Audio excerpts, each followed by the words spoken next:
Dr. Breen's Practice. By William Dean Howells. Near the verge of a bold promontory stands the hotel, and looks southeastward over a sweep of sea unbroken to the horizon. Behind it stretches the vast forest, which after 200 years has resumed the sterile coast wrested from it by the first pilgrims, and has begun to efface the evidences of the inroad made in recent years by the bold speculator for whom Jocelyn's is named. The young birches and spruces are breast high in the drives and avenues at Jocelyn's. The low blackberry vines and the sweet fern cover the carefully graded sidewalks, and obscure the divisions of the lots. The children of the boarders have found squaw berries in the public square on the spot where the bandstand was to have been. The notion of a seaside resort at this point was courageously conceived, and to a certain extent it was generously realized. Except for its remoteness from the railroad, a drawback which future enterprise might be expected to remedy in some way, the place has many natural advantages. The broad plateau is cooled by a breeze from the vast forests behind it, which comes laden with health and freshness from the young pines. The sea at its feet is warmed by the Gulf Stream to a temperature delicious for bathing. There are certainly mosquitoes from the woods, but there are mosquitoes everywhere, and the report that people have been driven away by them is manifestly untrue, for whoever comes to Jocelyn's remains. The beach at the foot of the bluff is almost a mile at its curve, and it is so smooth and hard that it glistens like polished marble when newly washed by the tide. It is true that you reach it from the top by a flight of 80 steps, but it was intended to have an elevator, like those near the whirlpool at Niagara. In the meantime it is easy enough to go down, and the ladies go down every day, taking their novels or their needlework with them. They have various notions of a bath. Some conceive that it is bathing to sit in the edge of the water, and emit shrieks as the surge sweeps against them. Others run boldly in, and after a moment of poignant hesitation jump up and down half a dozen times, and run out. Yet others imagine it better to remain immersed to the chin for a given space, looking toward the shore with lips tightly shut and the breath held. But after the bath they are all of one mind. They lay their shawls on the warm sand, and spreading out their hair to dry, they doze in the sun, in such coils and masses as the unconscious figure lends itself to. When they rise from their beds they sit in the shelter of the cliff and knit or sew, while one of them reads aloud, and another stands watch to announce the coming of the seals, which frequent a reef near the shore in great numbers. It has been said at rival points on the coast that the ladies linger there in despair of ever being able to remount to the hotel. A young man who clambered along the shore from one of those points reported finding day after day the same young lady stretched out on the same shawl, drying the same yellow hair, who had apparently never gone upstairs since the season began. But the recurrence of this phenomenon in this spot at the very moment when the young man came by might have been accounted for upon other theories. Jocelyn's was so secluded that she could not have expected any one to find her there twice, and if she had expected this she would not have permitted it. Probably he saw a different young lady each time. Many of the same boarders come year after year, and these tremble at the suggestion of a change for the better in Jocelyn's. The landlord has always believed that Jocelyn's would come up, some day, when times got better. He believes that the narrow-gauge railroad from New Leiden, arrested on paper at the disastrous moment when the fortunes of Jocelyn's felt the general crash, will be pushed through yet, and every summer he promises that next summer they are going to have a steam launch running twice a day from Leiden harbor. But at present his house is visited once a day by a barge, as the New England coast folks call the vehicle in which they convey city boarders to and from the station, and the old frequenters of the place hope that the station will never be nearer Jocelyn's than at present. Some of them are rich enough to afford a sojourn at more fashionable resorts, but most of them are not, though they are often people of polite tastes and of aesthetic employments. They talk with slight of the large watering places, and probably they would not like them, though it is really economy that inspires their passion for Jocelyn's with most of them, and they know of the splendid weariness of Newport mostly by hearsay. New arrivals are not favored, but there are not often new arrivals at Jocelyn's. The chief business of the barge is to bring fresh meat for the table and the gaunt bag which contains the mail, for in the first flush of the enterprise the place was made a post office, and the landlord is postmaster. He has the help of the lady boarders in his official duties. Scattered about among the young birches there are several of those pine frames known as shells, within easy walk of the hotel, where their inmates board. They are picturesque interiors, and are on informal terms with the public as to many domestic details.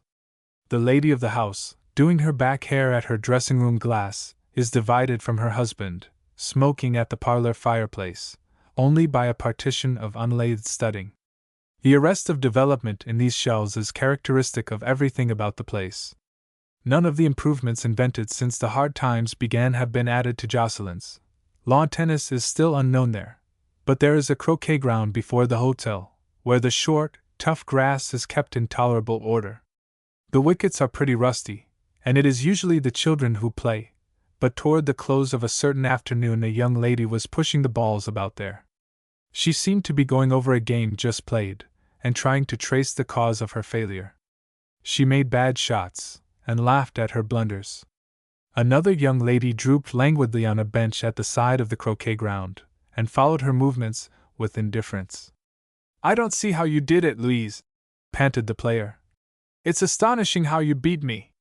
The lady on the bench made as if to answer, but ended by coughing hoarsely. "Oh, dear child!" cried the first, dropping her mallet, and running to her. "You ought to have put on your shawl!" She lifted the knit shawl lying beside her on the bench, and laid it across the other's shoulders, and drew it close about her neck. "Oh, don't," said the other. "It chokes me to be bundled up so tight." She shrugged the shawl down to her shoulders with a pretty petulance. "If my chest's protected, that's all that's necessary." But she made no motion to drape the outline which her neatly fitted dress displayed, and she did not move from her place, or look up at her anxious friend. "Oh, but don't sit here, Louise," the latter pleaded, lingering near her. "I was wrong to let you sit down at all after you had got heated." "Well, Grace, I had to," said she who was called Louise. "I was so tired out. I'm not going to take more cold. I can always tell when I am. I'll put on the shawl in half a minute, or else I'll go in. I'm sure there's nothing to keep me out. That's the worst of these lonely places, my mind preys upon itself. That's what Dr. Nixon always said. He said it was no use in air so long as my mind preyed upon itself. He said that I ought to divert my mind all I could, and keep it from preying upon itself, that it was worth all the medicine in the world. That's perfectly true. Then you oughtn't to keep reminding me all the time that I'm sick. That's what starts my mind to preying upon itself, and when it gets going once I can't stop it. I ought to treat myself just like a well person, that's what the doctor said." The other stood looking at the speaker in frowning perplexity. She was a serious-faced girl, and now when she frowned her black brows met sternly above her gray eyes. But she controlled any impulse she had to severity, and asked gently, "Shall I send Bella to you?" "Oh, no! I can't make society out of a child the whole time. I'll just sit here till the barge comes in. I suppose it will be as empty as a gourd, as usual," she added, with a sick and weary negligence. "I don't even know where Bella is. She's run off somewhere. It's quite time she should be looked up for tea. I'll wander out that way and look for her." She indicated the wilderness generally. "Thanks," said Lise. She now gratefully drew her shawl up over her shoulders, and faced about on the bench so as to command an easy view of the arriving barge. The other met it on her way to the place in the woods where the children usually played, and found it as empty as her friend had foreboded. But the driver stopped his horses, and leaned out of the side of the wagon with a little package in his hand. He read the superscription, and then glanced consciously at the girl. "You're Miss Breen, ain't you?" "Yes," she said, with ladylike sweetness and a sort of businesslike alertness. "Well," suggested the driver, "this is for Miss Grace Breen, M.D." "For me, thank you," said the young lady. "I'm Dr. Breen." She put out her hand for the little package from the homeopathic pharmacy in Boston, and the driver yielded it with a blush that reddened him to his hair. "Well," he said slowly, staring at the handsome girl, who did not visibly share his embarrassment. "They told me you was the one, but I couldn't seem to get it through me. I thought it must be the old lady. My mother is Mrs. Breen," the young lady briefly explained, and walked rapidly away, leaving the driver stuck in the heavy sand of Seaglimpse Avenue. "Why, get up!" he shouted to his horses. "Goin' to stay here all day?" He craned his neck round the side of the wagon for a sight of her. "Well, dumb if I don't wish I was sick." "Steps along," he mused, watching the swirl and ripple of her skirt. "Like, I dunno what." With her face turned from him, Dr. Breen blushed too. She was not yet so used to her quality of physician that she could coldly bear the confusion to which her being a doctor put men. She laughed a little to herself at the helplessness of the driver, confronted probably for the first time with a graduate of the New York homeopathic school. But she believed that she had reasons for taking herself seriously in every way, and she had not entered upon this career without definite purposes. When she was not yet out of her teens, she had an unhappy love affair, which was always darkly referred to as a disappointment by people who knew of it at the time. Though the particulars of the case do not directly concern this story, it may be stated that the recreant lover afterwards married her dearest girlfriend, whom he had first met in her company. It was cruel enough, and the hurt went deep, but it neither crushed nor hardened her. It benumbed her for a time, she sank out of sight, but when she returned to the knowledge of the world she showed no mark of the blow except what was thought a strange eccentricity in a girl such as she had been. The world which had known her, it was that of an inland New England city, heard of her definitely after several years as a student of medicine in New York. Those who had more of her intimacy understood that she had chosen this work with the intention of giving her life to it, in the spirit in which other women enter convents, or go out to heathen lands. But probably this conception had its exaggerations. What was certain was that she was rich enough to have no need of her profession as a means of support, and that its study had cost her more than the usual suffering that it brings to persons of sensitive nerves. Some details were almost insuperably repugnant, but in schooling herself to them she believed that she was preparing to encounter anything in the application of her science.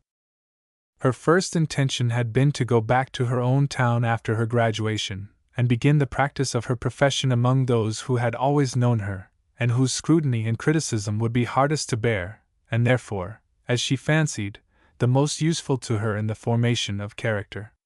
But afterwards she relinquished her purpose in favor of a design which she thought would be more useful to others. She planned going to one of the great factory towns, and beginning practice there, in company with an older physician, among the children of the operatives. Pending the completion of this arrangement, which was waiting upon the decision of the other lady, she had come to Jocelyn's with her mother, and with Mrs. Maynard, who had arrived from the West, aimlessly sick and unfriended, just as they were about leaving home. There was no resource but to invite her with them, and Dr. Breen was finding her first patient in this unexpected guest. She did not wholly regret the accident. This, too, was useful work, though not that she would have chosen. But her mother, after a fortnight, openly repined, and could not mention Mrs. Maynard without some rebellious murmur. She was an old lady, who had once kept a very vigilant conscience for herself, but after making her life unhappy with it for some 60 years, she now applied it entirely to the exasperation and condemnation of others. She especially devoted it to fretting a New England girl's naturally morbid sense of duty in her daughter, and keeping it in the irritation of perpetual self-question. She had never actively opposed her studying medicine. That ambition had harmonized very well with certain radical tendencies of her own, and it was at least not marriage, which she had found tolerable only in its modified form of widowhood. But at every step after the decisive step was taken she was beset with misgivings lest Grace was not fully alive to the grave responsibilities of her office, which she accumulated upon the girl in proportion as she flung off all responsibilities of her own. She was doubtless deceived by that show of calm which sometimes deceived Grace herself, who, in tutoring her soul to bear what it had to bear, mistook her tense effort for spiritual repose, and scarcely realized through her tingling nerves the strain she was undergoing. In spite of the bitter experience of her life, she was still very ardent in her hopes of usefulness, very scornful of distress or discomfort to herself, and a little inclined to exact the heroism she was ready to show. She had a child's severe morality, and she had hardly learned to understand that there is much evil in the world that does not characterize the perpetrators.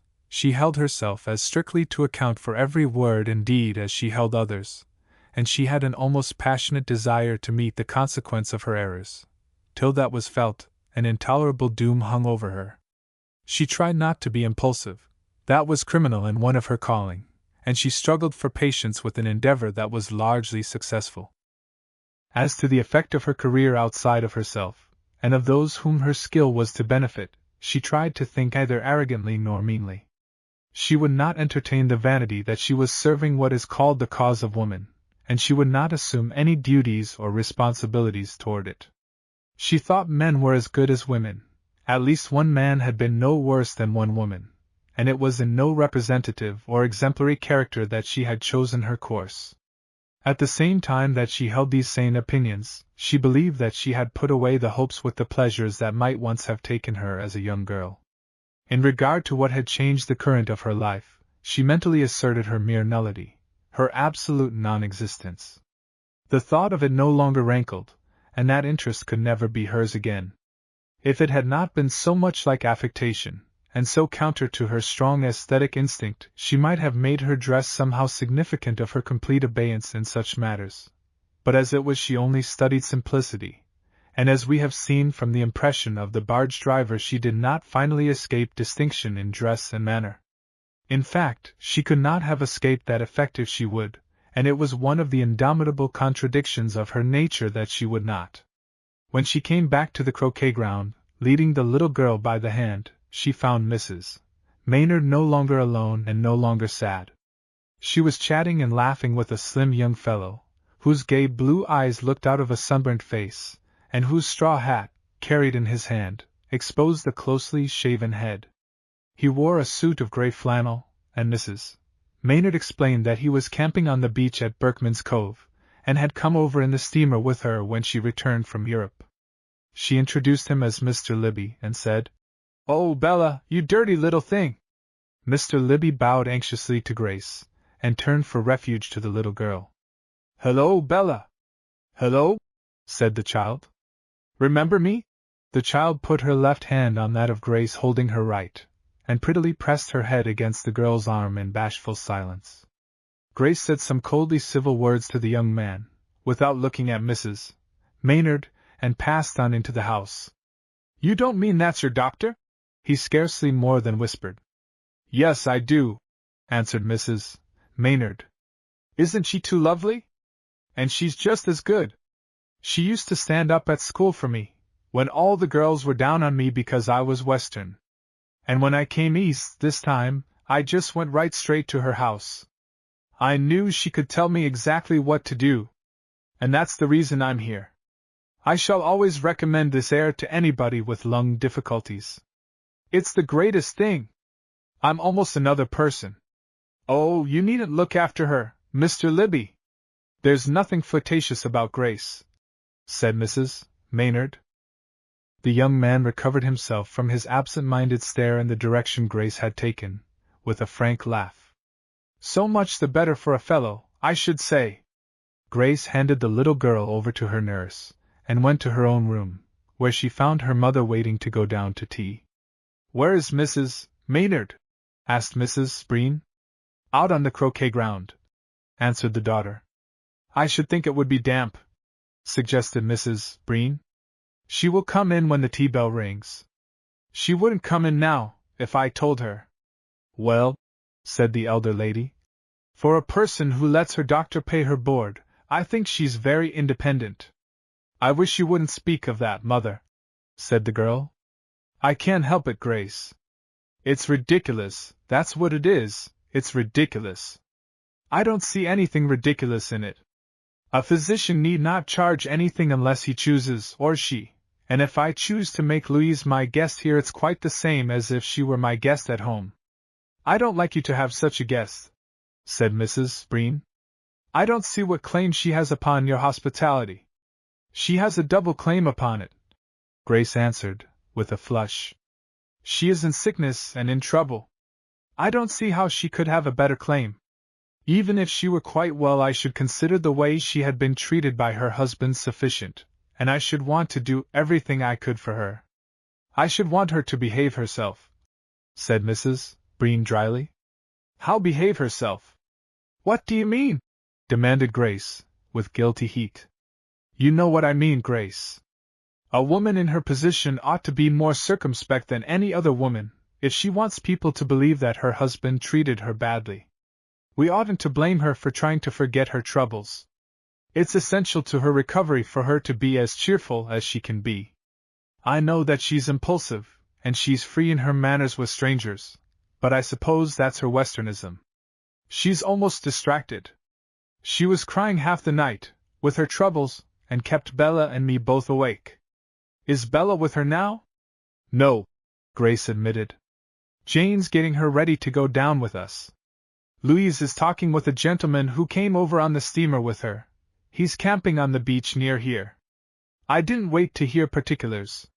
When the nurse brought the little girl to their door, Mrs. Breen took one hand and Grace the other, and they led her down to tea. Mrs. Maynard was already at table, and told them all about meeting Mr. Libby abroad. Until the present time she and Grace had not seen each other since they were at school together in Southington, where the girl used to hear so much to the disadvantage of her native section that she would hardly have owned to it if her accent had not found her out. It would have been pleasanter to befriend another person, but the little Westerner suffered a veritable persecution, and that was enough to make Grace her friend. Shortly after she returned home from school she married, in that casual and tentative fashion in which so many marriages seem made. Grace had heard of her as traveling in Europe with her husband, from whom she was now separated. She reported that he had known Mr. Libby in his bachelor days, and that Mr. Libby had traveled with them. Mr. Maynard appeared to have left to Mr. Libby the arrangement of his wife's pleasures, the supervision of her shopping, and the direction of their common journeys and sojourns, and it seemed to have been indifferent to him whether his friend was smoking and telling stories with him, or going with his wife to the opera, or upon such excursions as he had no taste for. She gave the details of the triangular intimacy with a frank unconsciousness, and after 9 o'clock she returned from a moonlight walk on the beach with Mr. Libby. Grace sat waiting for her at the little one's bedside, for Bella had been afraid to go to sleep alone. "How good you are!" cried Louise, in a grateful undertone, as she came in. She kissed Grace, and choked down a cough with her hand over her mouth. "Louise," said Grace sternly, "this is shameful. You forget that you are married and ill, too." "Oh, I'm ever so much better tonight. The air's just as dry. And you needn't mind Mr. Libby. He's such an old friend.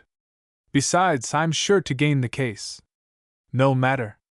Even as a divorced woman, you oughtn't to go on in this way." "Well, I wouldn't, with every one. But it's quite different with Mr. Libby. And besides, I have to keep my mind from preying on itself somehow." 2. Mrs. Maynard sat in the sun on the seaward-looking piazza of the hotel, and coughed in the warm air. She told the ladies, as they came out from breakfast, that she was ever so much better generally, but that she seemed to have more of that tickling in her throat. Each of them advised her for good, and suggested this specific and that, and they all asked her what Miss Breen was doing for her cough. Mrs. Maynard replied between the paroxysms that she did not know, it was some kind of powders. Then they said they would think she would want to try something active. Even those among them who were homeopathists insinuated a fine distrust of a physician of their own sex. "Oh, it's nothing serious," Mrs. Maynard explained. "It's just bronchial. The air will do me more good than anything. I'm keeping out in it all I can." After they were gone, a queer, gaunt man came and glanced from the doorway at her. He had one eye in unnatural fixity, and the other set at that abnormal slant which is said to qualify the owner for looking round a corner before he gets to it. A droll twist of his mouth seemed partly physical, but there is no doubt that he had often a humorous intention. It was Barlow, the man of all work, who killed and plucked the poultry, peeled the potatoes and picked the peas, pulled the sweet corn and the tomatoes, kindled the kitchen fire, harnessed the old Splayfoot mare, safe for ladies and children, and intolerable for all others, which formed the entire stud of the Jocelyn House stables, dug the clams, rowed and sailed the boat, looked after the bathhouses, and came in contact with the guests at so many points that he was on easy terms with them. All this ease tended to an intimacy which he was himself powerless to repress, and which, from time to time, required their intervention. He now wore a simple costume of shirt and trousers, the latter terminated by a pair of broken shoes, and sustained by what he called a single gallows. His broad-brimmed straw hat scooped down upon his shoulders behind, and in front added to his congenital difficulty of getting people in focus. "How do you do this morning, Mrs. Maynard?" he said. "Oh, I'm first-rate, Mr. Barlow. What sort of day do you think it's going to be for a sail?" Barlow came out to the edge of the piazza, and looked at the sea and sky. "First-rate. Fog's most burned away now. You don't often see a fog at Jocelyn's after 10 o'clock in the morning dot." He looked for approval to Mrs. Maynard, who said, "That's so. The air's just splendid. It's doing everything for me. It's these pine woods back here. Every breath on 'em does ye good. It's the balsam in it. Do you ever try?" he asked, stretching his hand as far up the piazza post as he could, and swinging into a conversational posture. "Do you ever try whiskey, good old bourbon whiskey, with white pine chips in it?" Mrs. Maynard looked up with interest, but shaking her head, coughed for no. "Well, I should like to have you try that." "What does it do?" she gasped, when she could get her breath. "Well, it soothin' the cough, and it builds ye up, every ways. Why, my brother," continued the factotum, "he died of consumption when I was a boy, reg'lar old New England consumption.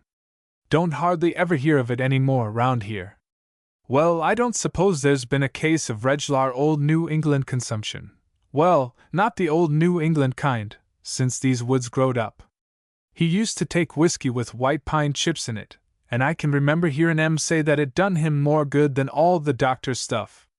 He'd been out to Demerary, and everywheres, and he come home in the last stages, and took up with this whiskey with white pine chips in it.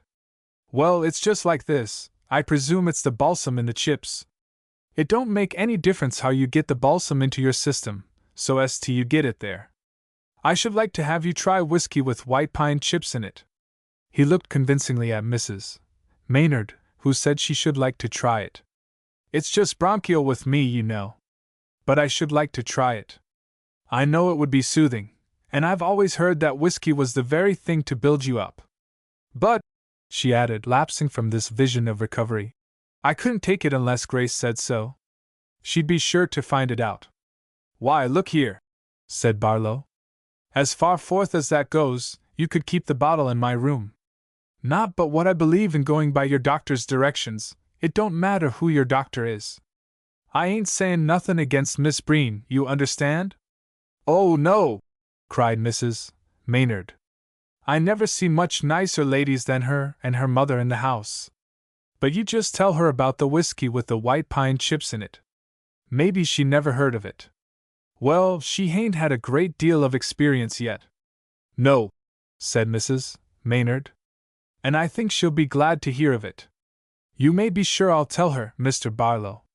Grace is everything for the balsamic properties of the air, down here.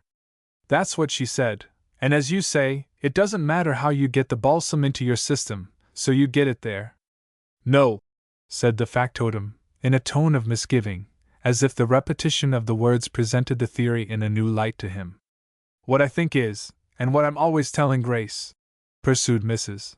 Maynard in that confidential spirit in which she helplessly spoke of her friends by their first names to everyone, "that if I could once get my digestion all right, then the cough would stop of itself.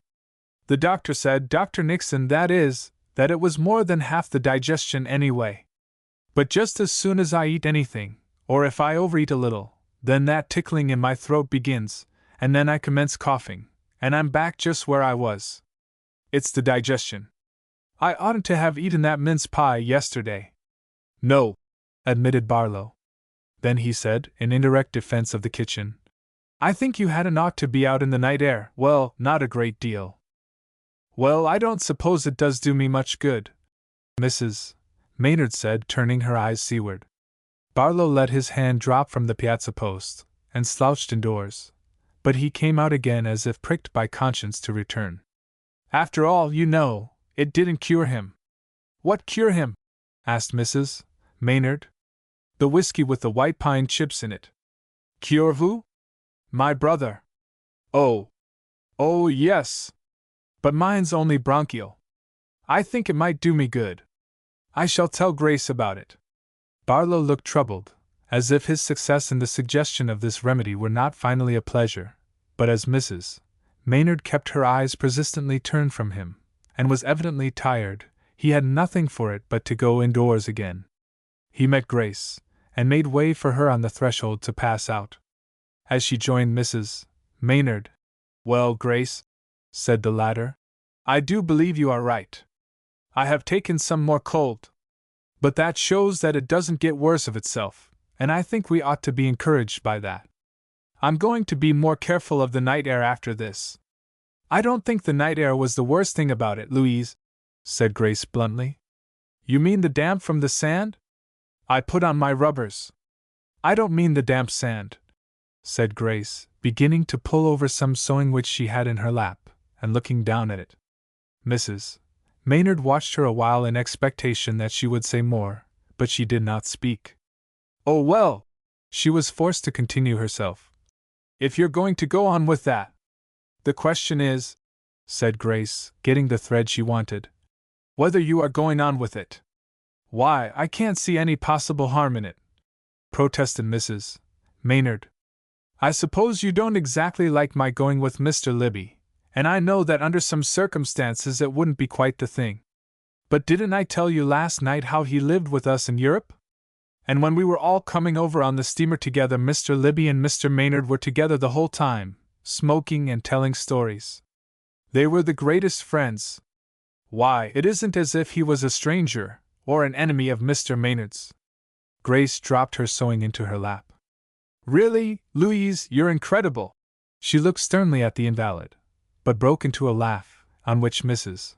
Maynard waited with a puzzled face. As Grace said nothing more, she helplessly resumed. "We didn't expect to go down the cliff when he first called in the evening. But he said he would help me up again, and he did nicely. I wasn't exhausted a bit, and how I took more cold I can't understand. I was wrapped up warmly. I think I took the cold when I was sitting there after our game of croquet, with my shawl off. Don't you think so?" she wheedled. "Perhaps," said Grace. "He did nothing but talk about you, Grace," said Mrs. Maynard, with a sly look at the other. "He's awfully afraid of you, and he kept asking about you." "Louise," said the other, gravely ignoring these facts, "I never undertook the care of you socially, and I object very much to lecturing you. You are nearly as old as I am, and you have had a great deal more experience of life than I have."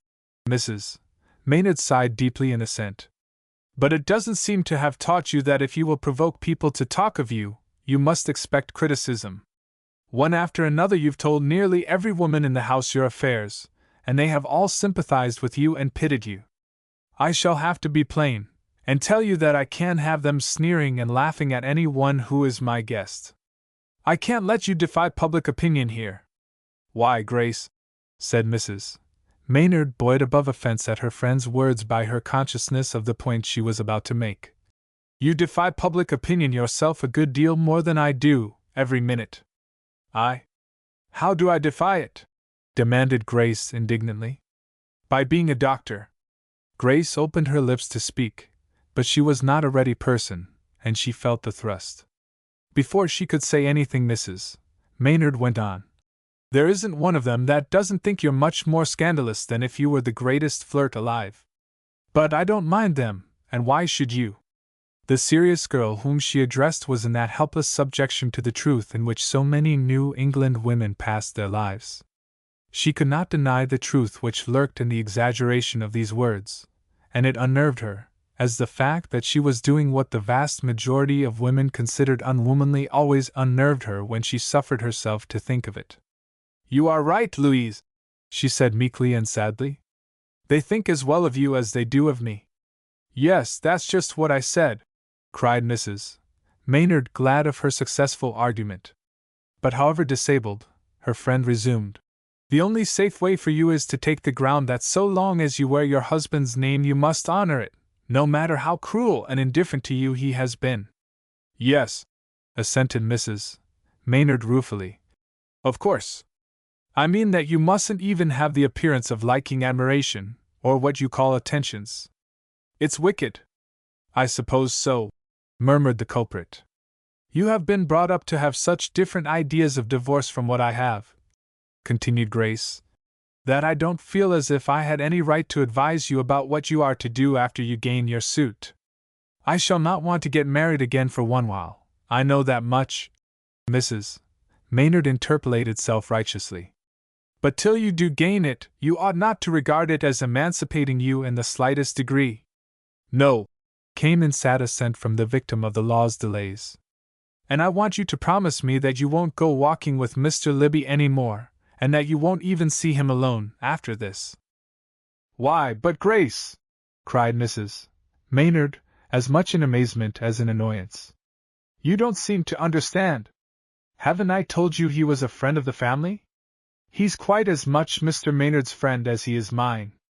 I'm sure," she added, "if I asked Mr. Libby, I should never think of getting divorced.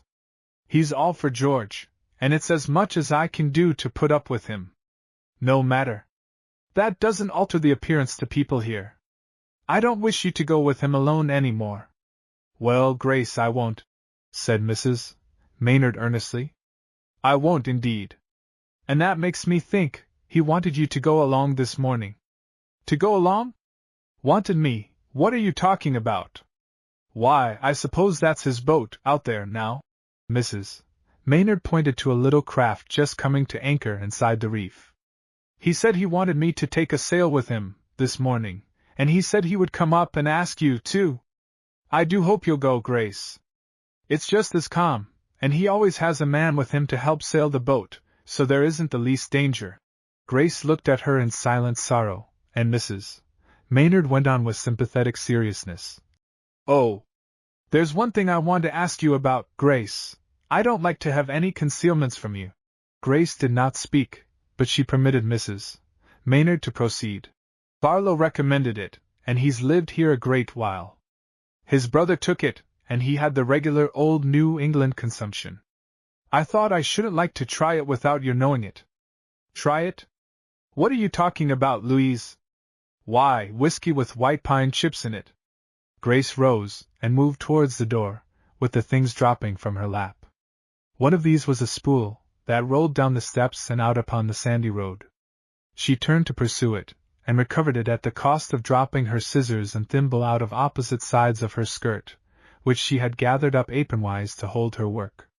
When she rose from the complicated difficulty, in which Mrs. Maynard had amiably lent her aid, she confronted Mr. Libby, who was coming towards them from the cliff. She gave him a stiff nod, and attempted to move away, but in turning round and about she had spun herself into the folds of a stout linen thread escaping from its spool. These gyves not only bound her skirts but involved her feet in an extraordinary mesh, which tightened at the first step and brought her to a standstill. Mrs. Maynard began to laugh and cough, as Mr. Libby came to her friend's help. He got the spool in his hand, and walked around her in the endeavor to free her, but in vain. She extended him the scissors with the stern passivity of a fate. "Cut it," she commanded, and Mr. Libby knelt before her and obeyed. "Thanks," she said, taking back the scissors, and now she sat down again, and began deliberately to put up her work in her handkerchief. "I'll go out and get my things. I won't be gone half a minute, Mr. Libby," said Mrs. Maynard, with her first breath, as she vanished indoors. Mr. Libby leaned against the post lately occupied by the factotum in his talk with Mrs. Maynard, and looked down at Grace as she bent over her work. If he wished to speak to her, and was wavering as to the appropriate style of address for a handsome girl, who was at once a young lady and a physician, she spared him the agony of a decision by looking up at him suddenly. "I hope," he faltered, "that you feel like a sail, this morning?" "Did Mrs. Maynard?" "I shall have to excuse myself," answered Grace, with a conscience against saying she was sorry.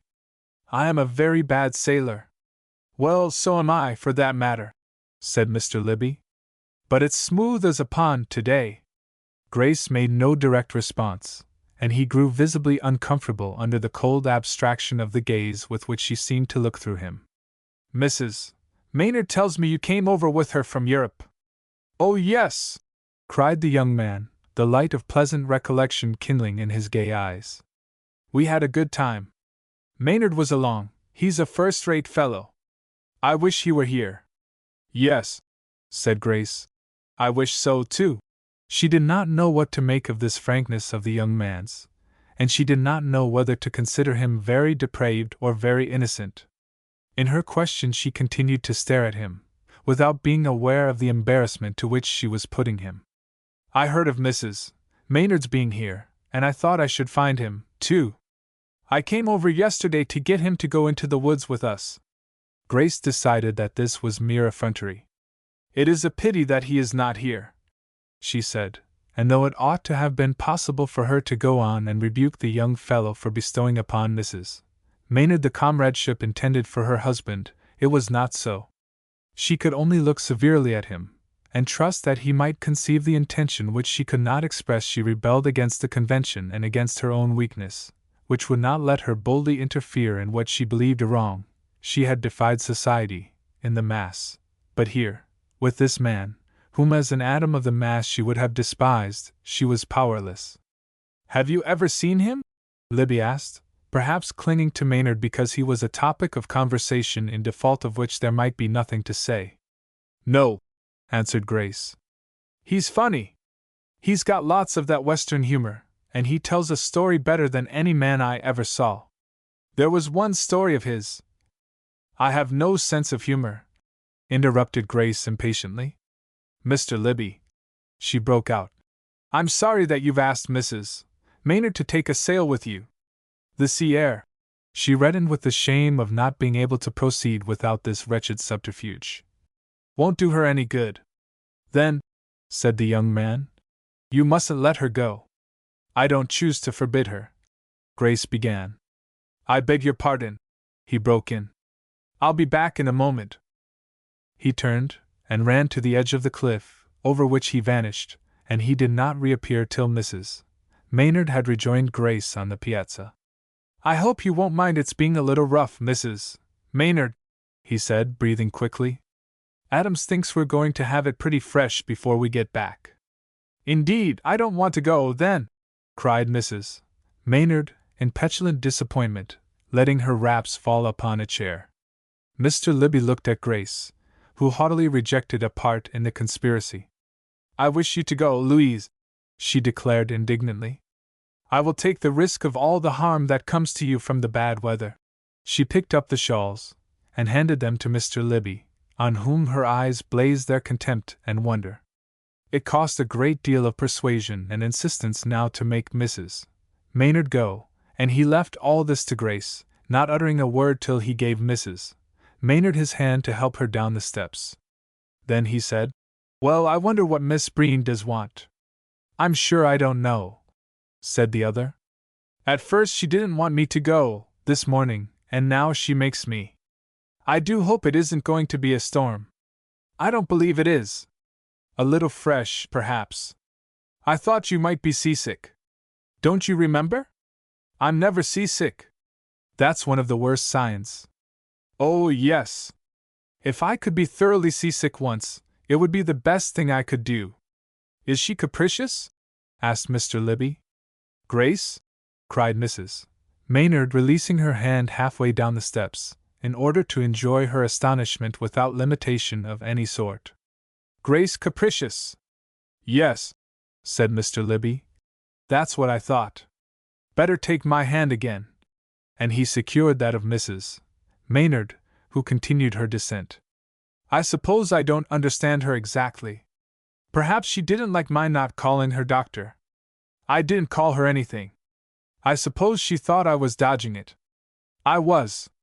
I should have had to call her Miss Breen, if I called her anything. She wouldn't have cared. She isn't a doctor for the name of it. I suppose you think it's a pity? He asked. What? Her being a doctor. I'll tell her you say so. No, don't. But don't you? Well, I wouldn't want to be one, said Mrs. Maynard candidly. I suppose it's all right if she does it from a sense of duty, as you say, he suggested. Oh, yes, she's all right. And she's just as much of a girl as anybody, though she don't know it. Mrs. Maynard added astutely. Why wouldn't she come with us? Were you afraid to ask her? She said she wasn't a good sailor. Perhaps she thought we were too young. She must be older than you. Yes, and you too, cried Mrs. Maynard, with good-natured derision. She doesn't look old, returned Mr. Libby. She's 28. How old are you? I promised the census taker not to tell till his report came out. What is the color of her hair? Brown. And her eyes? I don't know. You had better look out, Mr. Libby, said Mrs. Maynard, putting her foot on the ground at last. They walked across the beach to where his dory lay, and Grace saw him pulling out to the sailboat before she went in from the piazza. Then she went to her mother's room. The elderly lady was keeping indoors, upon a theory that the dew was on, and that it was not wholesome to go out till it was off. She asked, according to her habit when she met her daughter alone, "Where is Mrs. Maynard?" "Why do you always ask that, Mother?" retorted Grace, with her growing irritation in regard to her patient intensified by the recent interview. "I can't be with her the whole time." "I wish you could," said Mrs. Breen, with noncommittal suggestion. Grace could not keep herself from demanding, "Why?" as her mother expected, though she knew why too well. "Because she wouldn't be in mischief then," returned Mrs. Breen. "She's in mischief now," cried the girl vehemently. "And it's my fault. I did it. I sent her off to sail with that ridiculous Mr. Libby." "Why?" asked Mrs. Breen in her turn, with unbroken tranquility. "Because I am a fool, and I couldn't help him lie out of his engagement with her." "Didn't he want to go?" "I don't know." "Yes. They both wanted me to go with them. Simpletons!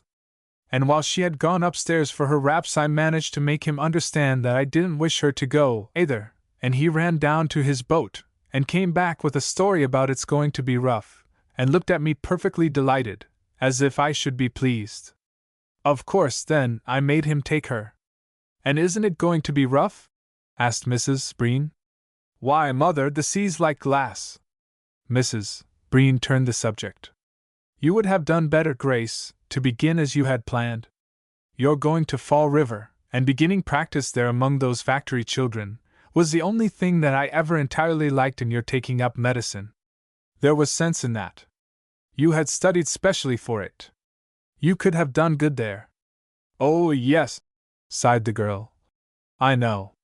But what was I to do, when she came to us sick and poor?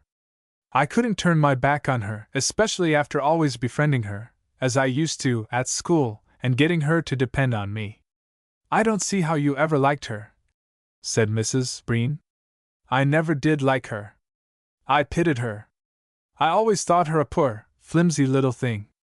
But that oughtn't to make any difference, if she was in trouble." "No," Mrs. Breen conceded, and in compensation Grace admitted something more on her side. "She's worse than she used to be, sillier. I don't suppose she has a wrong thought, but she's as light as foam." "Oh, it isn't the wicked people who do the harm," said Mrs. Breen. "I was sure that this air would be everything for her, and so it would, with any ordinary case. But a child would take better care of itself. I have to watch her every minute, like a child, and I never know what she will do next."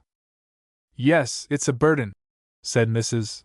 Breen, with a sympathy which she had not expressed before. "And you're a good girl, Grace," she added in very unwonted recognition. The grateful tears stole into the daughter's eyes, but she kept a firm face, even after they began to follow one another down her cheeks. "And if Louise hadn't come, you know, Mother, that I was anxious to have some older person with me when I went to Fall River. I was glad to have this respite. It gives me a chance to think. I felt a little timid about beginning alone." "A man wouldn't," Mrs. Breen remarked. "No, I am not a man. I have accepted that, with all the rest. I don't rebel against being a woman. If I had been a man, I shouldn't have studied medicine. You know that. I wished to be a physician because I was a woman, and because I had failed where other women's hopes are." She said it out firmly, and her mother softened to her in proportion to the girl's own strength. "I might have been just a nurse." You know I should have been willing to be that, but I thought I could be something more. But it's no use talking," she added, after an interval in which her mother rocked to and fro with a gentle motion that searched the joints of her chair, and brought out its most plaintive squeak in pathetic iteration, and watched Grace, as she sat looking seaward through the open window. "I think it's rather hard, Mother, that you should be always talking as if I wished to take my calling manishly. All that I intend is not to take it womanishly, but as for not being a woman about it, or about anything, that's simply impossible.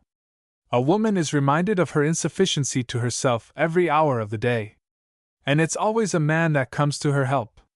I dropped some things out of my lap down there, and by the time I had gathered them up I was wound round and round with linen threads so that I couldn't move a step, and Mr. Libby cut me loose.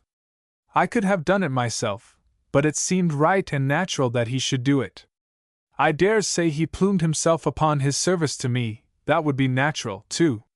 I have things enough to keep me meek, Mother." She did not look round at Mrs. Breen, who said, "I think you are morbid about it." "Yes. And I have the satisfaction of knowing that whatever people think of Louise's giddiness, I'm a great deal more scandalous to them than she is simply because I wish to do some good in the world, in a way that women haven't done it, usually. Now you are morbid." "Oh, yes. Talk about men being obstacles. It's other women. There isn't a woman in the house that wouldn't sooner trust herself in the hands of the stupidest boy that got his diploma with me than she would in mine. Louise knows it, and she feels that she has a claim upon me in being my patient. And I've no influence with her about her conduct because she understands perfectly well that they all consider me much worse. She prides herself on doing me justice. She patronizes me.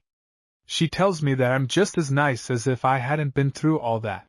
Grace rose, and a laugh, which was half a sob, broke from her.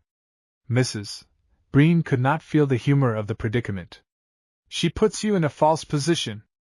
I must go and see where that poor little wretch of a child is," said Grace, going out of the room. She returned in an hour, and asked her mother for the arnica. "Bella has had a bump," she explained. "Why, have you been all this time looking for her?" "No, I couldn't find her, and I've been reading. Barlow has just brought her in. He could find her.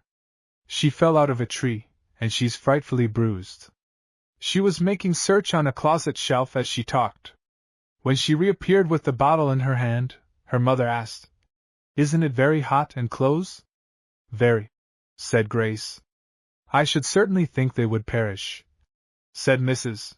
Breen, hazarding the pronoun, with a woman's confidence that her interlocutor would apply it correctly.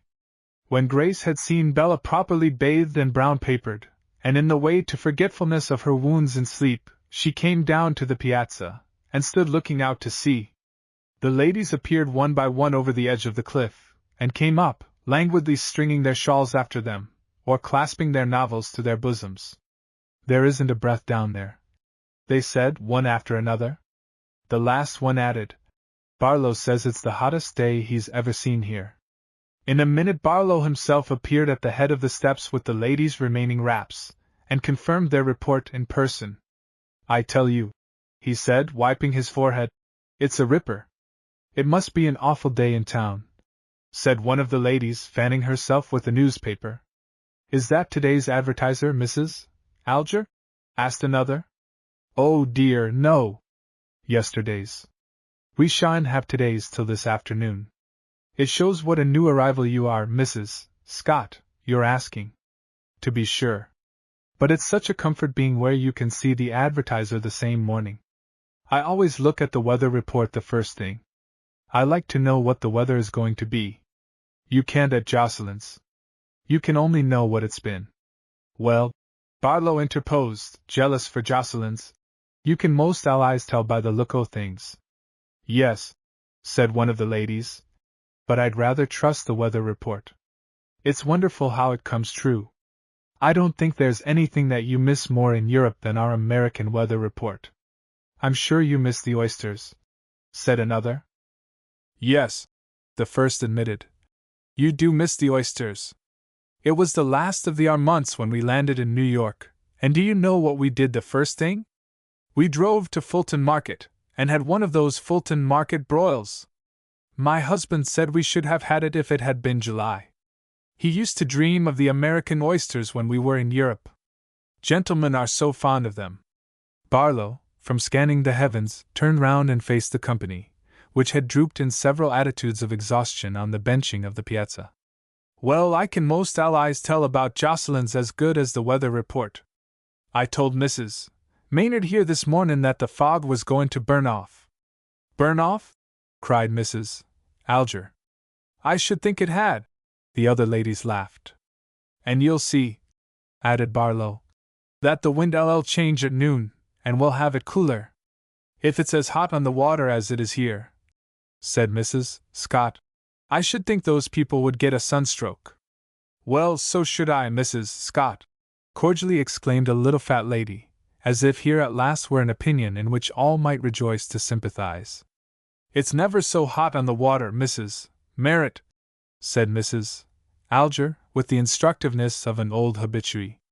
Well, not at Jocelyn's, suggested Barlow. Mrs. Alger stopped fanning herself with her newspaper, and looked at him. Upon her motion, the other ladies looked at Barlow. Doubtless he felt that his social acceptability had ceased with his immediate usefulness. But he appeared resolved to carry it off easily. Well, he said, I suppose I must go and pick my peas. No one said anything to this. When the factotum had disappeared round the corner of the house, Mrs. Alger turned her head aside, and glanced downward with an air of fatigue. In this manner Barlow was dismissed from the ladies' minds. I presume, said young Mrs. Scott, with a deferential glance at Grace, that the sun is good for a person with lung difficulty. Grace silently refused to consider herself appealed to, and Mrs. Merritt said, Better than the moon, I should think. Some of the others tittered, but Grace looked up at Mrs. Merritt and said, I don't think Mrs. Maynard's case is so bad that she need be afraid of either. Oh, I am so glad to hear it, replied the other. She looked round, but was unable to form a party. By twos or threes they might have liked to take Mrs. Maynard to pieces, but no one cares to make unkind remarks before a whole company of people. Some of the ladies even began to say pleasant things about Mr. Libby, as if he were Grace's friend. I always like to see these fair men when they get tanned, said Mrs. Alger. Their blue eyes look so very blue. And the backs of their necks, just like my boys. Do you admire such a very fighting clip as Mr. Libby has on? Asked Mrs. Scott. It must be nice for summer, returned the elder lady. Yes, it certainly must, admitted the younger. Really, said another, I wish I could go in the fighting clip. One doesn't know what to do with one's hair at the seaside, it's always in the way. Your hair would be a public loss, Mrs. Frost, said Mrs. Alger. The others looked at her hair, as if they had seen it now for the first time. Oh, I don't think so, said Mrs. Frost, in a sort of flattered coo. Oh, don't have it cut off, pleaded a young girl, coming up and taking the beautiful mane, hanging loose after the bath, into her hand. Mrs. Frost put her arm round the girl's waist, and pulled her down against her shoulder. Upon reflection she also kissed her. Through a superstition, handed down from mother to daughter, that it is uncivil and even unkind not to keep saying something, they went on talking vapidities, where the same number of men, equally vacuous, would have remained silent, and some of them complained that the nervous strain of conversation took away all the good their bath had done them. Miss Gleason, who did not bathe, was also not a talker. She kept a bright-eyed reticence, but was apt to break out in rather enigmatical flashes, which resolved the matter in hand into an abstraction, and left the others with the feeling that she was a person of advanced ideas, but that, while rejecting historical Christianity, she believed in a God of love. This deity was said, upon closer analysis, to have proved to be a god of sentiment, and Miss Gleason was herself a hero-worshipper, or, more strictly speaking, a heroine-worshipper. At present Dr. Breen was her cult, and she was appointment to lie in wait for her idol, to beam upon it with her suggestive eyes, and evidently to expect it to say or do something remarkable, but not to suffer anything like disillusion or disappointment in any event. She would sometimes offer it suddenly a muddled depth of sympathy in such phrases as, "Too bad," or "I don't see how you keep up," and darkly insinuate that she appreciated all that Grace was doing. She seemed to rejoice in keeping herself at a respectful distance, to which she breathlessly retired, as she did now, after waylaying her at the top of the stairs, and confidentially darting at her the words, "I'm so glad you don't like scandal." 3. After dinner the ladies tried to get a nap, but such of them as reappeared on the piazza later agreed that it was perfectly useless. They tested every corner for a breeze, but the wind had fallen dead, and the vast sweep of sea seemed to smolder under the sun. "This is what Mr. Barlow calls having it cooler," said Mrs. Alger. "There are some clouds that look like thunderheads in the west," said Mrs. Frost, returning from an excursion to the part of the piazza commanding that quarter. "Oh, it won't rain today," Mrs. Alger decided. "I thought there was always a breeze at Jocelyn's," Mrs. Scott observed, in the critical spirit of a recent arrival. "There always is," the other explained. "Except the first week you're here." A little breath, scarcely more than a sentiment of breeze, made itself felt. "I do believe the wind has changed," said Mrs. Frost. "It's east." The others owned one by one that it was so, and she enjoyed the merit of a discoverer, but her discovery was rapidly superseded. The clouds mounted in the west, and there came a time when the ladies disputed whether they had heard thunder or not. A faction contended for the bowling alley, and another faction held for a wagon passing over the bridge just before you reached Jocelyn's. But those who were faithful to the theory of thunder carried the day by a sudden crash that broke over the forest, and dying slowly away among the low hills, left them deeply silent. "Someone," said Mrs. Alger, "ought to go for those children." On this it appeared that there were two minds as to where the children were, whether on the beach or in the woods. "Wasn't that thunder, Grace?" asked Mrs. Breen, with the accent by which she implicated her daughter in whatever happened. "Yes," said Grace, from where she sat at her window, looking seaward, and waiting tremulously for her mother's next question. "Where is Mrs. Maynard?" "She isn't back yet." "Then," said Mrs. Breen, "he really did expect rough weather." "He must," returned Grace, in a guilty whisper. "It's a pity," remarked her mother, "that you made them go." "Yes." She rose, and stretching herself far out of the window, searched the inexorable expanse of sea.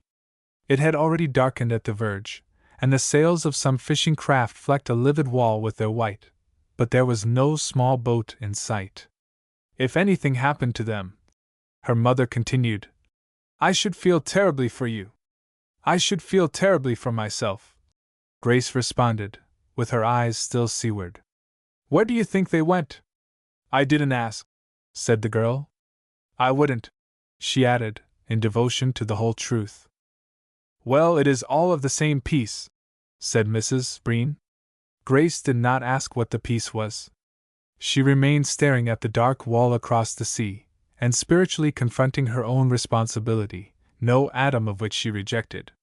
She held herself in every way responsible, for doubting that poor young fellow's word, and then for forcing that reluctant creature to go with him, and forbidding by her fierce insistence any attempt of his at explanation. She condemned herself to perpetual remorse with even greater zeal than her mother would have sentenced her, and she would not permit herself any respite when a little sail, which she knew for theirs, blew round the point. It seemed to fly along just on the hither side of that mural darkness, skillfully tacking to reach the end of the reef before the wall pushed it on the rocks. Suddenly, the long low stretch of the reef broke into white foam, and then passed from sight under the black wall, against which the little sail still flickered. The girl fetched a long, silent breath. They were inside the reef, in comparatively smooth water, and to her ignorance they were safe. But the rain would be coming in another moment, and Mrs. Maynard would be drenched, and Grace would be to blame for her death. She ran to the closet, and pulled down her mother's indiarubber cloak and her own, and fled out of doors, to be ready on the beach with the wrap, against their landing.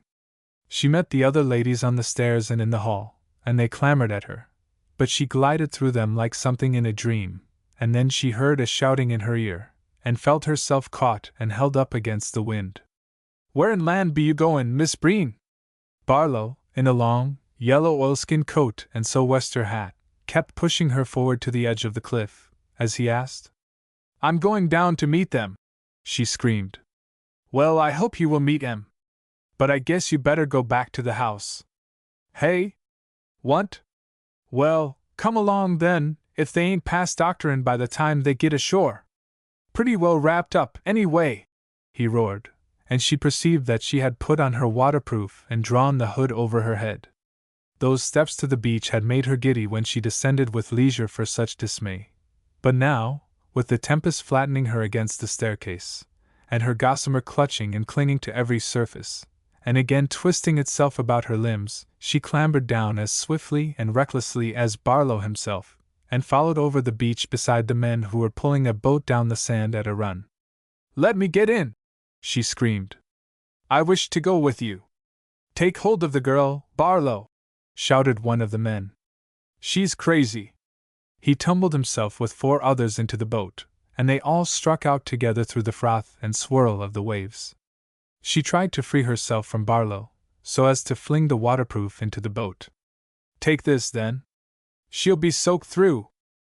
Barlow broke into a grim laugh. "She won't need it, except for a windin' sheet," he roared. "Don't you see the boat's drivin' right onto the sand? She'll be kindlin' wood in a minute. But they're inside the reef. They can come to anchor," she shrieked in reply. He answered her with a despairing grin and a shake of the head. "They can't.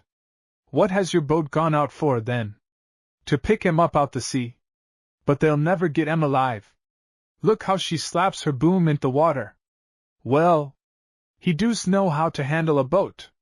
It was Libby at the helm, as she could dimly see, but what it was in his management that moved Barlow's praise she could not divine. The boat seemed to be aimed for the shore, and to be rushing, head-on, upon the beach. Her broad sail was blown straight out over her bow, and flapped there like a banner, while the heavy boom hammered the water as she rose and fell. A jagged line of red seamed the breast of the dark wall behind. A rending crash came, and as if fired upon, the boat flung up her sail, as a wild fowl flings up its wing when shot, and lay tossing keel up, on the top of the waves. It all looked scarcely a stone's cast away, though it was vastly farther. A figure was seen to drag itself up out of the sea, and fall over into the boat, hovering and pitching in the surrounding welter, and struggling to get at 2 other figures clinging to the wreck. Suddenly the men in the boat pulled away, and Grace uttered a cry of despair and reproach. "Why, they're leaving it, they're leaving it! Don't expect 'em to tow the wreck ashore in this weather, d'ye?" shouted Barlow. "They've got the folks all safe enough. I tell ye I see 'em!" he cried, at a wild look of doubt in her eyes. "Run to the house, there, and get everything in apple pie order. There's going to be a chance for some of your doctorin' now, if ye know how to fetch folks to." It was the little house on the beach, which the children were always prying and peering into, trying the lock, and wondering what the boat was like, which Grace had seen launched. Now the door yielded to her, and within she found a fire kindled in the stove, blankets laid in order, and flasks of brandy in readiness in the cupboard. She put the blankets to heat for instant use, and prepared for the work of resuscitation. When she could turn from them to the door, she met there a procession that approached with difficulty, heads down and hustled by the furious blast through which the rain now hissed and shot. Barlow and one of the boat's crew were carrying Mrs. Maynard, and bringing up the rear of the huddling oilskins and sou'westers came Libby, soaked and dripping as he walked. His eyes and Grace's encountered with a mutual avoidance, but whatever was their sense of blame, their victim had no reproaches to make herself. She was not in need of restoration. She was perfectly alive, and apparently stimulated by her escape from deadly peril to a vivid conception of the wrong that had been done her. If the adventure had passed off prosperously, she was the sort of woman to have owned to her friend that she ought not to have thought of going. But the event had obliterated these scruples, and she realized herself as a hapless creature who had been thrust on to dangers from which she would have shrunk. "Well, Grace," she began, with a voice and look before which the other quailed, "I hope you are satisfied. All the time I was clinging to that wretched boat. I was wondering how you would feel. Yes, my last thoughts were of you. I pitied you. I didn't see how you could ever have peace again. Hold on, Mrs. Maynard, cried Libby. There's no time for that now. What had best be done, Miss Breen? Hadn't she better be got up to the house? Yes, by all means, answered Grace. You might as well let me die here, Mrs. Maynard protested, as Grace wrapped the blankets round her dripping dress. I'm as wet as I can be now. Libby began to laugh at these inconsequences, to which he was probably well used. You wouldn't have time to die here. And we want to give this hydropathic treatment a fair trial. You've tried the douche, and now you're to have the pack. He summoned 2 of the boatmen, who had been considerately dripping outside, in order to leave the interior to the shipwrecked company, and they lifted Mrs. Maynard, finally wrapped in Grace's india-rubber cloak, and looking like some sort of strange, huge chrysalis, and carried her out into the storm and up the steps. Grace followed last with Mr. Libby, very heavy-hearted and reckless. She had not only that sore self-accusal, but the degradation of the affair, its grotesqueness, its spiritual squalor, its utter gracelessness, its entire want of dignity, were bitter as death in her proud soul. It was not in this shameful guise that she had foreseen the good she was to do, and it had all come through her own wilfulness and self-righteousness. The tears could mix unseen with the rain that drenched her face, but they blinded her, and halfway up the steps she stumbled on her skirt, and would have fallen, if the young man had not caught her. After that, from time to time he put his arm about her, and stayed her against the gusts. Before they reached the top he said, Miss Breen, I'm awfully sorry for all this. Mrs. Maynard will be ashamed of what she said. Confound it! If Maynard were only here! Why should she be ashamed? Demanded Grace. If she had been drowned, I should have murdered her, and I'm responsible if anything happens to her. I am to blame. She escaped from him, and ran into the house. He slunk round the piazza to the kitchen door, under the eyes of the ladies watching at the parlor windows. I wonder he let the others carry her up, said Miss Gleason. Of course, he will marry her now, when she gets her divorce. She spoke of Mrs. Maynard, whom her universal toleration not only included in the mercy which the opinions of the other ladies denied her, but round whom her romance cast a halo of pretty possibilities as innocently sentimental as the hopes of a young girl. 4. The next morning Grace was sitting beside her patient, with whom she had spent the night. It was possibly Mrs. Maynard's spiritual toughness which availed her, for she did not seem much the worse for her adventure. She had a little fever, and she was slightly hoarser, but she had died none of the deaths that she projected during the watches of the night, and for which she had chastened the spirit of her physician by the repeated assurance that she forgave her everything, and George Maynard everything, and hoped that they would be good to her poor little Bella. She had the child brought from its crib to her own bed, and moaned over it, but with the return of day and the duties of life she appeared to feel that she had carried her forgiveness far enough, and was again remembering her injuries against Grace, as she lay in her morning gown on the lounge which had been brought in for her from the parlor. Yes, Grace, I shall always say if I had died, and I may die yet, that I did not wish to go out with Mr. Libby, and that I went purely to please you. You forced me to go. I can't understand why you did it, for I don't suppose you wanted to kill us, whatever you did. Grace could not lift her head. She bowed it over the little girl whom she had on her knee, and who was playing with the pin at her throat, in apparent unconsciousness of all that was said. But she had really followed it, with glimpses of intelligence, as children do, and now at this negative accusal she lifted her hand, and suddenly struck Grace a stinging blow on the cheek. Mrs. Maynard sprang from her lounge. Why, Bella! You worthless little wretch! She caught her from Grace's knee, and shook her violently.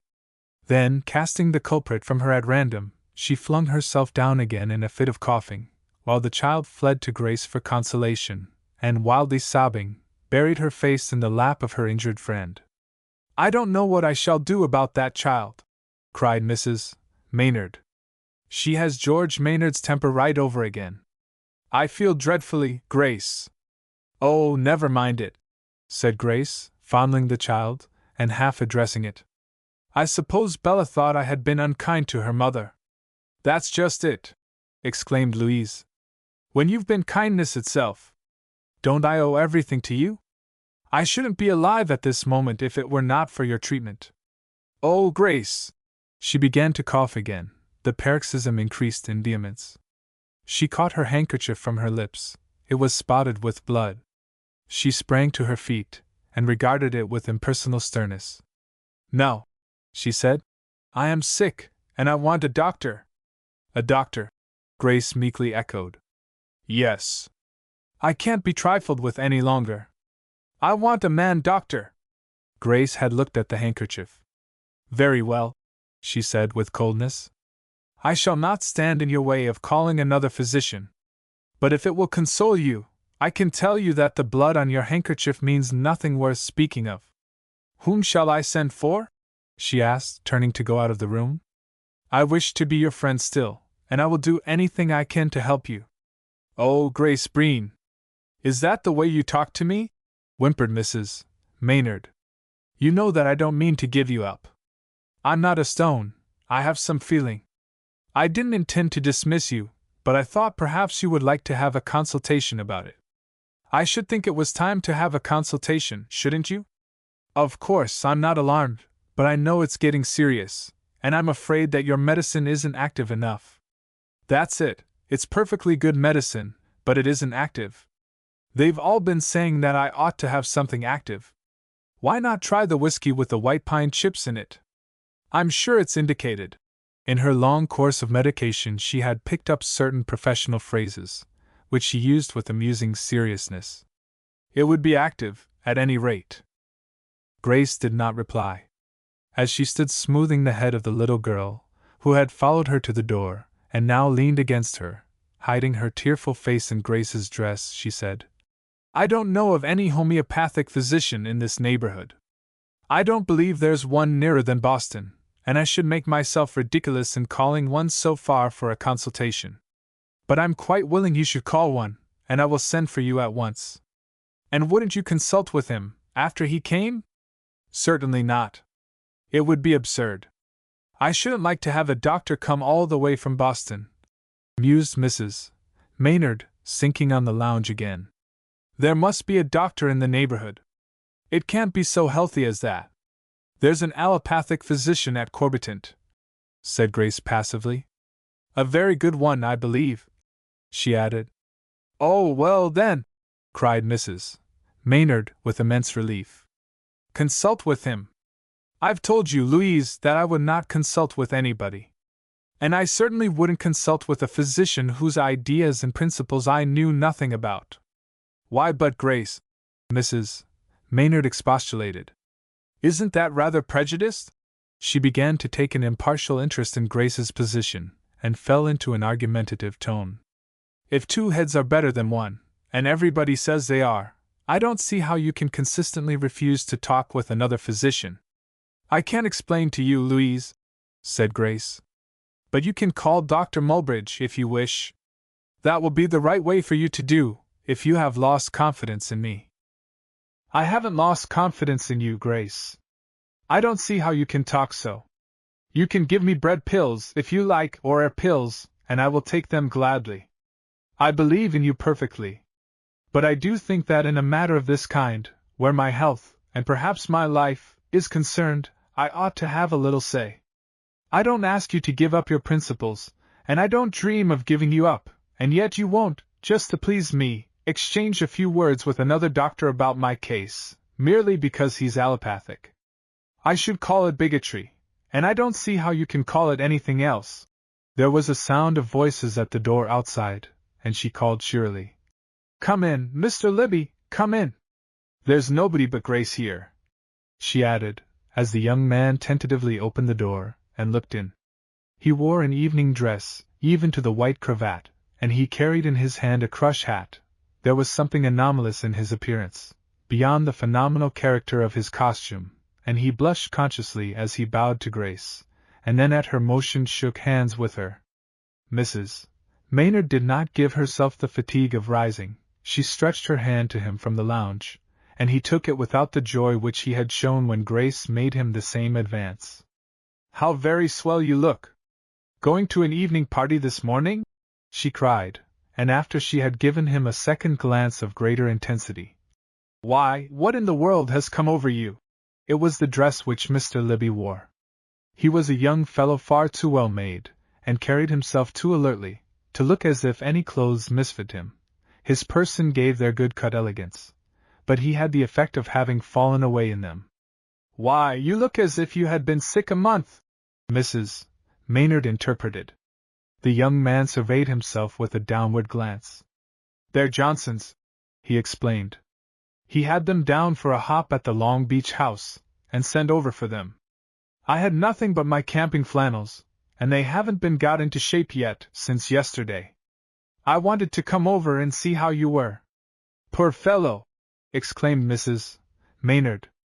I never thought of you. How in the world did you get to your camp? I walked. In all that rain? Well, I had been pretty well sprinkled already. It wasn't a question of wet and dry, it was a question of wet and wet. I was going off bareheaded, I lost my hat in the water, you know, but your man, here, hailed me round the corner of the kitchen and lent me one. I've been taking up collections of clothes ever since. Mr. Libby spoke lightly, and with a cry of, Barlow's hat! Mrs. Maynard went off in a shriek of laughter, but a deep distress kept Grace silent.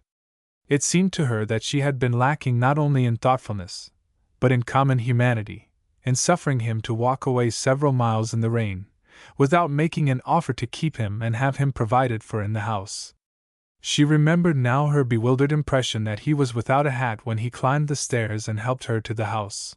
She recalled the fact that she had thrust him on to the danger he had escaped, and her heart was melted with grief and shame.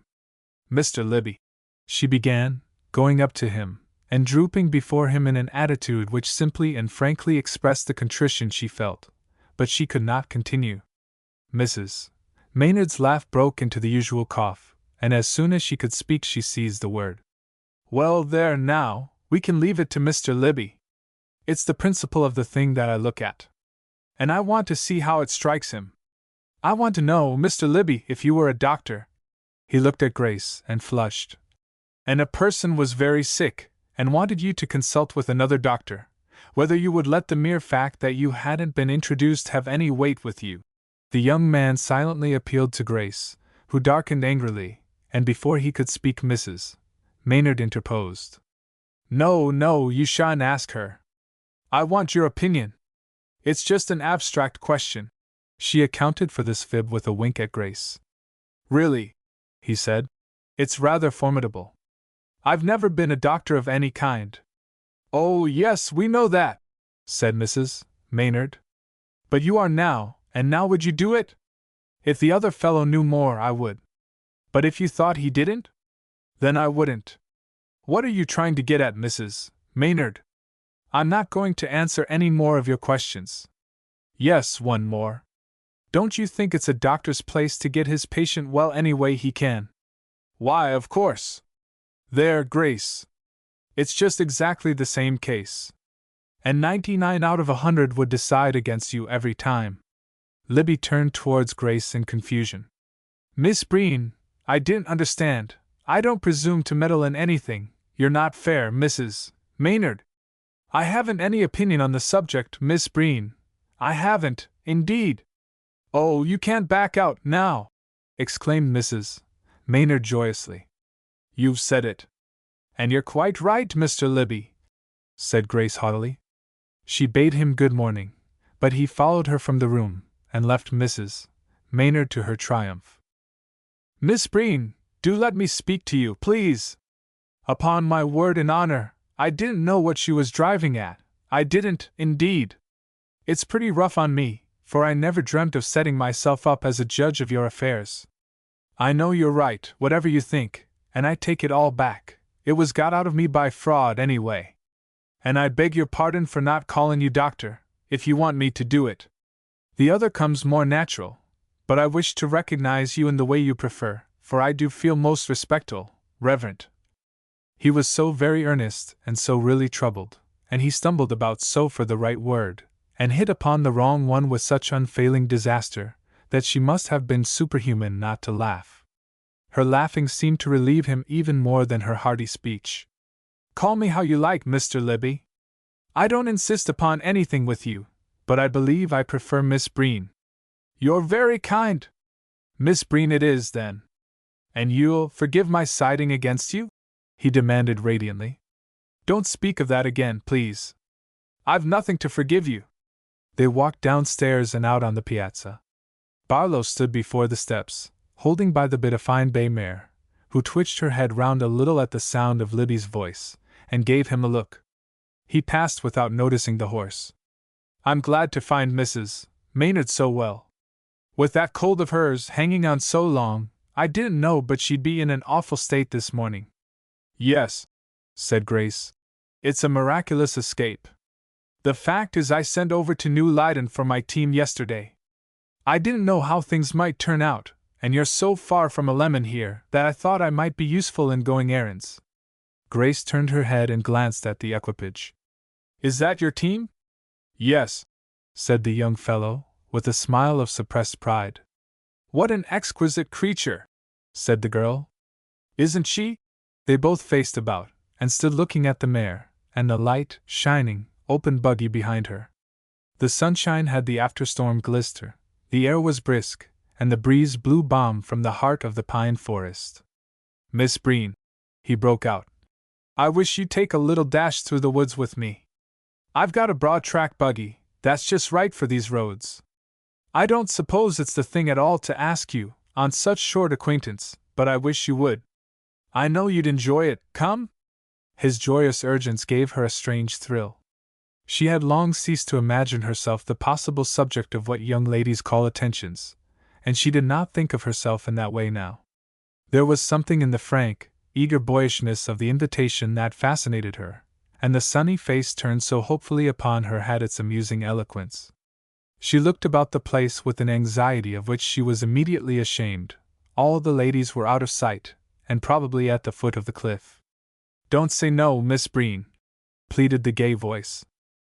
The answer seemed to come of itself. "Oh, thank you, yes, I should like to go." "Good!" he exclaimed, and the word which riveted her consent made her recoil. "But not this morning. Some other day.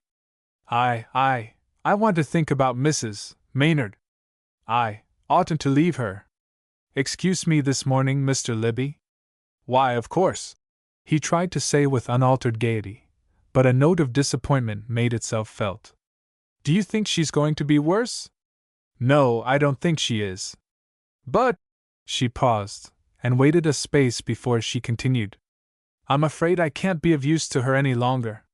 She has lost confidence in me. It's important she should trust her physician."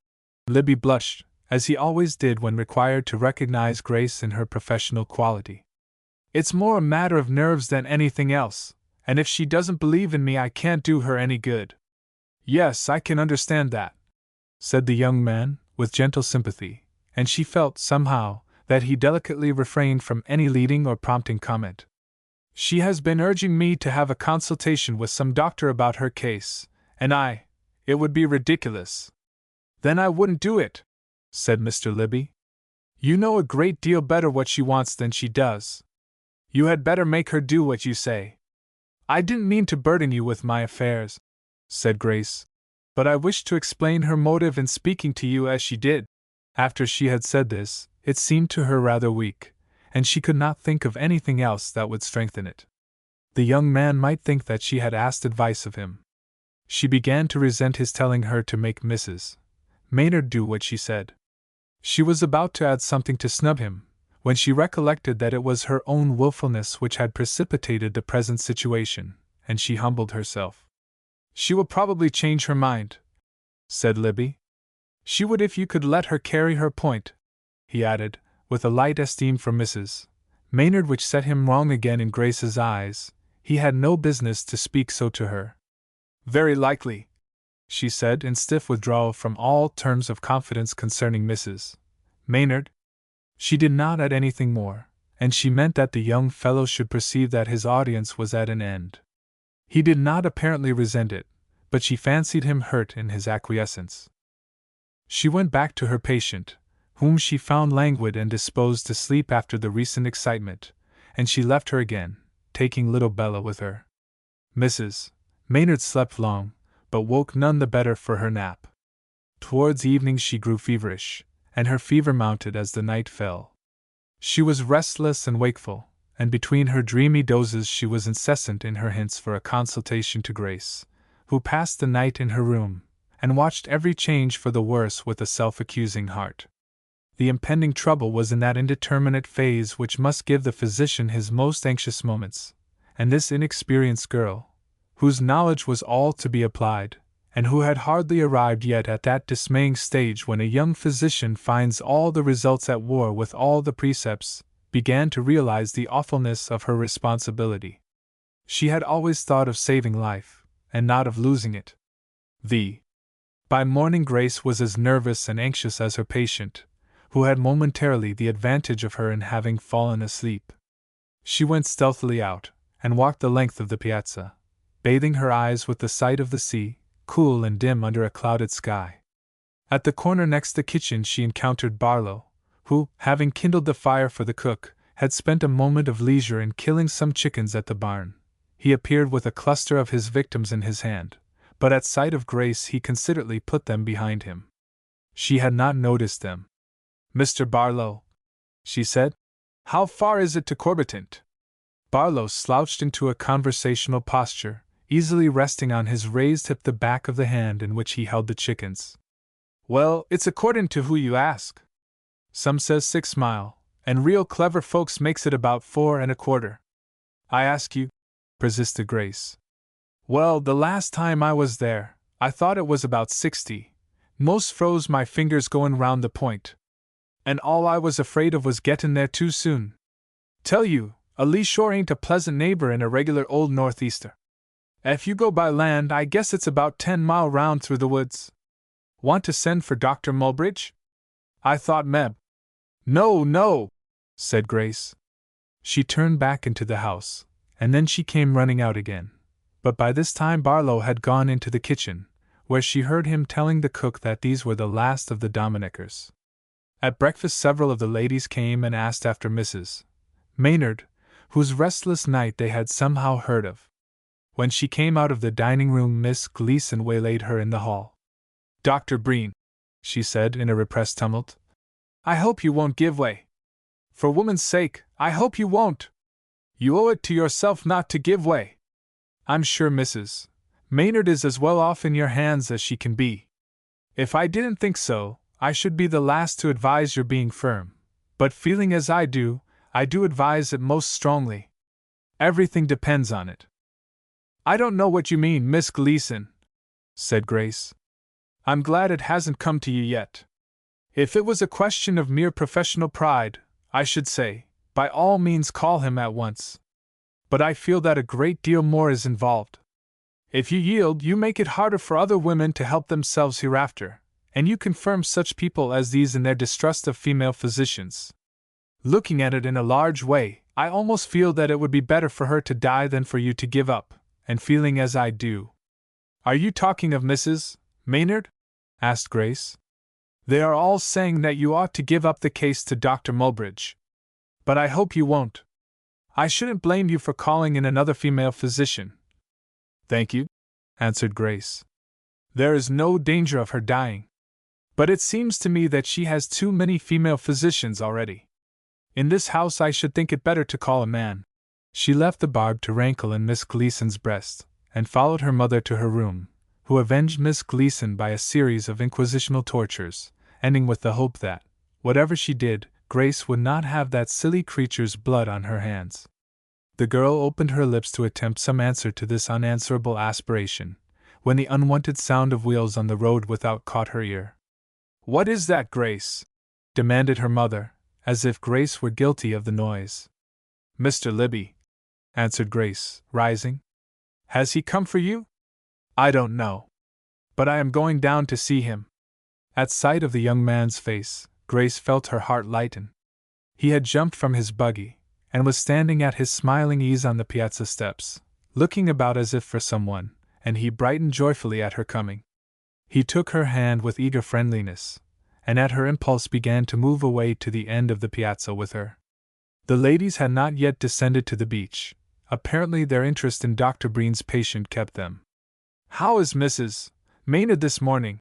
he asked, and she answered as they got beyond earshot. "Not better, I'm afraid." "Oh, I'm sorry," said the young man. "Then you won't be able to drive with me this morning? I hope she isn't seriously worse?" he added, recurring to Mrs. Maynard at the sight of the trouble in Grace's face. "I shall ask to drive with you," she returned. "Mr. Libby, do you know where Corbitant is?" "Oh, yes." "And will you drive me there?" "Why, certainly," he cried, in polite wonder. "Thank you." She turned half round, and cast a woman's look at the other women. "I shall be ready in half an hour." "Will you go away, and come back then?" "Not sooner." "Anything you please, Miss Breen," he said, laughing in his mystification. "In 30 minutes or 30 days." They went back to the steps, and he mounted his buggy. She sat down, and taking some work from her pocket, bent her head over it. At first she was pale, and then she grew red. But these fluctuations of color could not keep her spectators long. One by one they dispersed and descended the cliff, and when she rose to go for her hat the last had vanished, with a longing look at her. It was Miss Gleason.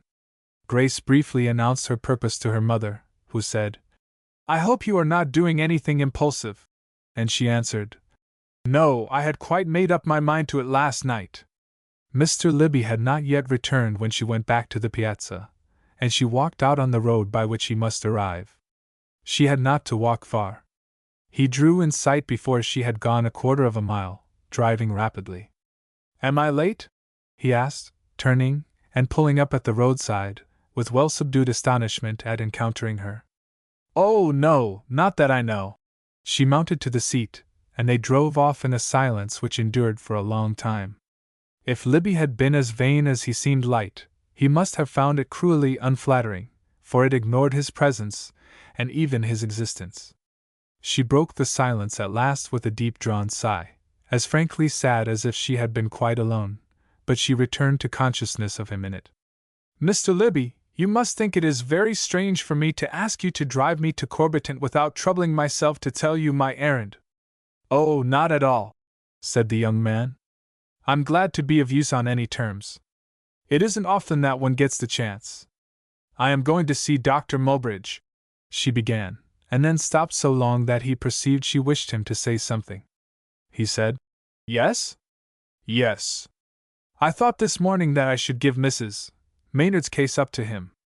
I shouldn't be at all troubled at seeming to give it up under a pressure of opinion, though I should not give it up for that. Of course," she explained, "you don't know that all those women have been saying that I ought to call in Dr. Mulbridge. It's one of those things," she added bitterly, "that make it so pleasant for a woman to try to help women." He made a little murmur of condolence, and she realized that she had thrown herself on his sympathy, when she thought she had been merely thinking aloud. "What I mean is that he is a man of experience and reputation, and could probably be of more use to her than I, for she would trust him more. But I have known her a long time, and I understand her temperament and her character, which goes for a good deal in such matters, and I have concluded not to give up the case. I wish to meet Dr. Mulbridge, however, and ask him to see her in consultation with me. That is all," she ended rather haughtily, as if she had been dramatizing the fact to Dr. Mulbridge in her own mind. "I should think that would be the right thing," said Libby limply, with uncalled-for approval, but he left this dangerous ground abruptly. "As you say, character goes for a great deal in these things.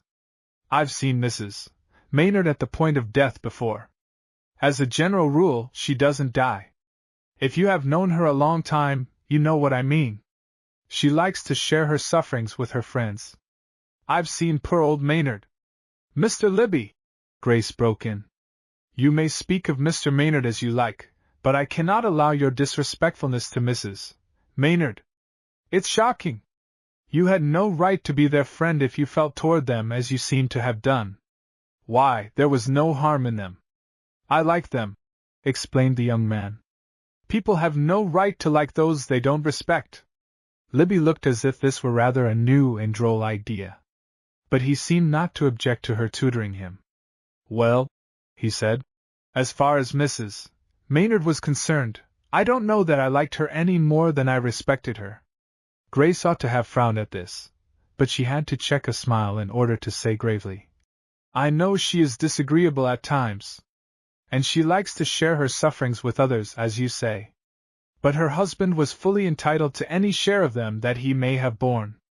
If he had been kinder to her, she wouldn't be what and where she is now. Kinder to her! Libby exclaimed. He's the kindest fellow in the world! Now, Miss Breen, he said earnestly, I hope Mrs.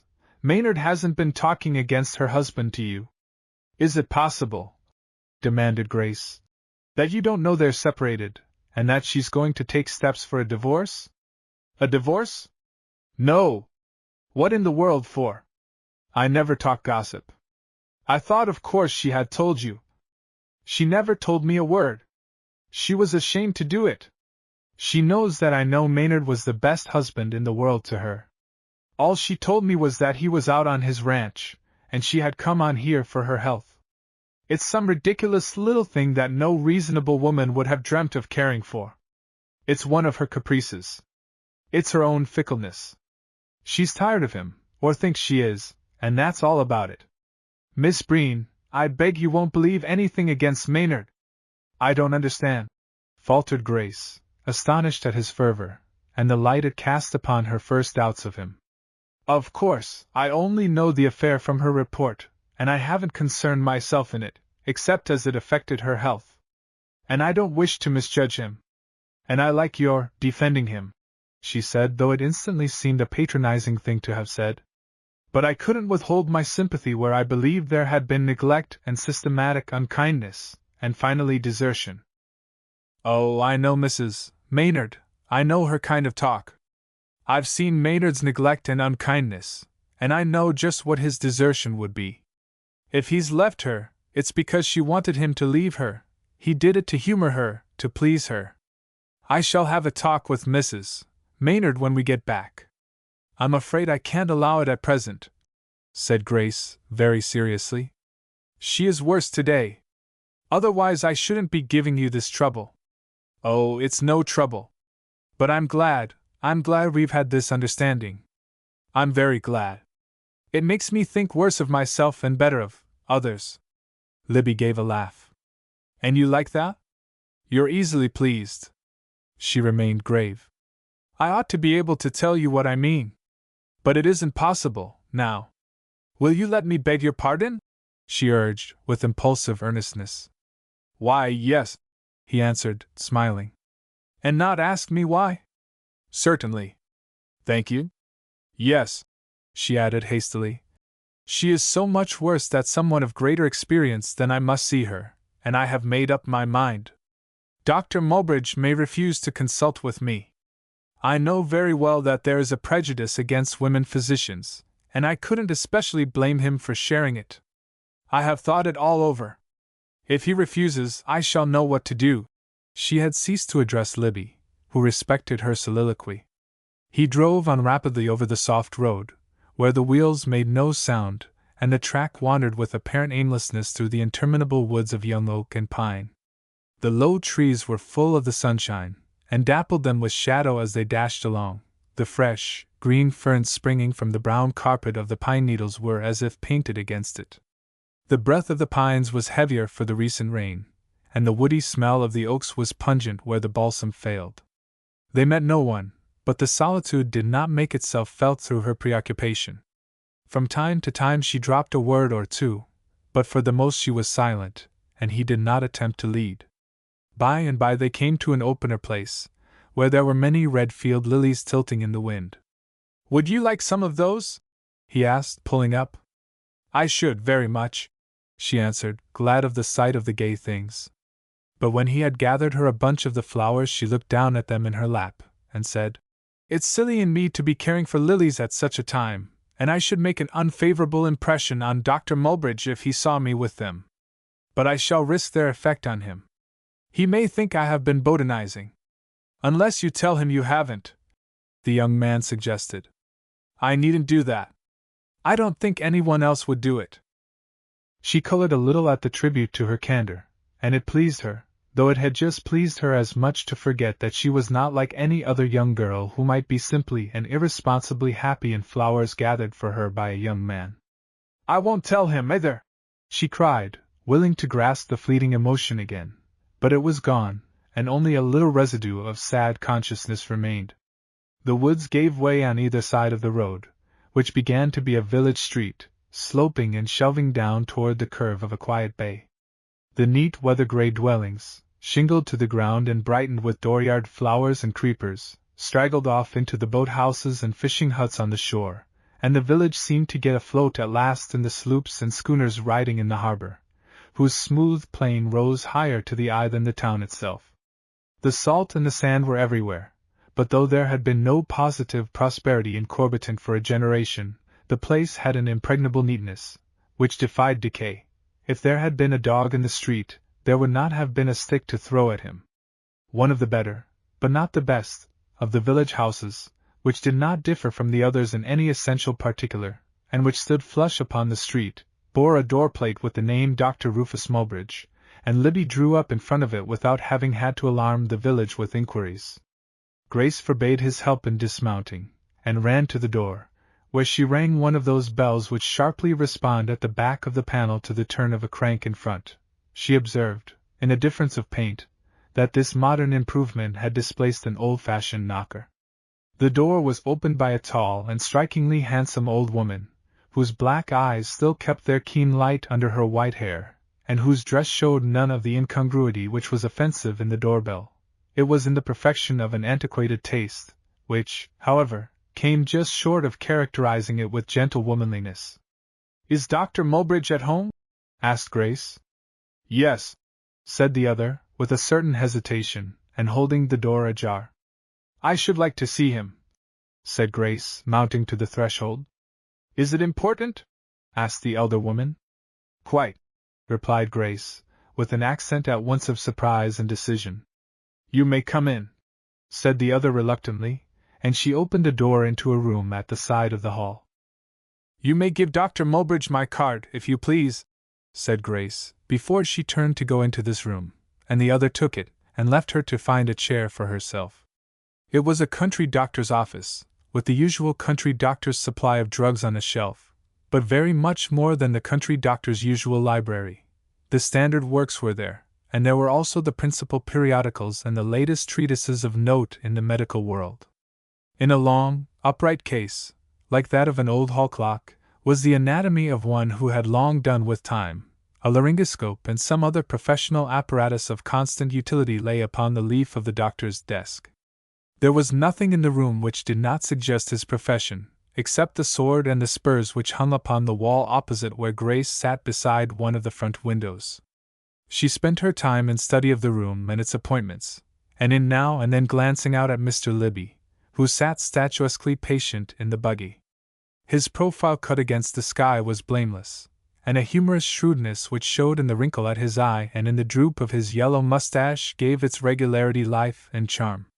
It occurred to her that if Dr. Mulbridge caught sight of Mr. Libby before he saw her, or before she could explain that she had got one of the gentlemen at the hotel, she resolved upon this prevarication, to drive her to Corbiton in default of another conveyance. He would have his impressions and conjectures, which doubtless the bunch of lilies in her hand would do their part to stimulate.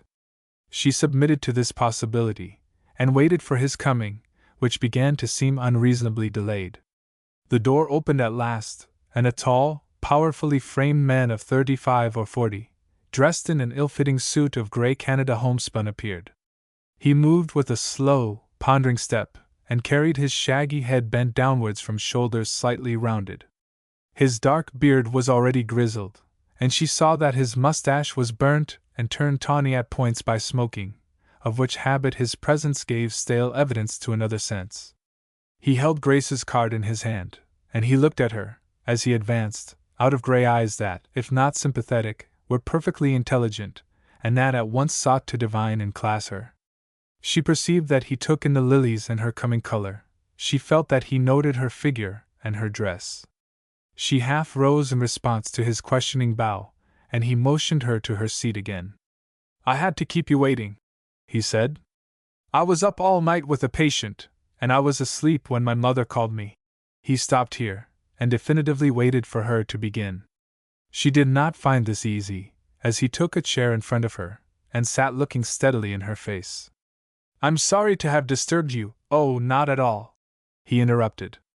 "The rule is to disturb a doctor. I mean," she began again, "that I am not sure that I am justified in disturbing you." He waited a little while for her to go on, and then he said, "Well, let us hear. I wish to consult with you," she broke out, and again she came to a sudden pause, and as she looked into his vigilant face, in which she was not sure there was not a hovering derision, she could not continue. She felt that she ought to gather courage from the fact that he had not started, or done anything positively disagreeable when she had asked for a consultation, but she could not, and it did not avail her to reflect that she was rendering herself liable to all conceivable misconstruction, that she was behaving childishly, with every appearance of behaving guiltily. He came to her aid again, in a blunt fashion, neither kind nor unkind, but simply common sense. "What is the matter? What is the matter?" she repeated. "Yes. What are the symptoms? Where and how are you sick?" "I am not sick," she cried. They stared at each other in reciprocal amazement and mystification. "Then excuse me if I asked you what you wish me to do?" "Oh," said Grace, realizing his natural error, with a flush. "It isn't in regard to myself that I wish to consult with you. It's another person, a friend." "Well," said Dr. Mulbridge, laughing, with the impatience of a physician used to making short cuts through the elaborate and reluctant statements of ladies seeking advice. "What is the matter with your friend?" "She has been an invalid for some time," replied Grace. The laugh, which had its edge of patronage and conceit, stung her into self-possession again, and she briefly gave the points of Mrs. Maynard's case, with the recent accident and the symptoms developed during the night. He listened attentively, nodding his head at times, and now and then glancing sharply at her, as one might at a surprisingly intelligent child. "I must see her," he said decidedly, when she came to an end. "I will see her as soon as possible. I will come over to Jocelyn's this afternoon, as soon as I can get my dinner, in fact." There was such a tone of dismissal in his words that she rose, and he promptly followed her example. She stood hesitating a moment. Then, "I don't know whether you understood that I wish merely to consult with you," she said. "That I don't wish to relinquish the case to you." "Relinquish the case, consult?" Dr. Mulbridge stared at her. "No, I don't understand. What do you mean by not relinquishing the case? If there is someone else in attendance—" "I am in attendance," said the girl firmly. "I am Mrs. Maynard's physician." "You? Physician? If you have looked at my card—" she began with indignant severity.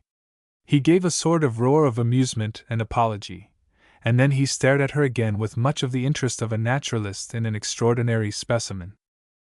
"I beg your pardon," he exclaimed. "I didn't look at it." But he now did so, where he held it crumpled in the palm of his left hand. "My mother said it was a young lady, and I didn't look. Will you sit down, Dr. Breen?" He bustled in getting her several chairs.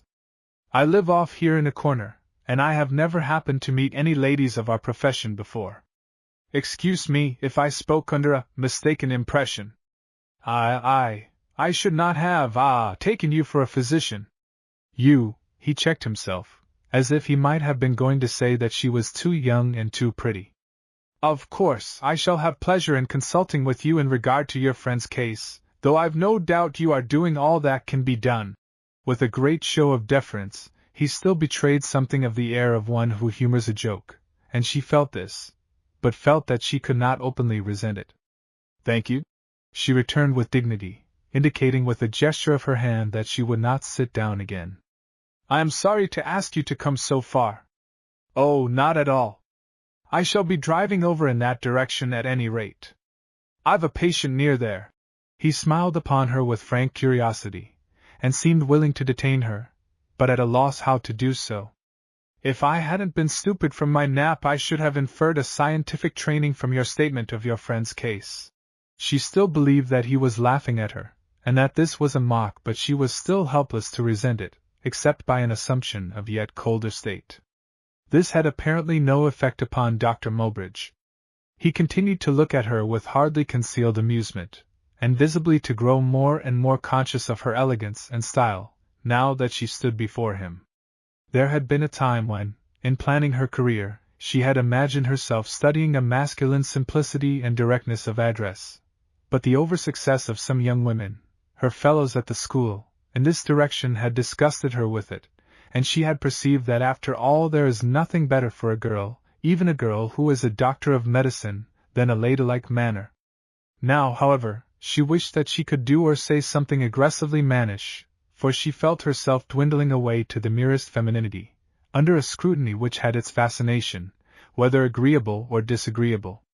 You must, he said, with really unwarrantable patronage, have found that the study of medicine has its difficulties. You must have been very strongly drawn to it. Oh no, not at all. I had rather an aversion at first, she replied, with the instant superiority of a woman where the man suffers any topic to become personal. Why did you think I was drawn to it? I don't know that I thought so, he stammered. I believe I intended to ask, he added bluntly, but she had the satisfaction of seeing him redden, and she did not volunteer anything in his relief.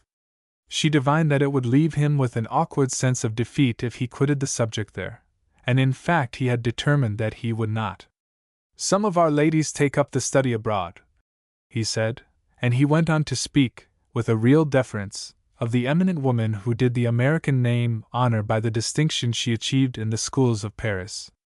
I have never been abroad, said Grace. No, he exclaimed. I thought all American ladies had been abroad.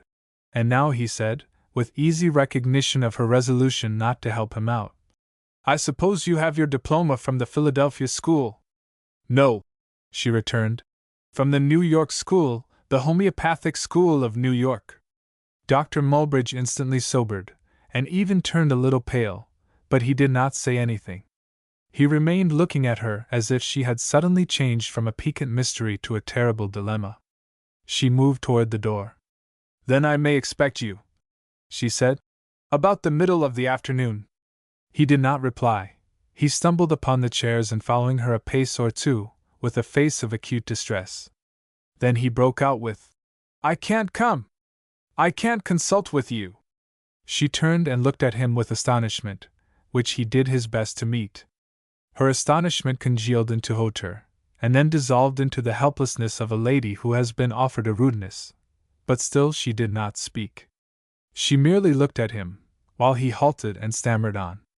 Personally, I should be obliged, I should feel honored, it has nothing to do with your being a woman, lady.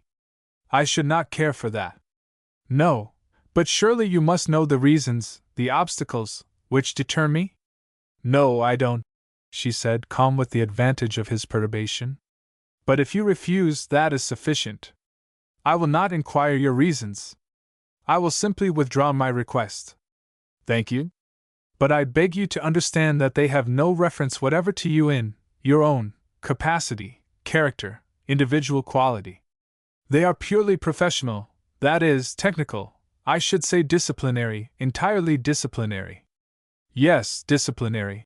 The word seemed to afford Dr. Mulbridge the degree of relief which can come only from an exactly significant and luminously exegetic word. I don't at all know what you mean, said Grace. But it is not necessary that I should know. Will you allow me? She asked, for Dr. Mulbridge had got between her and the door, and stood with his hand on the latch. His face flushed, and drops stood on his forehead. Surely, Dr. Breen, you must know why I can't consult with you. We belong to two diametrically opposite schools, theories, of medicine. It would be impracticable, impossible for us to consult. We could find no common ground. Have you never heard that the regular practice cannot meet homeopathists in this way? If you had told me, if I had known, you were a homeopathist, I couldn't have considered the matter at all. I can't now express any opinion as to your management of the case, but I have no doubt that you will know what to do, from your point of view, and that you will prefer to call in someone of your own persuasion. I hope that you don't hold me personally responsible for this result." "Oh, no," replied the girl, with a certain dreamy abstraction. "I had heard that you made some such distinction, I remember now. But I couldn't realize anything so ridiculous." Dr. Mulbridge colored. "Excuse me," he said, "if, even under the circumstances, I can't agree with you that the position taken by the regular practice is ridiculous." She did not make any direct reply. "But I suppose that you only made this distinction, as you call it, in cases where there is no immediate danger, that in a matter of life and death you would waive it. Mrs. Maynard is really. There are no conditions under which I could not conscientiously refuse to waive it." "Then," cried Grace, "I withdraw the word. It is not ridiculous. It is monstrous, atrocious, inhuman." A light of humorous irony glimmered in Dr. Mulbridge's eye. "I must submit to your condemnation." "Oh, it isn't a personal condemnation," she retorted. "I have no doubt that personally you are not responsible. We can lay aside our distinctions as allopathist and homeopathist, and you can advise with me." "It's quite impossible," said Dr. Mulbridge.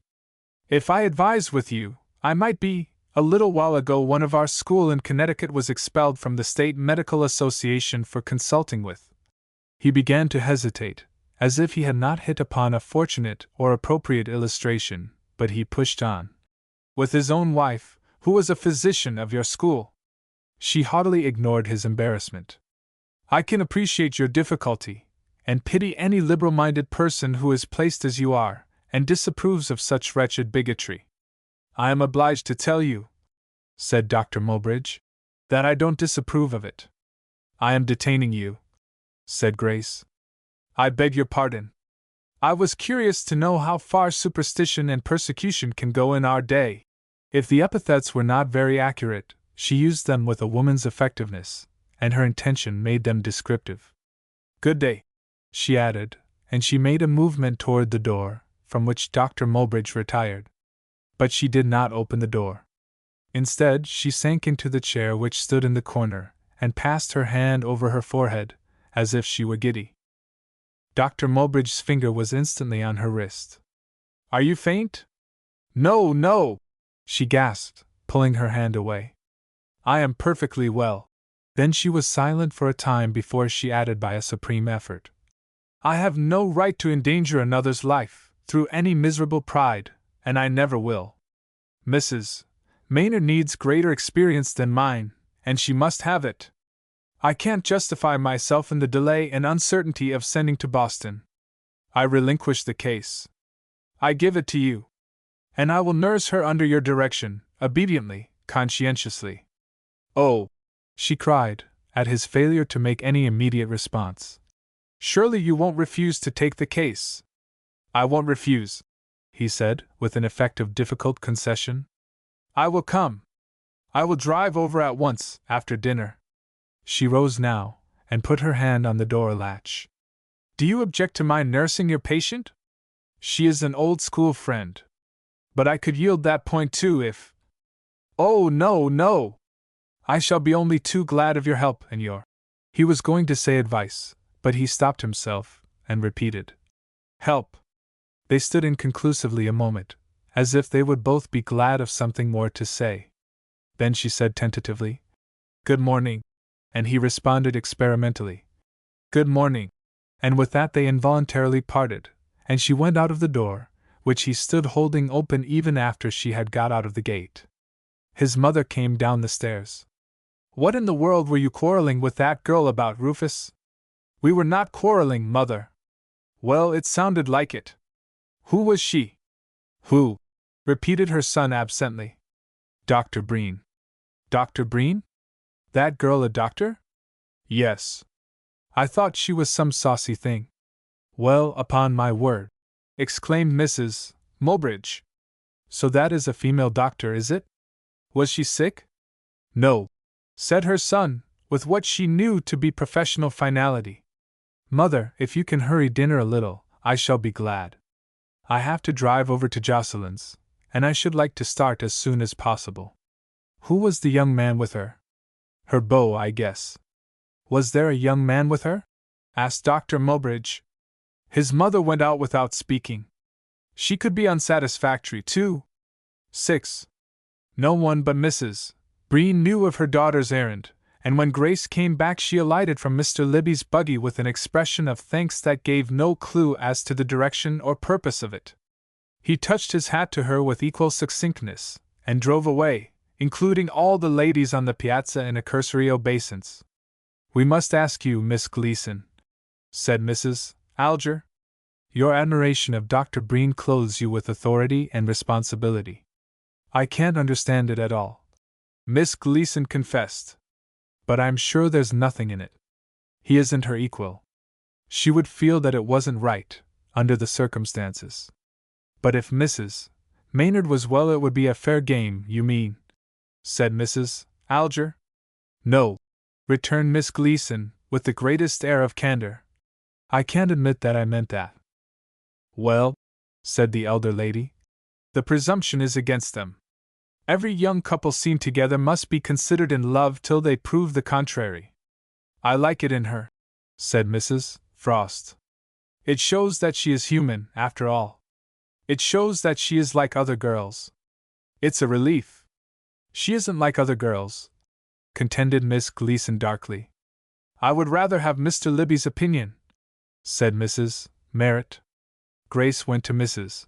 Maynard's room, and told her that Dr. Mulbridge was coming directly after dinner. I knew you would do it, cried Mrs. Maynard, throwing her right arm round Grace's neck, while the latter bent over to feel the pulse in her left. I knew where you had gone as soon as your mother told me you had driven off with Walter Libby. I'm so glad that you've got somebody to consult. Your theories are perfectly right, and I'm sure that Dr. Mulbridge will just tell you to keep on as you've been doing. Grace withdrew from her caress.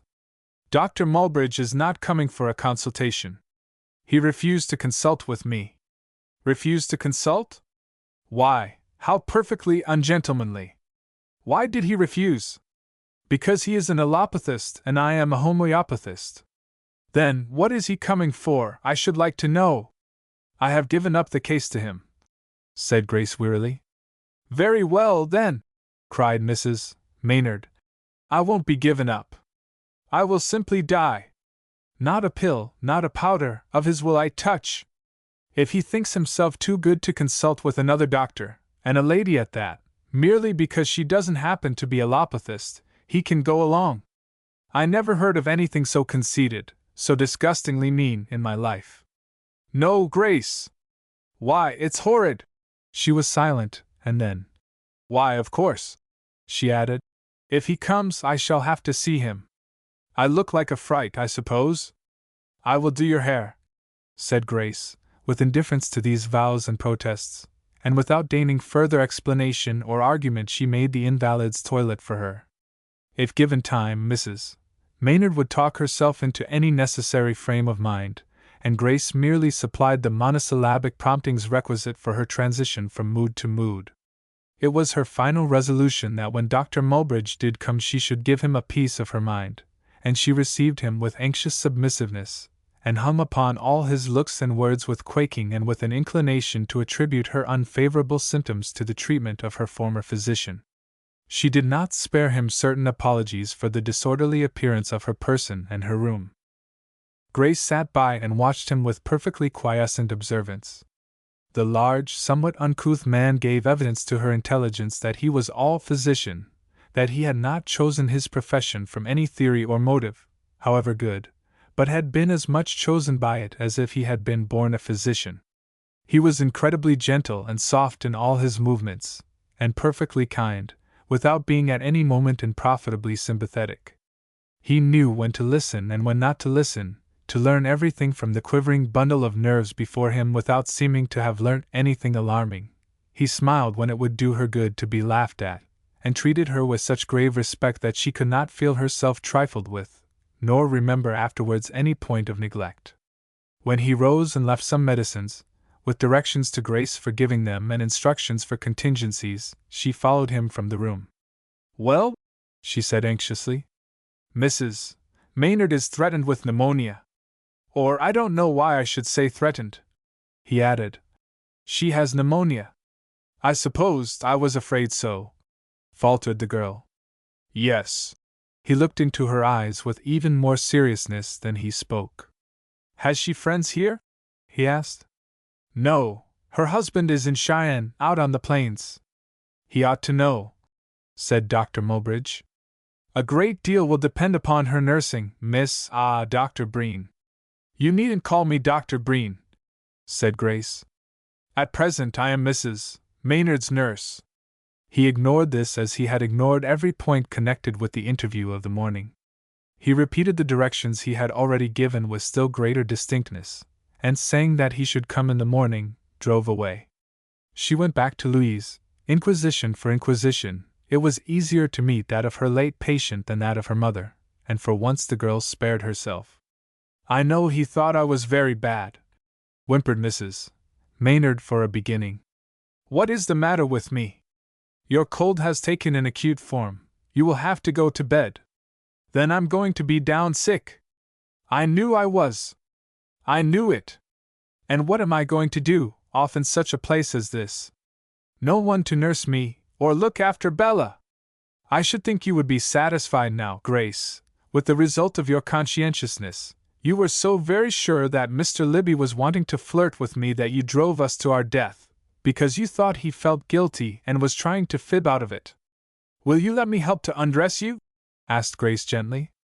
"Bella shall be well taken care of, and I am going to nurse you myself, under Dr. Mulbridge's direction.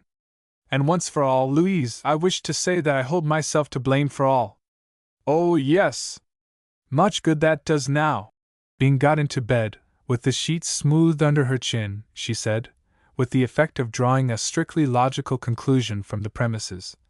"Well, I should think George Maynard would want to be with his family." Spent with this ordeal, Grace left her at last, and went out on the piazza, where she found Libby returned.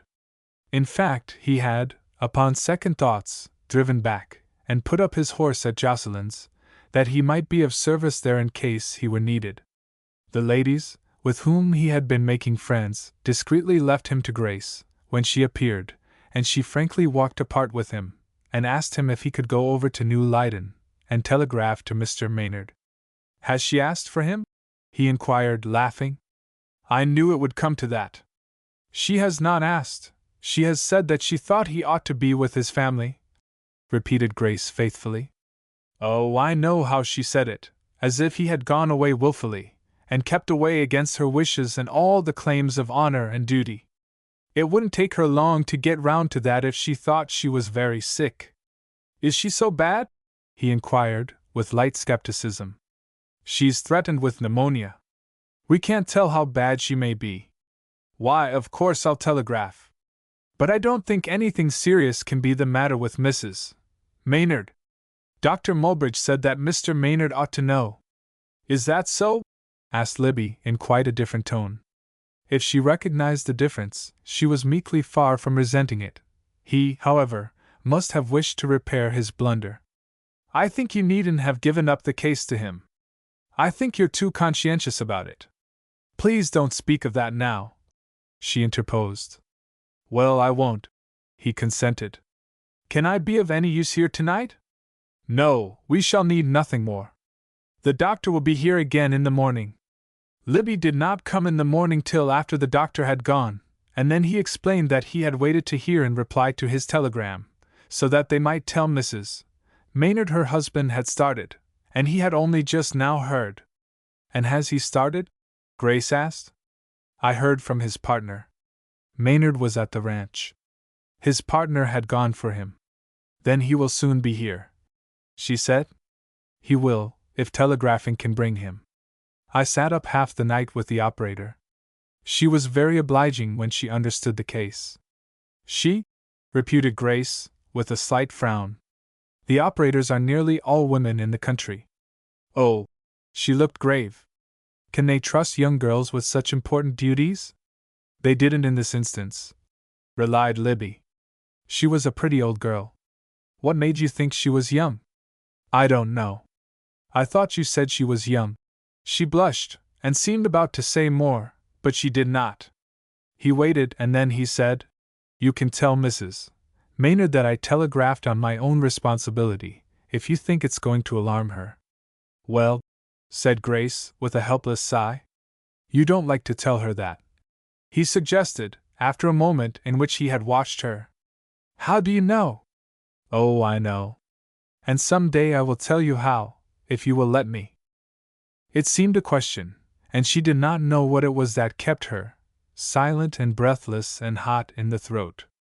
I don't like to do it, she said at last. I hate myself whenever I have to feign anything. I knew perfectly well that you didn't say she was young. She broke out desperately. Say Mrs. Maynard was young? He asked stupidly. No, she cried. She rose hastily from the bench where she had been sitting with him. I must go back to her now.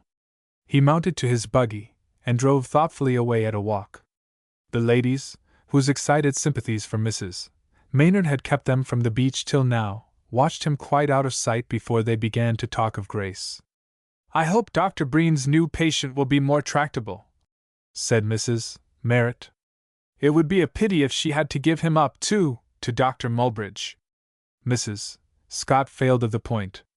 Why, is Mr. Libby sick? Not very, answered Mrs. Merritt, with a titter of self-applause. I should be sorry, interposed Mrs. Alger authoritatively, if we had said anything to influence the poor thing in what she has done. Oh, I don't think we need distress ourselves about undue influence, Mrs. Merritt exclaimed. Mrs. Alger chose to ignore the suggestion. She had a very difficult part, and I think she has acted courageously. I always feel sorry for girls who attempt anything of that kind. It's a fearful ordeal. But they say Miss Breen wasn't obliged to do it for a living, Mrs. Scott suggested. So much the worse, said Mrs. Merritt. No, so much the better, returned Mrs. Alger. Mrs. Merritt, sitting on the edge of the piazza, stooped over with difficulty and plucked a glass straw, which she bit as she looked rebelliously away. Mrs. Frost had installed herself as favorite since Mrs. Alger had praised her hair. She now came forward, and dropping fondly at her knee, looked up to her for instruction. Don't you think that she showed her sense in giving up at the very beginning, if she found she wasn't equal to it? She gave her head a little movement from side to side, and put the mass of her back hair more on show. Perhaps, said Mrs. Alger, looking at the favorite not very favorably.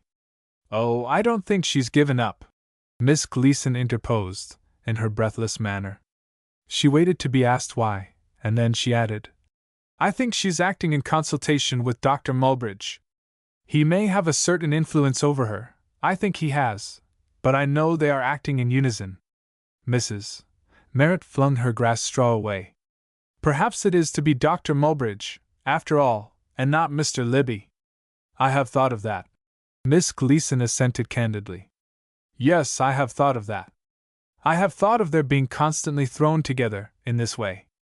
It would not discourage me. She could be quite as true to her vocation as if she remained single. Truer. Talking of true, said Mrs. Scott, always does make me think of blue. They say that yellow will be worn on everything this winter. Old gold? Asked Mrs. Frost. Yes, more than ever. Dear, cried the other lady. I don't know what I shall do. It perfectly kills my hair. Oh, Miss Gleason, exclaimed the young girl. Do you believe in character coming out in color? Yes, certainly. I have always believed that. Well, I've got a friend, and she wouldn't have anything to do with a girl that wore magenta more than she would fly.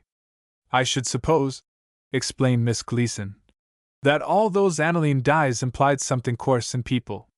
Isn't it curious, asked Mrs. Frost, how red-haired people have come in fashion? I can recollect, when I was a little girl, that everybody laughed at red hair. There was one girl at the first school I ever went to, the boys used to pretend to burn their fingers at her hair. I think Dr. Breen's hair is a very pretty shade of brown, said the young girl. Mrs. Merritt rose from the edge of the piazza. I think that if she hasn't given up to him entirely, she's the most submissive consulting physician I ever saw, she said, and walked out over the grass towards the cliff. The ladies looked after her. Is Mrs. Merritt more pudgy when she's sitting down or when she's standing up? Asked Mrs. Scott. Miss Gleason seized her first chance of speaking with Grace alone. Oh, do you know how much you are doing for us all? Doing for you all? How doing?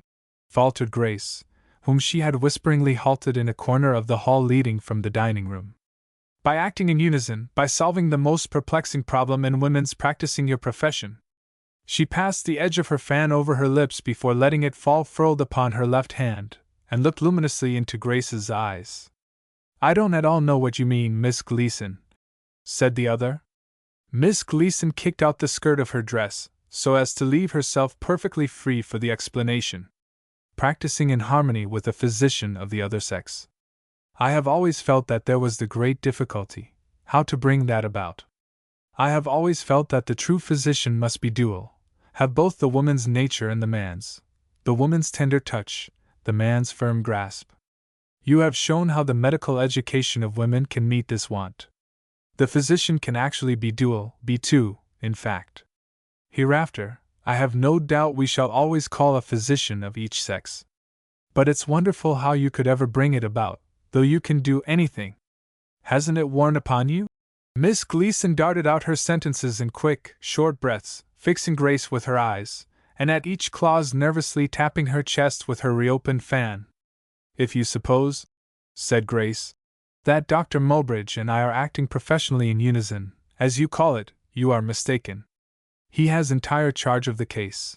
I gave it up to him, and I am merely nursing Mrs. Maynard under his direction. How splendid! Miss Gleason exclaimed. Do you know that I admire you for giving up, for knowing when to give up? So few women do that. Isn't he magnificent? Magnificent? I mean psychically. He is what I should call a strong soul. You must have felt his masterfulness. You must have enjoyed it. Don't you like to be dominated? No, said Grace. I shouldn't at all like it. Oh, I do. I like to meet one of those forceful masculine natures that simply bid you obey. It's delicious. Such a sense of self-surrender. Miss Gleason explained. It isn't because they are men, she added. I have felt the same influence from some women. I felt it, in a certain degree, on first meeting you. I am very sorry, said Grace coldly. I should dislike being controlled myself, and I should dislike still more to control others. You're doing it now, cried Miss Gleason, with delight. I could not do a thing to resist your putting me down. Of course you don't know that you're doing it, it's purely involuntary. And you wouldn't know that he was dominating you. And he wouldn't. Very probably Dr. Mulbridge would not have recognized himself in the character of all-compelling ladies' novel hero, which Miss Gleason imagined for him. Life presented itself rather simply to him, as it does to most men, and he easily dismissed its subtler problems from a mind preoccupied with active cares. As far as Grace was concerned, she had certainly roused in him an unusual curiosity. Nothing less than her homeopathy would have made him withdraw his consent to a consultation with her, and his fear had been that in his refusal she should escape from his desire to know more about her motives, her purposes. He had accepted without scruple the sacrifice of pride she had made to him, but he had known how to appreciate her scientific training, which he found as respectable as that of any clever young man of their profession. He praised, in his way, the perfection with which she interpreted his actions and intentions in regard to the patient. If there were such nurses as you, Miss Breen, there would be very little need of doctors, he said, with a sort of interrogative fashion of laughing peculiar to him. I thought of being a nurse once, she answered. Perhaps I may still be one. The scientific training won't be lost. Oh, no? It's a pity that more of them haven't it. But I suppose they think nursing is rather too humble an ambition. I don't think it's so, said Grace briefly. Then you didn't care for medical distinction? No. He looked at her quizzically, as if this were much droller than if she had cared. I don't understand why you should have gone into it. You told me, I think, that it was repugnant to you, and it's hard work for a woman, and very uncertain work for anyone. You must have had a tremendous desire to benefit your race. His characterization of her motive was so distasteful that she made no reply, and left him to his conjectures, in which he did not appear unhappy. How do you find Mrs. Maynard today? She asked. He looked at her with an instant coldness, as if he did not like her asking, and were hesitating whether to answer. But he said at last, She is no better. She will be worse before she is better. You see, he added, that I haven't been able to arrest the disorder in its first stage. We must hope for what can be done now, in the second. She had gathered from the half-jocose ease with which he had listened to Mrs. Maynard's account of herself, and to her own report, an encouragement which now fell to the ground. Yes, she assented in her despair. That is the only hope. He sat beside the table in the hotel parlor, where they found themselves alone for the moment, and drubbed upon it with an absent look. Have you sent for her husband? He inquired, returning to himself. Yes, Mr. Libby telegraphed the evening we saw you. That's good, said Dr. Mulbridge, with comfortable approval, and he rose to go away. Grace impulsively detained him. I won't ask you whether you consider Mrs. Maynard's case a serious one, if you object to my doing so. I don't know that I object, he said slowly, with a teasing smile, such as one might use with a persistent child whom one chose to baffle in that way. She disdained to avail herself of the implied permission. What I wish to tell you is, that I feel myself responsible for her sickness, and that if she dies, I shall be guilty of her death. Ah? Said Dr. Mulbridge, with more interest, but the same smile. What do you mean? She didn't wish to go that day when she was caught in the storm. But I insisted. I forced her to go. She stood panting with the intensity of the feeling which had impelled her utterance. What do you mean by forcing her to go? I don't know. I persuaded her. Dr. Mulbridge smiled, as if he perceived her intention not to tell him something she wished to tell him. He looked down into his hat, which he carried in his hand. Did you believe the storm was coming? No. And you didn't make it come? Of course not. He looked at her and laughed. Oh, you don't at all understand, she cried. I'm not a doctor of divinity, he said. Good morning. Wait, she implored. I'm afraid. I don't know. Perhaps my being near her is injurious to her. Perhaps I ought to let someone else nurse her. I wish to ask you this. She stopped breathlessly. I don't think you have done her any harm as yet, he answered lightly. However, he said, after a moment's consideration, why don't you take a holiday? Some of the other ladies might look after her a while. Do you really think, she palpitated, that I might? Do you think I ought? I'm afraid I oughtn't. Not if your devotion is hurtful to her? He asked. Send someone else to her for a while. Anyone can take care of her for a few hours. I couldn't leave her, feeling as I do about her. I don't know how you feel about her, said Dr. Mulbridge. But you can't go on at this rate. I shall want your help by and by, and Mrs. Maynard doesn't need you now. Don't go back to her. But if she should get worse while I am away, you think your staying and feeling bad would make her better? Don't go back, he repeated, and he went out to his ugly raw-boned horse, and mounting his shabby wagon, rattled away. She lingered, indescribably put to shame by the brutal common sense which she could not impeach, but which she still felt was no measure of the case. It was true that she had not told him everything, and she could not complain that he had mocked her appeal for sympathy if she had trifled with him by a partial confession. But she indignantly denied to herself that she had wished to appeal to him for sympathy. She wandered out on the piazza, which she found empty, and stood gazing at the sea in a reverie of passionate humiliation. She was in that mood, familiar to us all, when we long to be consoled and even flattered for having been silly. In a woman this mood is near to tears. At a touch of kindness the tears come, and momentous questions are decided. What was perhaps uppermost in the girl's heart was a detestation of the man to whom she had seemed a simpleton.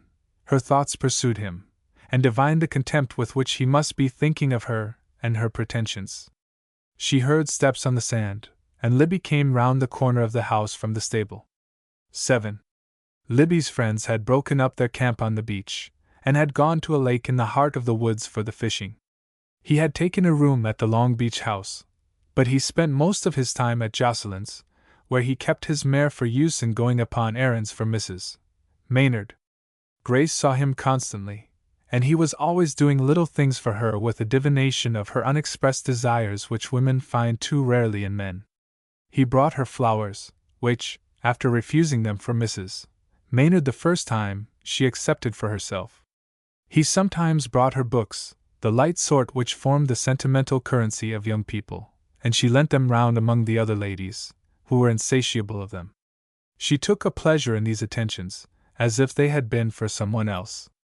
In this alien sense she liked to be followed up with a chair to the point where she wished to sit, to have her hat fetched, or her shawl, to drop her work or her handkerchief, secure that it would be picked up for her.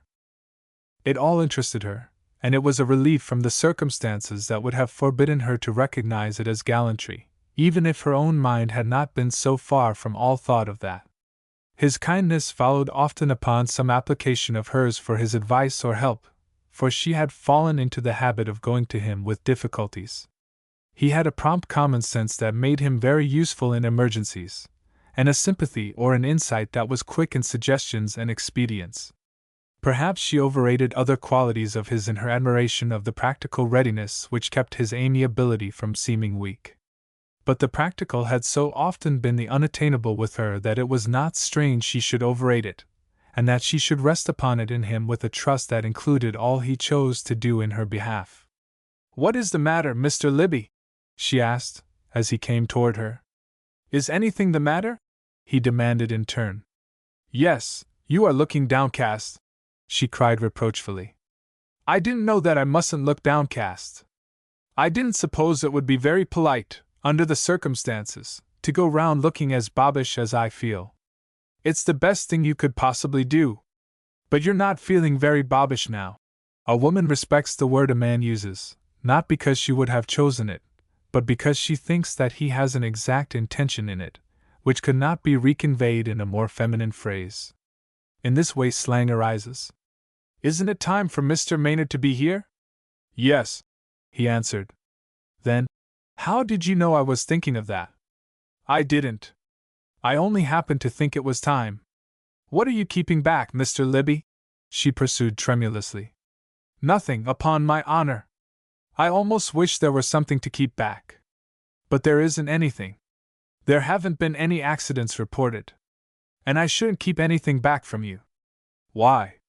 "Because you would be equal to it, whatever it was." "I don't see why you say that." She weakly found comfort in the praise which she might once have resented as patronage. "I don't see why I shouldn't," he retorted. "Because I am not fit to be trusted at all." "Do you mean?" "Oh, I haven't the strength to mean anything," she said. "But I thank you very much," she added. She turned her head away. "Confound Maynard!" cried the young man. "I don't see why he doesn't come. He must have started 4 days ago. He ought to have had sense enough to telegraph when he did start. I didn't tell his partner to ask him. You can't think of everything. I've been trying to find out something. I'm going over to Leiden, now, to try to wake up somebody in Cheyenne who knows Maynard." He looked ruefully at Grace, who listened with anxious unintelligence. "You're getting worn out, Miss Breen," he said. "I wish I could ask you to go with me to Leiden. It would do you good. But my mare's fallen lame. I've just been to see her. Is there anything I can do for you over there?" "Why, how are you going?" she asked. "In my boat," he answered consciously. "The same boat?" "Yes. I've had her put to rights. She wasn't much damaged." She was silent a moment, while he stood looking down at her in the chair into which she had sunk. "Does it take you long?" "Oh, no, it's shorter than it is by land. I shall have the tide with me both ways. I can make the run there and back in a couple of hours." 2 hours? Yes. A sudden impulse, unreasoned and unreasonable, in which there seemed hope of some such atonement, or expiation, as the same ascetic nature would once have found in fasting or the scourge, prevailed with her. She rose. Mr. Libby, she panted, if you will let me, I should like to go with you in your boat. Do you think it will be rough? No, it's a light breeze, just right. You needn't be afraid. I'm not afraid. I should not care if it were rough. I should not care if it stormed. I hope it. I will ask Mother to stay with Mrs. Maynard. Mrs. Breen had not been pleased to have her daughter in charge of Mrs. Maynard's case, but she had not liked her giving it up. She had said more than once that she had no faith in Dr. Mulbridge. She willingly consented to Grace's prayer, and went down into Mrs. Maynard's room, and insinuated misgivings in which the sick woman found so much reason that they began for the first time to recognize each other's good qualities. They decided that the treatment was not sufficiently active, and that she should either have something that would be more loosening to the cough, or some application, like mustard plasters, to her feet, so as to take away that stuffed feeling about the head. At that hour of the afternoon, when most of the ladies were lying down in their rooms, Grace met no one on the beach but Miss Gleason and Mrs. Alger, who rose from their beds of sand under the cliff at her passage with Mr. Libby to his dory. Don't you want to go to Leyden? He asked jocosely over his shoulder. You don't mean to say you're going? Miss Gleason demanded of Grace. Yes, certainly. Why not? Well, you are brave. She shut her novel upon her thumb, that she might have nothing to do but admire Grace's courage, as the girl walked away. It will do her good, poor thing, said the elder woman. She looks wretchedly. I can understand just why she does it, murmured Miss Gleason in adoring rapture. I hope she does it for pleasure, said Mrs. Alger. It isn't that, returned Miss Gleason mysteriously. At any rate, Mr. Libby seemed pleased. Oh, she would never marry him, said Miss Gleason. The other laughed, and at that moment Grace also laughed. The strong current of her purpose, the sense of escape from the bitter servitude of the past week, and the wild hope of final expiation through the chances she was tempting gave her a buoyancy long unfelt. She laughed in gaiety of heart as she helped the young man draw his dory down the sand, and then took her place at one end while he gave it the last push and then leaped in at the other. He pulled out to where the boat lay tilting at anchor, and held the dory alongside by the gunwale that she might step aboard. But after rising she faltered, looking intently at the boat as if she missed something there. I thought you had a man to sail your boat. I had. But I let him go last week. Perhaps I ought to have told you, he said, looking up at her aslant. Are you afraid to trust my seamanship? Adams was a mere form. He behaved like a fool that day. Oh, I'm not afraid, said Grace. She stepped from the dory into the boat, and he flung out the dory's anchor and followed. The sail went up with a pleasant clucking of the tackle, and the light wind filled it. Libby made the sheet fast, and sitting down in the stern on the other side, took the tiller and headed the boat toward the town that shimmered in the distance. The water hissed at the bow, and seethed and sparkled from the stern. The land breeze that bent their sail blew cool upon her cheek and freshened it with a tinge of color. This will do you good, he said, looking into hers with his kind, gay eyes. The color in her cheeks deepened a little. Oh, I am better than I look. I didn't come for medicinal purposes. Well, I am glad of it. We've a good hour between us and news or no news from Maynard, and I should like to think we were out for pleasure. You don't object? No, you can even smoke, if that will heighten the illusion. It will make it reality. But you don't mean it? Yes, why not? I don't know. But I couldn't have dreamt of smoking in your presence. And we take the liberty to dream very strange things. Yes, she said. It's shocking what things we do dream of people. But am I so forbidding? She asked, a little sadly. Not now, said Libby. He got out a pouch of tobacco and some cigarette papers, and putting the tiller under his arm, he made himself a cigarette. You seem interested, he said, as he lifted his eyes from his work, on which he found her intent, and struck his fusee. I was admiring your skill, she answered. Do you think it was worth a voyage to South America? I shouldn't have thought the voyage was necessary. Oh, perhaps you think you can do it, he said, handing her the tobacco and papers. She took them and made a cigarette. It took me a whole day to learn to make bad ones, and this is beautiful. But I will never smoke it. I will keep this always. You had better smoke it if you want more, she said. Will you make some more? I can't smoke the first one. Then smoke the last, she said, offering him the things back. No, go on. I'll smoke it. She lent herself to the idle humor of the time, and went on making cigarettes till there were no more papers. From time to time she looked up from this labor, and scanned the beautiful bay, which they had almost wholly to themselves. They passed a collier lagging in the deep channel, and signaling for a pilot to take her up to the town. A yacht, trim and swift, cut across their course. The ladies on board waved a salutation with their handkerchiefs, and Libby responded. Do you know them? Asked Grace. No, he laughed. But ladies like to take these liberties at a safe distance. Yes, that's a specimen of woman's daring, she said, with a self-scornful curl of the lip, which presently softened into a wistful smile. How lovely it all is, she sighed. Yes, there's nothing better in all the world than a sail. It is all the world while it lasts. A boat's like your own fireside for snugness. A dreamy light came into her eye, which wandered, with a turn of the head giving him the tender curve of her cheek, over the levels of the bay, roughened everywhere by the breeze, but yellowish-green in the channels and dark with the thick growth of eel-grass in the shallows. Then she lifted her face to the pale blue heavens in an effort that slanted towards him the soft round of her chin, and showed her full throat. This is the kind of afternoon, she said, still looking at the sky, that you think will never end. I wish it wouldn't, he answered. She lowered her eyes to his and asked, Do you have times when you are sorry that you ever tried to do anything, when it seems foolish to have tried? I have the other kind of times, when I wish that I had tried to do something. Oh yes, I have those too. It's wholesome to be ashamed of not having tried to do anything, but to be ashamed of having tried, it's like death. There seems no recovery from that. He did not take advantage of her confession, or try to tempt her to further confidence, and women like men who have this wisdom, or this instinctive generosity, and trust them further. And the worst of it is that you can't go back and be like those that have never tried at all.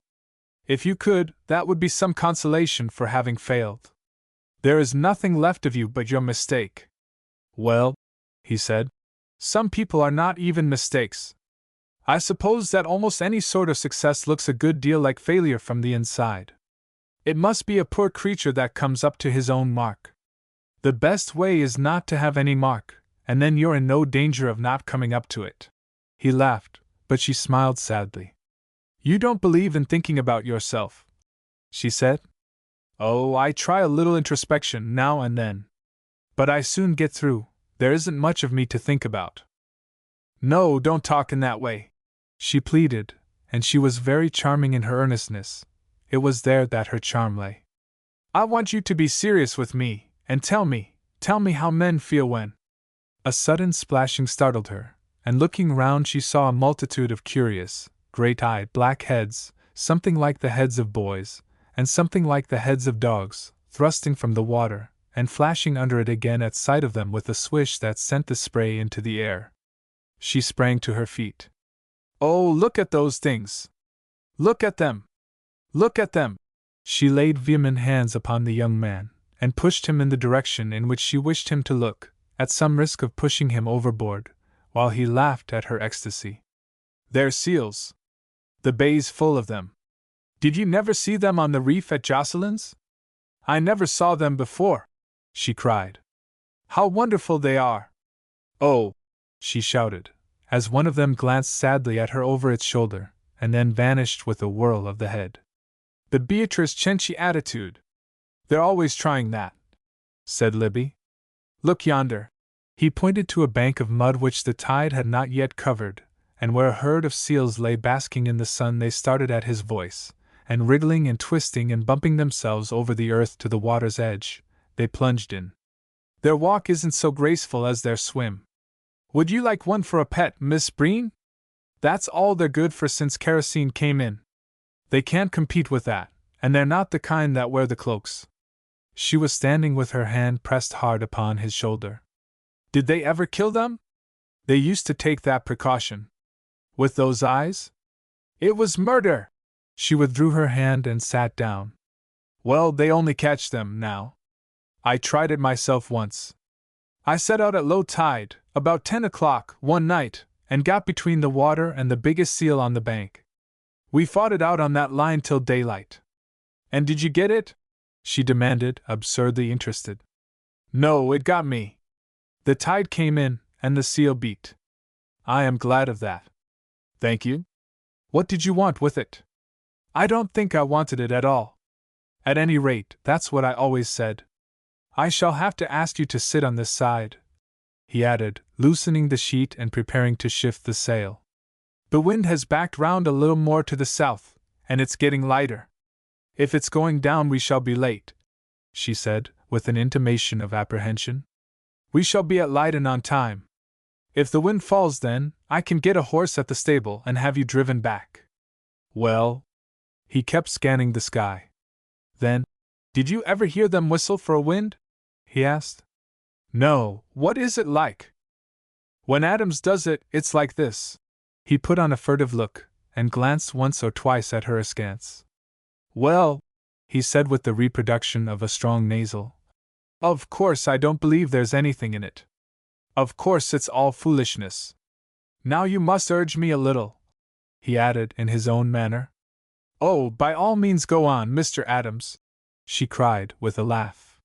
He rolled his head again to one side sheepishly. Well, I don't presume it deuce have anything to do with the wind. Well, I don't presume it deuce. He was silent long enough to whet an imagined expectation. Then he set his face towards the sky, and began a soft, low, coaxing sibilation between his teeth. SSS, SSSSS. Well, it don't stand to reason it can bring the wind. SSSSSSS, SSSS. Why, of course it's all foolishness. SSS. He continued to emit these sibilants, interspersing them with Adams's protests. Suddenly the sail pulled the loose sheet taut, and the boat leaped forward over the water. Wonderful! Cried the girl. That's what I said to Adams, or words to that effect. But I thought we should get it from the look of the sky before I proposed to whistle for it. Now then, he continued, I will be serious if you like. Serious? Yes. Didn't you ask me to be serious just before those seals interrupted you? Oh, she exclaimed, coloring a little. I don't think we can go back to that, now. He did not insist, and she said presently, I thought the sailors had a superstition about ships that are lucky and unlucky. But you've kept your boat. I kept her for luck. The lightning never strikes twice in the same place. And I never saw a boat that behaved so well. Do you call it behaving well to tip over? She behaved well before that. She didn't tip over outside the reef. It certainly goes very smoothly, said the girl. She had in vain recurred to the tragic motive of her coming. She could not revive it. There had been nothing like expiation in this eventless voyage. It had been a pleasure, and no penance. She abandoned herself with a weak luxury to the respite from suffering and anxiety. She made herself the good comrade of the young man whom perhaps she even tempted to flatter her farther and farther out of the dreariness in which she had dwelt, and if any woeful current of feeling swept beneath, she would not fathom it, but resolutely floated, as one may at such times, on the surface. They laughed together and jested. They talked in the gay idleness of such rare moods. They passed the yacht at anchor, and a young fellow in a white duck cap, leaning over the rail, saluted Libby with the significant gravity which one young man uses towards another whom he sees in a sailboat with a pretty girl. She laughed at this. Do you know your friend? She asked. Yes. This time I do. He fancies you are taking some young lady a sail. What would he say if you were to stop and introduce me to him as Dr. Breen? Oh, he knows who you are. It's Johnson. The one whose clothes you came over in that morning? Yes. I suppose you laughed at me. I liked your having the courage to do it. But how does he know me? I described you. He's rather an old friend. This also amused her. I should like to hear how you described me. I will tell you sometime. It was an elaborate description. I couldn't get through with it now before we landed. The old town had come out of the haze of the distance, a straggling village of weather-beaten wood and weather-beaten white paint, picturesque, but no longer a vision of grey stone and pale marble. A coalyard, and a brick locomotive house, and rambling railroad sheds stretched along the waterfront. They found their way easily enough through the sparse shipping to the steps at the end of the wooden pier, where Libby dropped the sail and made his boat fast. A little pleasant giddiness, as if the lightness of her heart had mounted to her head, made her glad of his arm up these steps and up the wharf, and she kept it as they climbed the sloping elm-shaded village street to the main thoroughfare, with its brick sidewalks, its shops and awnings, and its cheerful stir and traffic. The telegraph office fronted the head of the street which they had ascended. "You can sit here in the apothecary's till I come down," he said. "Do you think that will be professionally appropriate? I am only a nurse now." "No, I wasn't thinking of that. But I saw a chair in there. And we can make a pretense of wanting some soda. It is the proper thing to treat young ladies to soda when one brings them in from the country. It does have that appearance," she assented, with a smile. She kept him waiting with what would have looked like coquettish hesitation in another, while she glanced at the windows overhead, pierced by a skein of converging wires. "Suppose I go up with you? I should like that better," he said, and she followed him lightly up the stairs that led to the telegraph office. A young man stood at the machine with a cigar in his mouth, and his eyes intent upon the ribbon of paper unreeling itself before him. "Just hold on," he said to Libby, without turning his head. "I've got something here for you," he read. "Dispatch received yesterday. Coming right through. George Maynard." "Good!" cried Libby. "Dated Council Bluffs. Want it written out?" "No, what's to pay?" "Paid," said the operator. The laconically transacted business ended with this. The wire began to cluck again like the anxious hen whose manner the most awful and mysterious of the elements assumes in becoming articulate, and nothing remained for them but to come away. "That was what I was afraid of," said Libby. "Maynard was at his ranch, and it must have been a good way out. They're 50 or 60 miles out, sometimes. That would account for the delay. Well, Mrs. Maynard doesn't know how long it takes to come from Cheyenne, and we can tell her he's on the way, and has telegraphed." They were walking rapidly down the street to the wharf where his boat lay. "Oh!" he exclaimed, halting abruptly. "I promised to send you back by land if you preferred. Has the wind fallen?" "Oh, no, we shall have a good breeze. I won't put you to the trouble of getting a horse. I can go back perfectly well in the boat." "Well, that's what I think," he said cheerily. She did not respond, and he could not be aware that any change had come over her mood. But when they were once more seated in the boat, and the sail was pulling in the fresh breeze, she turned to him with a scarcely concealed indignation. "Have you a fancy for experimenting upon people, Mr. Libby?" "Experimenting? I don't know in the least what you mean. Why did you tell me that the operator was a woman?" "Because the other operator is," he answered. "Oh," she said, and fell blankly silent. "There is a good deal of business there. They have to have 2 operators," he explained, after a pause. "Why, of course," she murmured in deep humiliation. If he had suffered her to be silent as long as she would, she might have offered him some reparation. But he spoke. "Why did you think I had been experimenting on you?" he asked. "Why?" she repeated. The sense of having put herself in the wrong exasperated her with him. "Oh, I dare say you were curious. Don't you suppose I have noticed that men are puzzled at me? What did you mean by saying that you thought I would be equal to anything?" "I meant, I thought you would like to be treated frankly. And you wouldn't treat everybody so? I wouldn't treat Mrs. Maynard so." "Oh," she said. "You treat me upon a theory. Don't you like that? We treat everybody upon a theory." "Yes, I know. And I should tell you the worst of anything at once, Because I think you are one of the kind that don't like to have their conclusions made for them. And you would really let women make their own conclusions, she said. You are very peculiar. She waited a while, and then she asked, And what is your theory of me? That you are very peculiar. How? You are proud. And is pride so very peculiar? Yes, in women. Indeed. You set up for a connoisseur of female character. That's very common nowadays. Why don't you tell me something more about yourself? We're always talking about me. He might well have been doubtful of her humor. He seemed to decide that she was jesting, for he answered lightly. Why, you began it. I know I did this time. But now I wish to stop it too. He looked down at the tiller in his hands. Well, he said, I should like to tell you about myself. I should like to know what you think of the kind of man I am. Will you be honest if I will? That's a very strange condition, she answered, meeting and then avoiding the gaze he lifted to her face. What? Being honest? Well, no or yes. It isn't for you. Thank you. But I'm not under discussion now. Well, in the first place, he began, I was afraid of you when we met. Afraid of me? That isn't the word, perhaps. We'll say ashamed of myself. Mrs. Maynard told me about you, and I thought you would despise me for not doing or being anything in particular. I thought you must. Indeed. He hesitated, as if still uncertain of her mood from this intonation, and then he went on.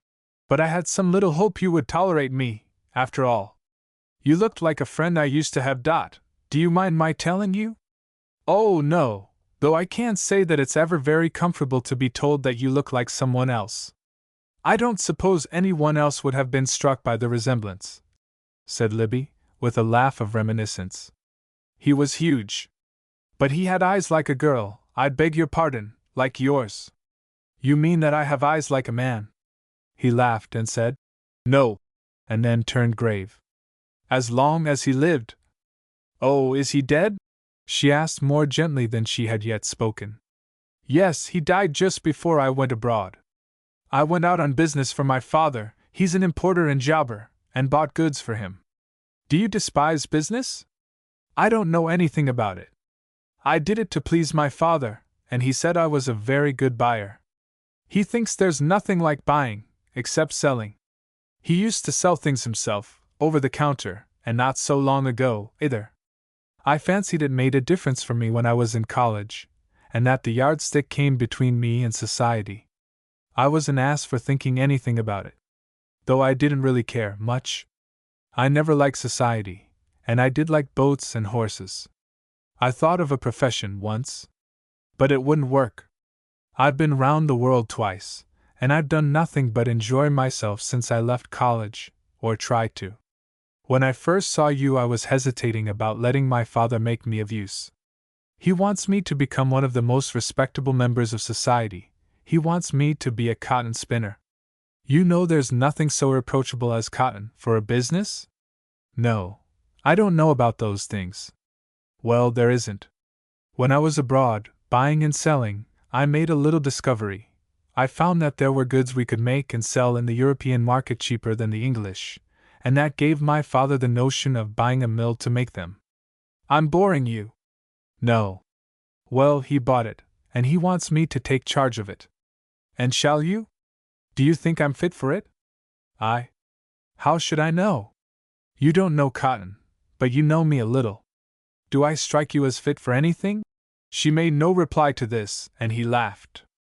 I assure you I felt small enough when I heard what you had done, and thought what I had done. It gave me a start, and I wrote my father that night that I would go in for it. I once thought of going to a factory town, she answered, without wilful evasion, to begin my practice there among the operatives' children. I should have done it if it had not been for coming here with Mrs. Maynard. It would have been better. Come to my factory town, Miss Breen. There ought to be fevers there in the autumn, with all the low lands that I'm allowed to flood. Mrs. Maynard told me about your plan. Pray, what else did Mrs. Maynard tell you about me? About your taking up a profession, in the way you did, when you needn't, and when you didn't particularly like it. Oh, she said. Then she added, and because I wasn't obliged to it, and didn't like it, you tolerated me? Tolerated? He echoed. This vexed her. Yes, tolerate. Everybody, interested or not, has to make up his mind whether to tolerate me as soon as he hears what I am. What excuse did you make for me? I didn't make any, said Libby. But you had your misgiving, your surprise. I thought if you could stand it, other people might. I thought it was your affair. Just as if I had been a young man? No! That wasn't possible. She was silent. Then, the conversation has got back into the old quarter, she said. You are talking about me again. Have you heard from your friends since they went away? What friends? Those you were camping with. No. What did they say when they heard that you had found a young doctress at Jocelyn's? How did you break the fact to them? What jokes did they make? You needn't be afraid to tell me, she cried. Give me Mr. Johnson's comments. He looked at her in surprise that incensed her still more, and rendered her incapable of regarding the pain with which he answered her. I'm afraid, he said, that I have done something to offend you. Oh no! What could you have done? Then you really mean to ask me whether I would let anyone make a joke of you in my presence? Yes, why not? Because it was impossible, he answered. Why was it impossible? She pursued. Because I love you. She had been looking him defiantly in the eyes, and she could not withdraw her gaze. For the endless moment that ensued, her breath was taken away. Then she asked in a low, steady voice, Did you mean to say that? No. I believe you, and I forgive you. No, no, she cried, at a demonstration of protest from him. Don't speak again. He obeyed, instantly, implicitly. With the tiller in his hand he looked past her, and guided the boat's course. It became intolerable. Have I ever done anything that gave you the right to say that? She asked, without the self-command which she might have wished to show. No, he said. You were only the most beautiful. I am not beautiful. And if I were, it wasn't to be helped. I saw from the first how good and noble you were, and... This is absurd, she exclaimed. I am neither good nor noble, and if I were, it wouldn't make any difference. Whatever you are the one woman in the world to me, and you always will be. Mr. Libby! Oh, I must speak now. You were always thinking, because you had studied a man's profession, that no one would think of you as a woman, as if that could make any difference to a man that had the soul of a man in him. No, no, she protested. I didn't think that. I always expected to be considered as a woman, but not as a woman to fall in love with. I understood. And that somehow made you all the dearer to me. If you had been a girl like other girls, I shouldn't have cared for you. Oh, I didn't mean to speak to you today. But sometime I did mean to speak, because whatever I was, I loved you, and I thought you didn't dislike me. I did like you, she murmured, very much. And I respected you. But you can't say that I ever gave you any hope in this way. She almost asked him if she had. No, not purposely. And if you did, it's over now. You have rejected me. I understand that. There's no reason why you shouldn't. And I can hold my tongue. He did not turn, but looked steadily past her at the boat's head. An emotion stirred in her breast which took the form of a reproach. Was it fair, then, to say this when neither of us could escape afterwards? I didn't mean to speak, he said without looking up, and I never meant to place you where you couldn't escape. It was true that she had proposed to go with him in the boat, and that she had chosen to come back with him, when he had offered to have her driven home from Leyden. No, you are not to blame, she said at last. I asked to come with you. Shall I tell you why? Her voice began to break. In her pity for him and her shame for herself the tears started to her eyes. She did not press her question, but, Thank you for reminding me that I invited myself to go with you, she said, with feeble bitterness. He looked up at her in silent wonder, and she broke into a sob. He said gently, I don't suppose you expect me to deny that. You don't think me such a poor dog as that? Why, of course not, she answered with quivering lips, while she pressed her handkerchief to her eyes. I was only too glad to have you come. I always meant to tell you what I have told, but not when I should seem to trap you into listening. No, she murmured. I can believe that of you. I do believe it. I take back what I said. Don't let us speak of it any more now, she continued, struggling for her lost composure, with what success appeared in the fresh outburst with which she recognized his forbearance to hint at any painfulness to himself in the situation. I don't mind it so much on my account, but oh! How could you for your own sake? Do let us get home as fast as we can. I am doing everything I can to release you, he said. If you will sit here, he added, indicating the place beside him in the stern, you won't have to change so much when I want to tack. She took the other seat, and for the first time she noticed that the wind had grown very light. She watched him with a piteous impatience while he shifted the sail from side to side, keeping the sheet in his hand for convenience in the frequent changes. He scanned the sky, and turned every current of the ebbing tide to account. It was useless. The boat crept, and presently it scarcely moved. The wind is down, he said, making the sheet fast, and relaxing his hold on the tiller. And the tide is going out, she exclaimed. The tide is going out, he admitted. If we should get caught on these flats, she began, with rising indignation, we should have to stay till the tide turned. She looked wildly about for aid. If there were a rowboat anywhere within hail, she could be taken to Jocelyn's in that. But they were quite alone on those lifeless waters. Libby got out a pair of heavy oars from the bottom of the boat, and, setting the rowlocks on either side, tugged silently at them. The futile effort suggested an idea to her which doubtless she would not have expressed if she had not been lacking, as she once said, in a sense of humor. Why don't you whistle for a wind? He stared at her in sad astonishment to make sure that she was in earnest, and then, whistle, he echoed forlornly, and broke into a joyless laugh. You knew the chances of delay that I took in asking to come with you, she cried. And you should have warned me. It was ungenerous, it was ungentlemanly. It was whatever you like. I must be to blame. I suppose I was too glad to have you come. If I thought anything, I thought you must have some particular errand at Leyden. You seemed anxious to go, even if it stormed. If it had stormed, she retorted, I should not have cared. I hoped it would storm. Then at least I should have run the same danger. I hoped it would be dangerous.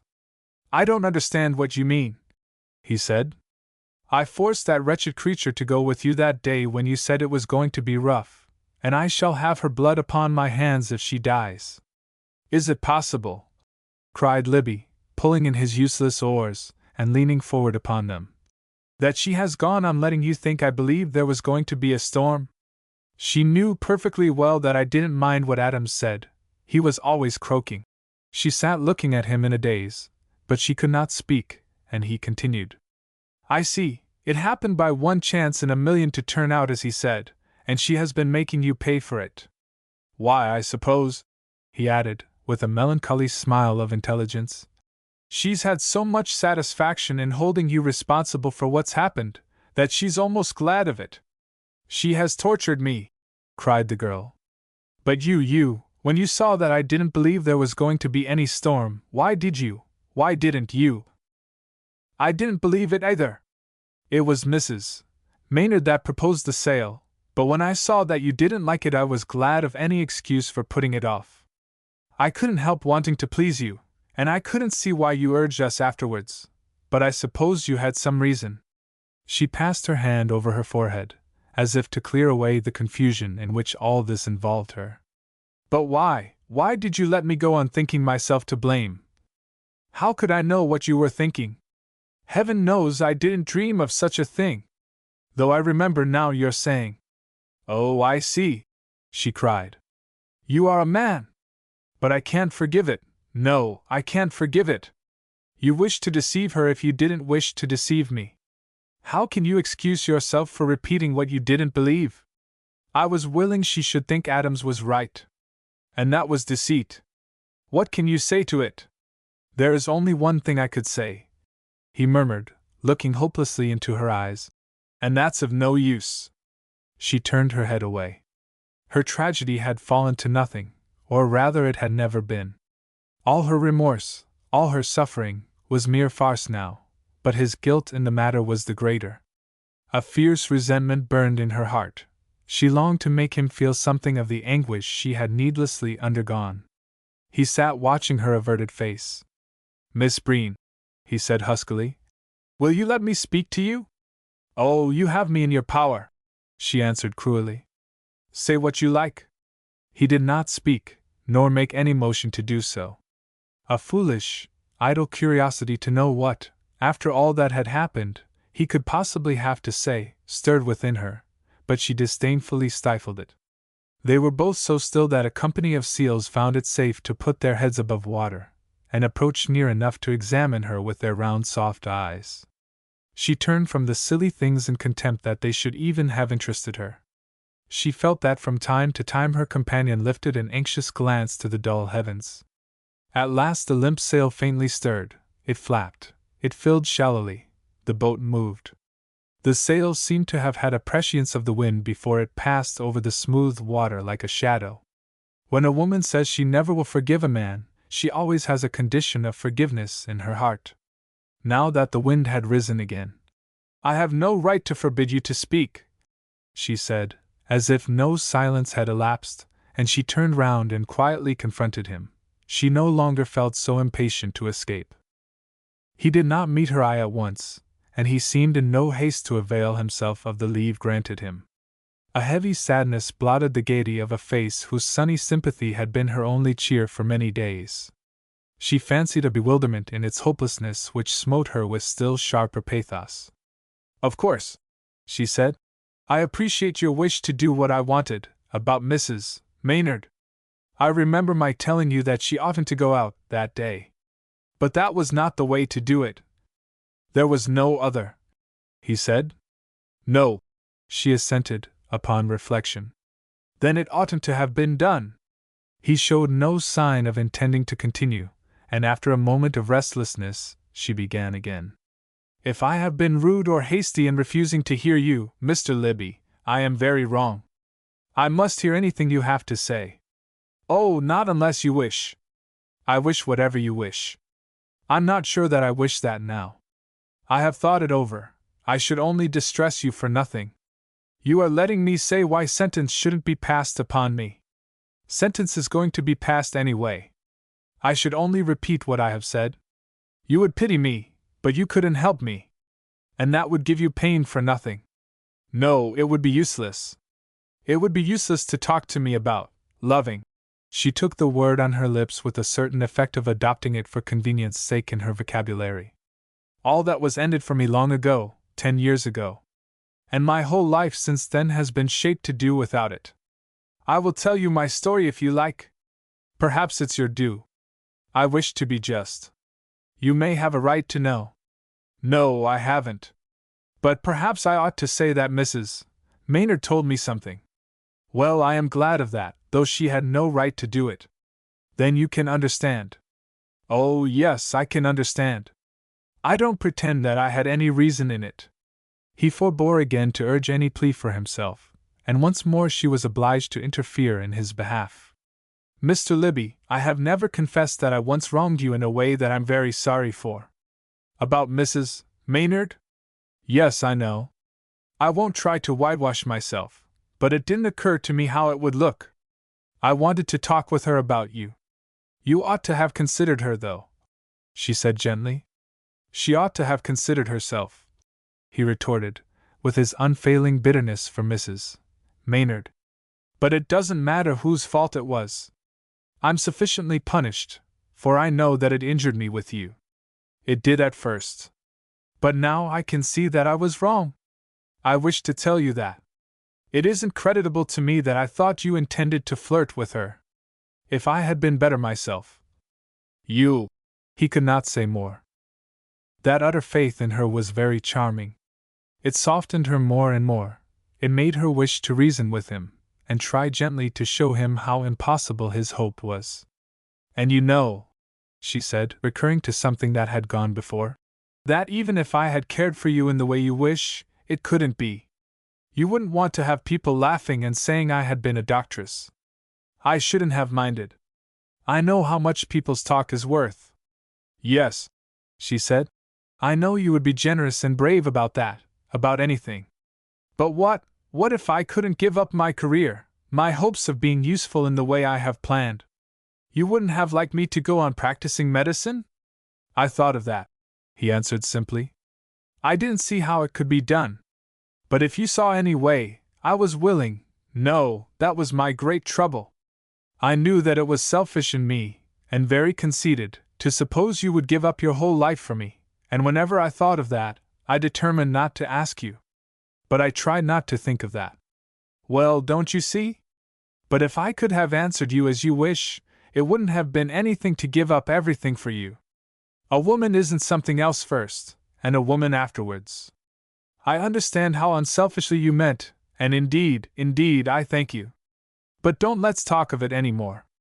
It couldn't have been, and there is nothing but misery in thinking of it.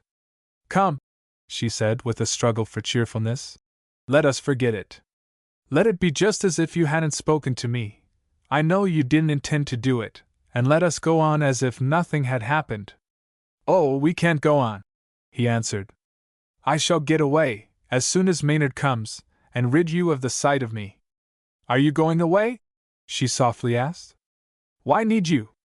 I know that people always seem to think they can't be friends after such a thing as this.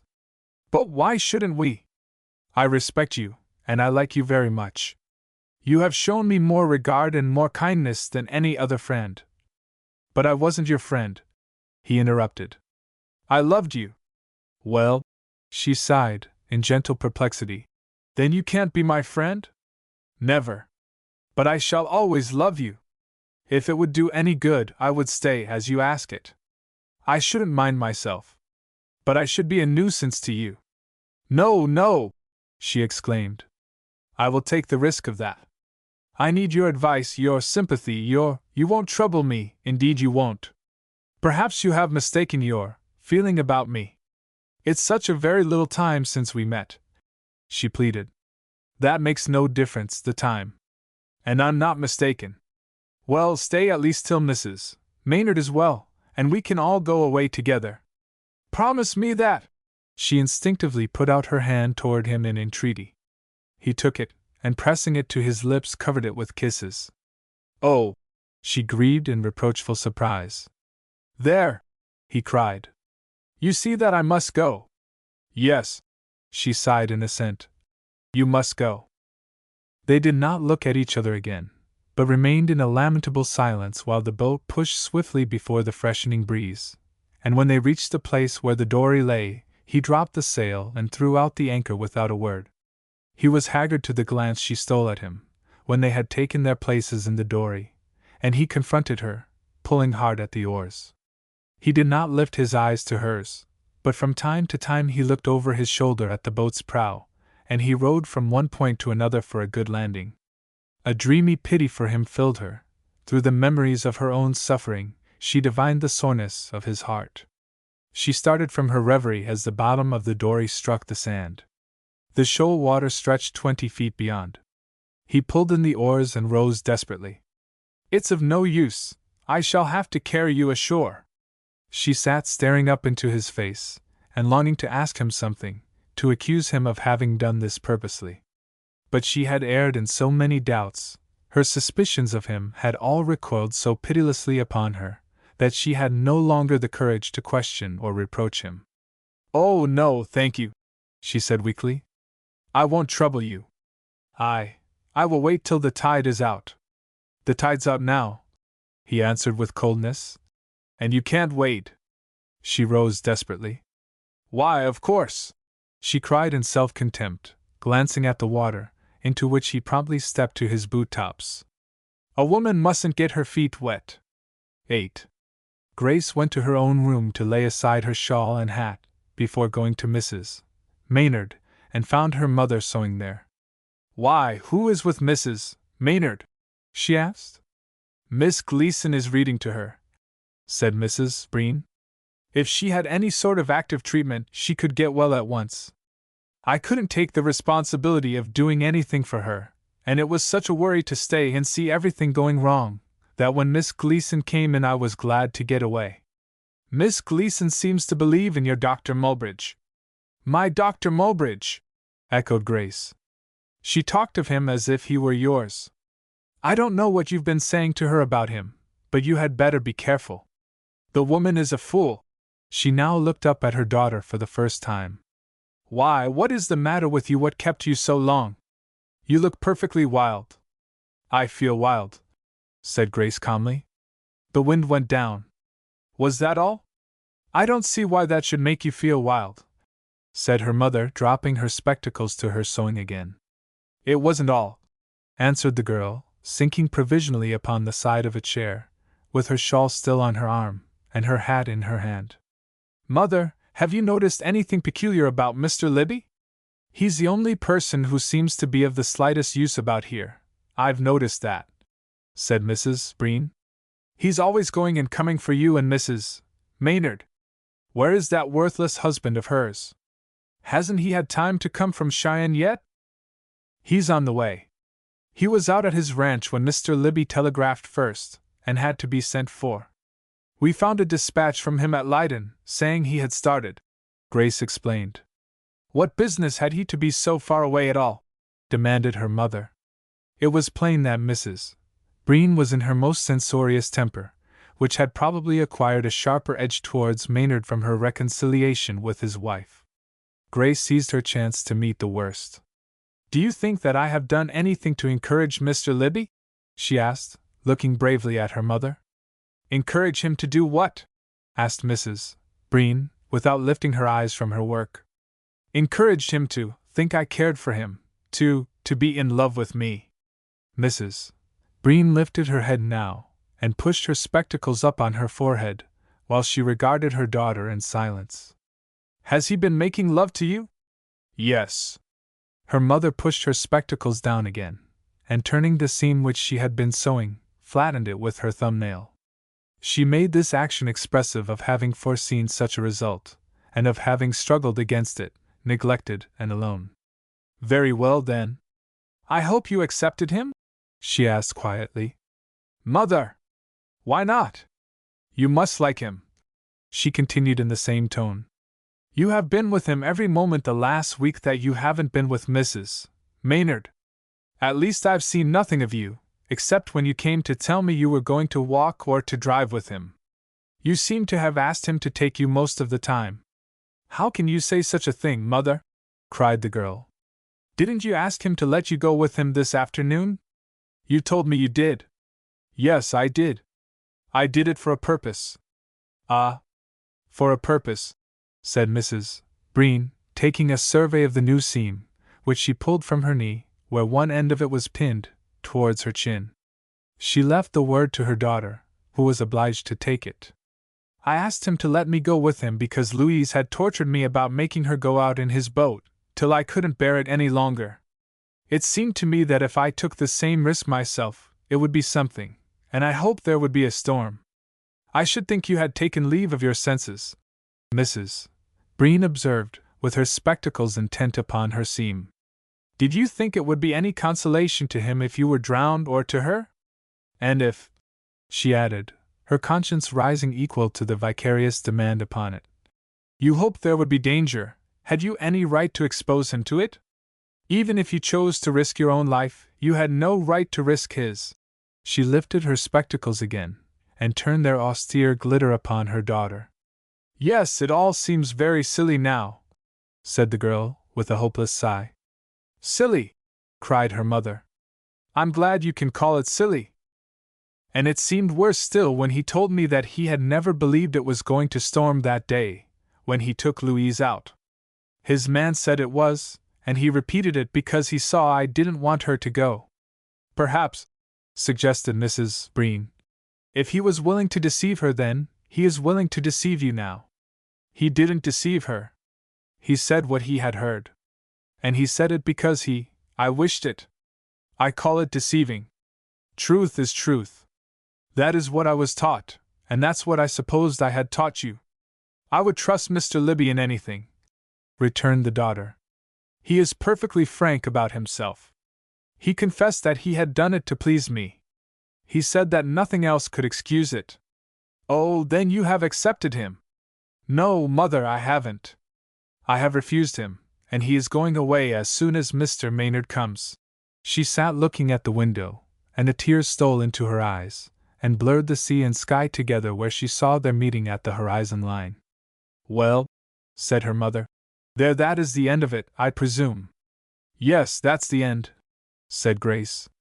But I felt sorry for him, Mother. Once, she went on, I thought I had everything clear before me, but now I seem only to have made confusion of my life. Yes, she added drearily, it was foolish and wicked, and it was perfectly useless, too. I can't escape from the consequences of what I did. It makes no difference what he believed or anyone believed. I drove them on to risk their lives because I thought myself so much better than they, because I was self-righteous and suspicious and stubborn. Well, I must bear the penalty, and oh, if I could only bear it alone! With a long sigh she took back the burden which she had been struggling to cast off, and from which for a time she had actually seemed to escape. She put away her hat and shawl, and stood before the glass, smoothing her hair. When will it ever end? She moaned to the reflection there, rather than to her mother, who did not interrupt this spiritual ordeal. In another age, such a New England girl would have tortured herself with inquisition as to some neglected duty to God. In ours, when religion is so largely humanified, this Puritan soul could only wreak itself in a sense of irreparable wrong to her fellow creature. When she went out, she met Miss Gleason halfway down the corridor to Mrs. Maynard's door. The latter had a book in her hand, and came forward whispering. She's asleep, she said very sibilantly. I have read her to sleep, and she's sleeping beautifully. Have you ever read it? She asked, with hoarse breaks from her undertone, as she held up one of those cheap library editions of a novel toward Grace. Jane Eyre? Why, of course. Long ago. So have I, said Miss Gleason. But I sent and got it again, to refresh my impressions of Rochester. We all think Dr. Mulbridge is just like him. Rochester is my ideal character, a perfect conception of a man, so abrupt, so rough, so savage. Oh, I like those men. Don't you? She fluted. Mrs. Maynard sees the resemblance, as well as the rest of us. But I know. You don't approve of them. I suppose they can't be defended on some grounds. But I can see how, even in such a case as this, the perfect mastery of the man-physician constitutes the highest usefulness of the woman-physician. The advancement of women must be as women. Male and female created he them, and it is only in remembering this that we are helping God, whether as an anthropomorphic conception or a universally pervading instinct of love, don't you think? With her novel clapped against her breast, she leaned winningly over toward Grace, and fixed her with her wide eyes, which had rings of white round the pupils. Do tell me, she ran on without waiting an answer. Didn't you go with Mr. Libby because you hoped it might storm, and wished to take the same risk as Mrs. Maynard? I told Mrs. Alger you did. Grace flushed guiltily, and Miss Gleason cowered a little, perhaps interpreting the color as resentment. I should consider that a very silly motive, she said, helplessly ashamed that she was leaving the weight of the blow upon Miss Gleason's shoulders instead of her own. Of course, said Miss Gleason enthusiastically. You can't confess it. But I know you are capable of such a thing, of anything heroic. Do forgive me, she said, seizing Grace's hand. She held it a moment, gazing with a devouring fondness into her face, which she stooped a little sidewise to peer up into. Then she quickly dropped her hand, and whirling away, glided slimly out of the corridor. Grace softly opened Mrs. Maynard's door, and the sick woman opened her eyes. I wasn't asleep, she said hoarsely, but I had to pretend to be, or that woman would have killed me. Grace went to her and felt her hands and her flushed forehead.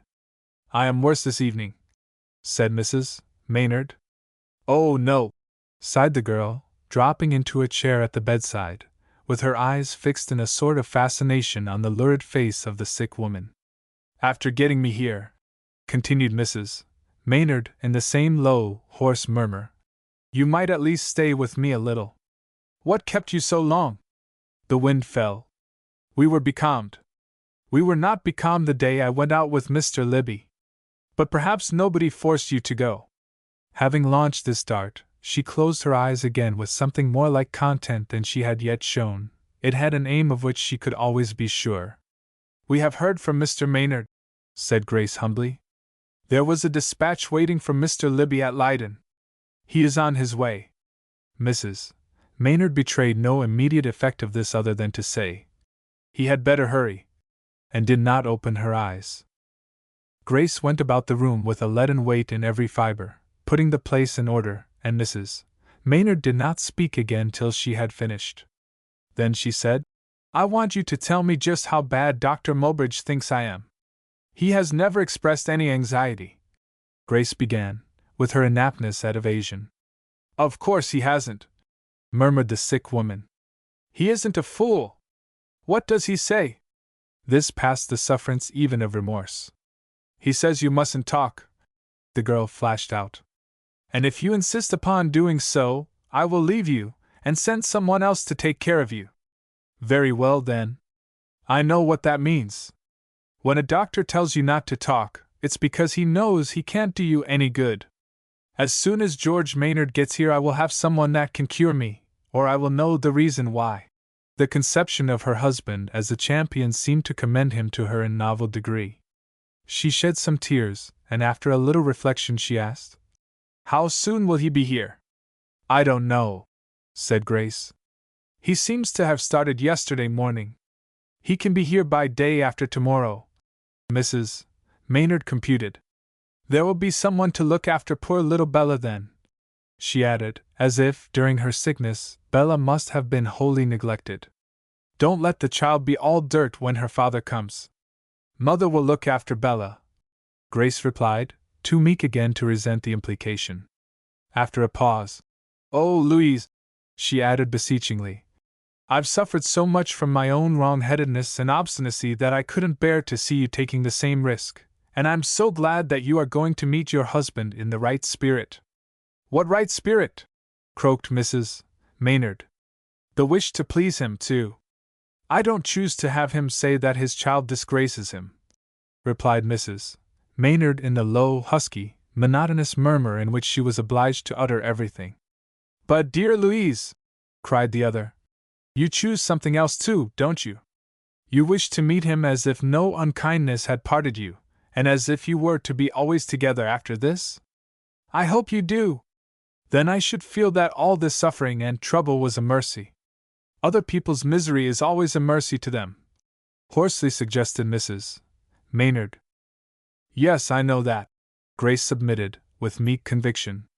But, Louise, she pleaded, you will make up with your husband, won't you? Whatever he has done, that will surely be best. I know that you love him, and that he must love you yet. It's the only way. If you were finally separated from him, and you and he could be happy apart, what would become of that poor child? Who will take a father's place with her? That's the worst about it. Oh, Louise, I feel so badly for you, for what you have lost, and may lose. Marriage must change people so that unless they live to each other, their lives will be maimed and useless. It ought to be so much easier to forgive any wrong your husband does you than to punish it, for that perpetuates the wrong, and forgiveness ends it, and it's the only thing that can end a wrong. I am sure that your husband will be ready to do or say anything you wish. But if he shouldn't, Louise, you will receive him forgivingly, and make the first advance? It's a woman's right to make the advances in forgiving. Mrs. Maynard lay with her hands stretched at her side under the covering, and only her face visible above it. She now turned her head a little, so as to pierce the earnest speaker with a gleam from her dull eye. Have you accepted Walter Libby? She asked. Louise, cried Grace, with a blush that burned like fire. That's the way I used to talk when I was first engaged. Wait till you're married a while. I want Bella to have on her peak, and her pink sash, not the cherry one. I should think you would have studied to be a minister instead of a doctor. But you needn't preach to me. I shall know how to behave to George Maynard when he comes, if he ever does come. And now I should think you had made me talk enough. Yes, yes, said Grace, recalled to her more immediate duty in alarm. All her helpfulness was soon to be needed. The disease, which had lingered more than usual in the early stages, suddenly approached a crisis. That night Mrs. Maynard grew so much worse that Grace sent Libby at daybreak for Dr. Mulbridge, and the young man, after leading out his own mare to see if her lameness had abated, ruefully put her back in the stable, and set off to Corbitant with the Splayfoot at a rate of speed unparalleled, probably, in the animal's recollection of a long and useful life. In the 2 anxious days that followed, Libby and Grace were associated in the freedom of a common interest outside of themselves. She went to him for help and suggestion, and he gave them, as if nothing had passed to restrict or embarrass their relations.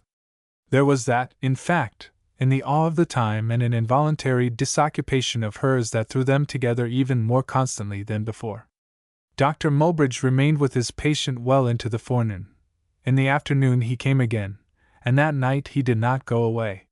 He superseded Grace as a nurse no less completely than he had displaced her as a physician. He let her relieve him when he flung himself down for a few minutes' sleep, or when he went out for the huge meals which he devoured, preferring the unwholesome things with a depravity shocking to the tender physical consciences of the ladies who looked on. But when he returned to his charge, he showed himself jealous of all that Grace had done involving the exercise of more than a servile discretion. When she asked him once if there were nothing else that she could do, he said, "Fires, keep those women and children quiet," in a tone that classed her with both. She longed to ask him what he thought of Mrs. Maynard's condition, but she had not the courage to invoke the intelligence that ignored her so completely, and she struggled in silence with such disheartening auguries as her theoretical science enabled her to make. The next day was a Sunday, and the Sabbath hush which always hung over Jocelyn's was intensified to the sense of those who ached between hope and fear for the life that seemed to waver and flicker in that still air. Dr. Mulbridge watched beside his patient, noting every change with a wary intelligence which no fact escaped and no anxiety clouded, alert, gentle, prompt, suffering no question, and absolutely silent as to all impressions. He allowed Grace to remain with him when she liked, and let her do his bidding in minor matters, but when from time to time she escaped from the intolerable tension in which his reticence and her own fear held her, he did not seem to see whether she went or came. Toward nightfall she met him coming out of Mrs. Maynard's room, as she drew near in the narrow corridor. "Where is your friend, the young man, the one who smokes?" he asked, as if nothing unusual had occupied him. "I want him to give me a cigar." "Dr. Mulbridge," she said, "I will not bear this any longer. I must know the worst. You have no right to treat me in this way. Tell me now, tell me instantly, will she live?" He looked at her with an imaginable apprehension of hysterics, but as she continued firm, and placed herself resolutely in his way, he relaxed his scrutiny, and said, with a smile, "Oh, I think so. What made you think she wouldn't?" She drew herself aside, and made way for him. "Go!" she cried. She would have said more, but her indignation choked her. He did not pass at once, and he did not seem troubled at her anger.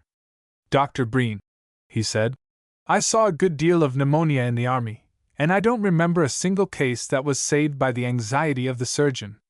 He went now, as people do when they fancy themselves to have made a good point, and she heard him asking Barlow for Libby, outside, and then walking over the gravel toward the stable.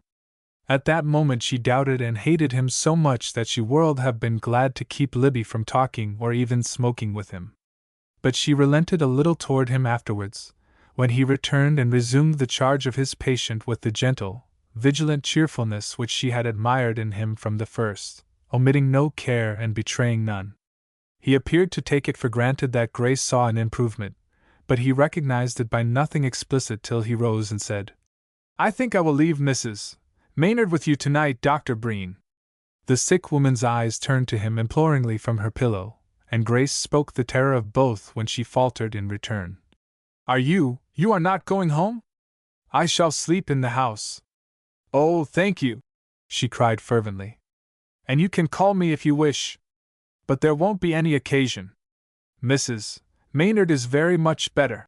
He waited to give, in a sort of absent-minded way, certain directions. Then he went out, and Grace sank back into the chair from which she had started at his rising, and wept long and silently with a hidden face. When she took away her hands and dried her tears, she saw Mrs. Maynard beckoning to her. She went to the bedside. "What is it, dear?" she asked tenderly. "Stoop down," whispered the other, and as Grace bowed her ear, Mrs. Maynard touched her cheek with her dry lips. In this kiss doubtless she forgave the wrong which she had hoarded in her heart, and there perverted into a deadly injury. But they both knew upon what terms the pardon was accorded, and that if Mrs. Maynard had died, she would have died holding Grace answerable for her undoing. 9. In the morning Dr. Mulbridge drove back to Corbytant, and in the evening Libby came over from New Leyden with Maynard, in a hired wagon. He was a day later than his wife had computed, but as she appeared to have reflected, she had left the intervening Sunday out of her calculation. This was one of the few things she taxed herself to say. For the rest, she seemed to be hoarding her strength against his coming. Grace met him at a little distance from the house, whither she had walked with Bella, for a breath of the fresh air after her long day in the sick room, and did not find him the boisterous and jovial Hoosier she had imagined him. It was, in fact, hardly the moment for the expression of Western humor. He arrived a sleep-broken, travel-creased figure, with more than the Western man's usual indifference to dress, with sad, dull eyes, and an untrimmed beard that hung in points and tags, and thinly hid the corners of a large mouth. He took her hand laxly in his, and bowing over her from his lank height listened to her report of his wife's state, while he held his little girl on his left arm, and the child fondly pressed her cheek against his bearded face, to which he had quietly lifted her as soon as he alighted from Libby's buggy.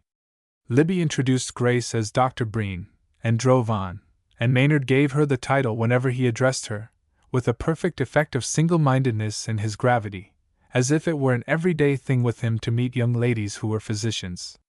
He had a certain neighborly manner of having known her a long time, and of being on good terms with her, and somewhere there resided in his loosely knit organism a powerful energy. She had almost to run in keeping at his side, as he walked on to the house, carrying his little girl on his arm, and glancing about him, and she was not sure at last that she had succeeded in making him understand how serious the case had been. "I don't know whether I ought to let you go in," she said, without preparing her. "She's been expecting me, hasn't she?" he asked. "Yes, but—" "And she's awake? Then I'll just go in and prepare her myself. I'm a pretty good hand at preparing people to meet me. You've a beautiful location here, Dr. Breen, and your town has a chance to grow. I like to see a town have some chance," he added, with a sadness past tears in his melancholy eyes. "Bella can show me the way to the room, I reckon," he said, setting the little one down on the piazza, and following her indoors. And when Grace ventured, later, to knock at the door, Maynard's voice bade her come in. He sat beside his wife's pillow, with her hand in his left. On his right arm perched the little girl, and rested her head on his shoulder. They did not seem to have been talking, and they did not move when Grace entered the room. But, apparently, Mrs. Maynard had known how to behave to George Maynard, and peace was visibly between them. "Now you tell me about the medicines, Dr. Breen, and then you go and get some rest," said Maynard in his mild, soothing voice. "I used to understand Mrs. Maynard's ways pretty well, and I can take care of her. Libby told me all about you and your doings, and I know you must feel as pale as you look. But you can't have had any sleep on the way," Grace began. "Sleep?" Maynard repeated, looking wanly at her. "I never sleep. I'd as soon think of digesting." After she had given him the needed instructions, he rose from the rocking chair in which he had been softly swinging to and fro, and followed her out into the corridor, caressing with his large hand the child that lay on his shoulder. "Of course," she said, "Mrs. Maynard is still very sick, and needs the greatest care and attention." "Yes, I understand that. But I reckon it will come out all right in the end," he said, with the optimistic fatalism which is the real religion of our Orientalizing West. "Good night, Doctor." She went away, feeling suddenly alone in this exclusion from the cares that had absorbed her. There was no one on the piazza, which the moonlight printed with the shadows of the posts and the fanciful jigsaw work of the arches between them. She heard a step on the sandy walk round the corner, and waited wistfully. It was Barlow who came in sight, as she knew at once, but she asked, "Mr. Barlow?" "Yes'm," said Barlow. "What can I do for you?" "Nothing. I thought it might be Mr. Libby at first. Do you know where he is?" "Well, I know where he ain't," said Barlow, and having ineffectually waited to be questioned further, he added, "He ain't here, for one place. He's gone back to Leiden. He had to take that horse back." "Oh," she said. "And I guess he's going to stay." "To stay? Where?" "Well, there you've got me again. All I know is I've got to drive that mare of his over tomorrow, if I can get off, and next day if I can't." "Didn't you know he was going?" asked Barlow, willing to recompense himself for the information he had given. "Well," he added sympathetically at a little hesitation of hers. Then she said, "I knew he must go. Good night, Mr. Barlow," and went indoors. She remembered that he had said he would go as soon as Maynard came, and that she had consented that this would be best. But his going now seemed abrupt, though she approved it. She thought that she had something more to say to him, which might console him or reconcile him. She could not think what this was, but it left an indefinite longing, an unsatisfied purpose in her heart, and there was somewhere a tremulous sense of support withdrawn. Perhaps this was a mechanical effect of the cessation of her anxiety for Mrs. Maynard, which had been a support as well as a burden. The house was strangely quiet, as if some great noise had just been hushed, and it seemed empty. She felt timid in her room, but she dreaded the next day more than the dark. Her life was changed, and the future, which she had once planned so clearly, and had felt so strong to encounter, had fallen to a ruin, in which she vainly endeavored to find some clue or motive of the past. She felt remanded to the conditions of the girlhood that she fancied she had altogether outlived. She turned her face upon her pillow in a grief of bewildered aspiration and broken pride, and shed tears scarcely predicable of a doctor of medicine.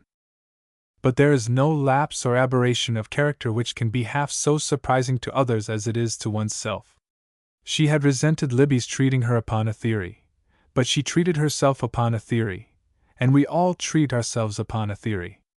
We proceed each of us upon the theory that he is very brave, or generous, or gentle, or liberal, or truthful, or loyal, or just.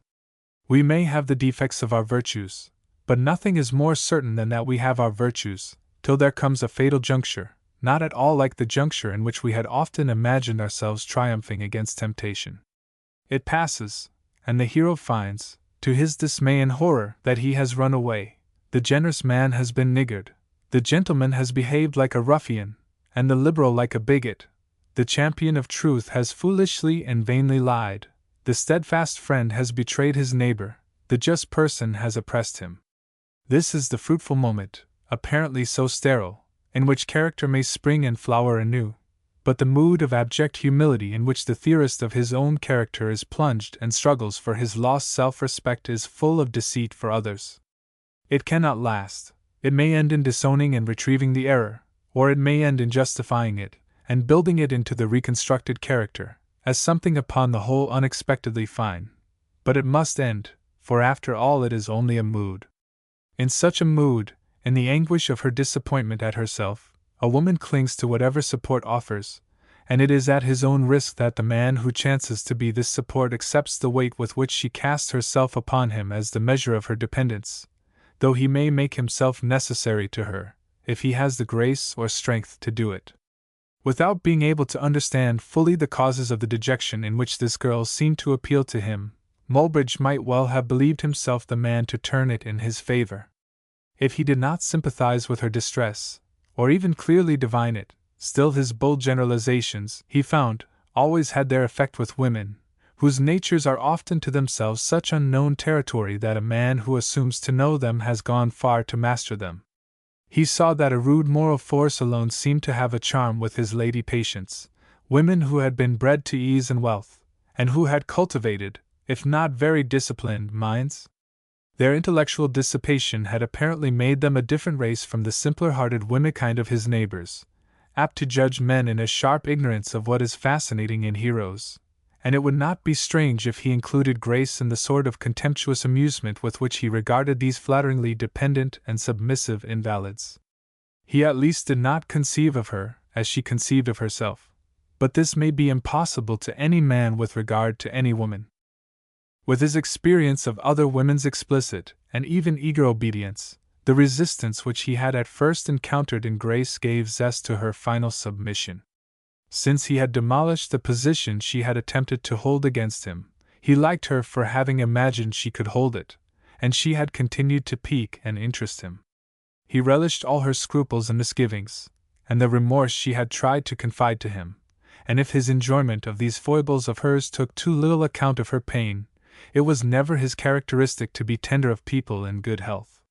He was, indeed, as alien to her Puritan spirit as if he had been born in Naples instead of Corbitant.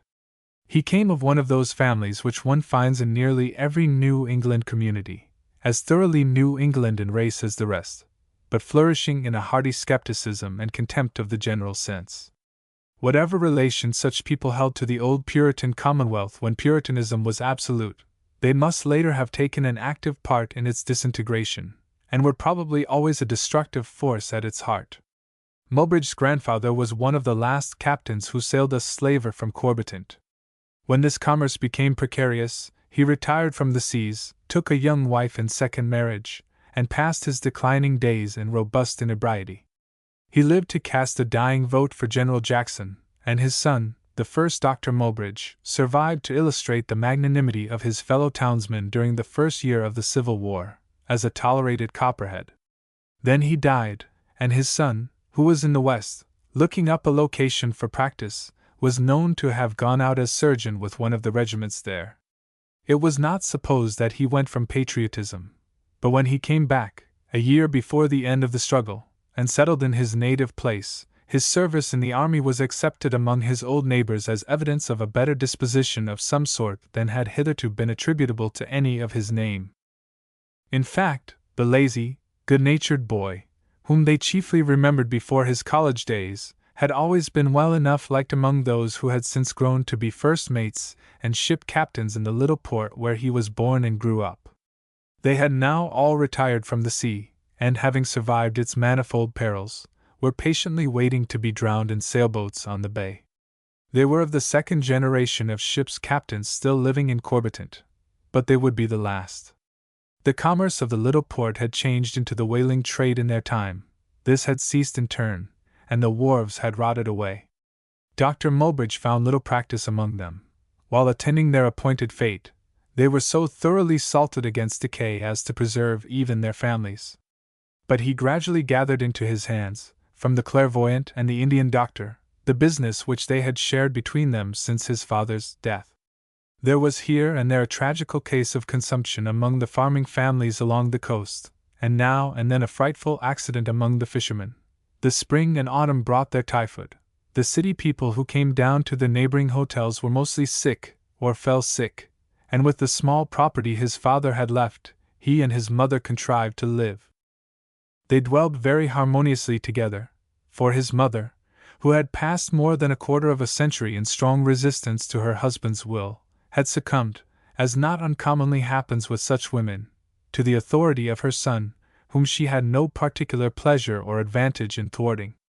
In the phrase and belief of his neighbors, he took after her, rather than his father, but there was something ironical and baffling in him, which the local experts could not trace to either the Mowbridges or the Gardiners. They had a quiet, indifferent faith in his ability to make himself a position and name anywhere, but they were not surprised that he had come back to live in Corbitant, which was so manifestly the best place in the world, and which, if somewhat lacking in opportunity, was ample in the leisure they believed more congenial to him than success. Some of his lady patients at the hotels, who felt at times that they could not live without him, would have carried him back to the city with them by a gentle violence, but there was nothing in anything he said or did that betrayed ambition on his part. He liked to hear them talk, especially of their ideas of progress, as they called them, at which, with the ready adaptability of their sex, They joined him in laughing when they found that he could not take them seriously. The social, the emotional expression of the new scientific civilization struck him as droll, particularly in respect to the emancipation of women, and he sometimes gave these ladies the impression that he did not value woman's intellect at its true worth. He was far from light treatment of them, he was considerate of the distances that should be guarded, but he conveyed the sense of his skepticism as to their fitness for some things to which the boldest of them aspired. His mother would have been willing to have him go to the city if he wished, but she was too ignorant of the world outside of Corbyton to guess at his possibilities in it, and such people as she had seen from it had not pleased her with it. Those summer boarding lady patients who came to see him were sometimes suffered to wait with her till he came in, and they used to tell her how happy she must be to keep such a son with her, and twittered their patronage of her, and her nice old-fashioned parlor, and their praises of his skill in such wise against her echoless silence that she conceived a strong repugnance for all their tribe, in which she naturally included Grace when she appeared. She had decided the girl to be particularly forth-putting, from something prompt and self-reliant in her manner that day, and she viewed with tacit disgust her son's toleration of a handsome young woman who had taken up a man's profession.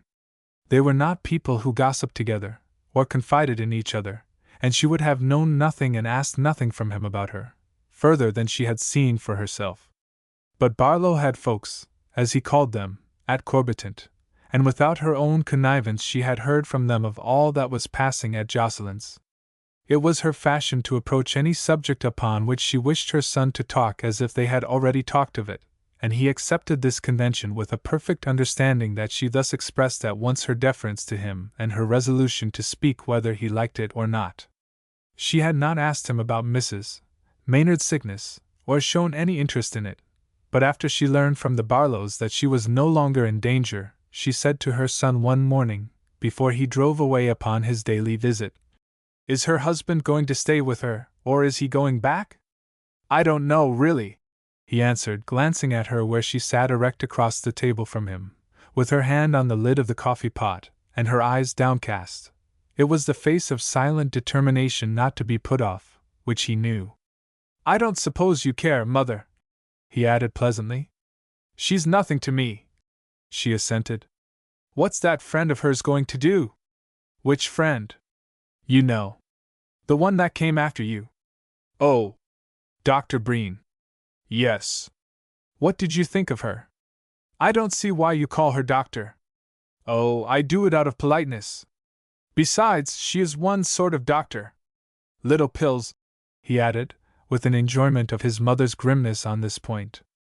"I should like to see a daughter of mine pretending to be a doctor," said Mrs. Mulbridge. "Then you wouldn't like Dr. Breen for a daughter," returned her son, in the same tone as before. "She wouldn't like me for a mother," Mrs. Mulbridge retorted. Her son laughed, and helped himself to more baked beans and a fresh slice of rye and Indian. He had the homely tastes and the strong digestion of the people from whom he sprung, and he handed his cup to be filled with his mother's strong coffee in easy defiance of consequences. As he took it back from her, he said, "I should like to see you and Mrs. Breen together. You would make a strong team." He buttered his bread, with another laugh in appreciation of his conceit. "If you happened to pull the same way. If you didn't, something would break. Mrs. Breen is a lady of powerful convictions.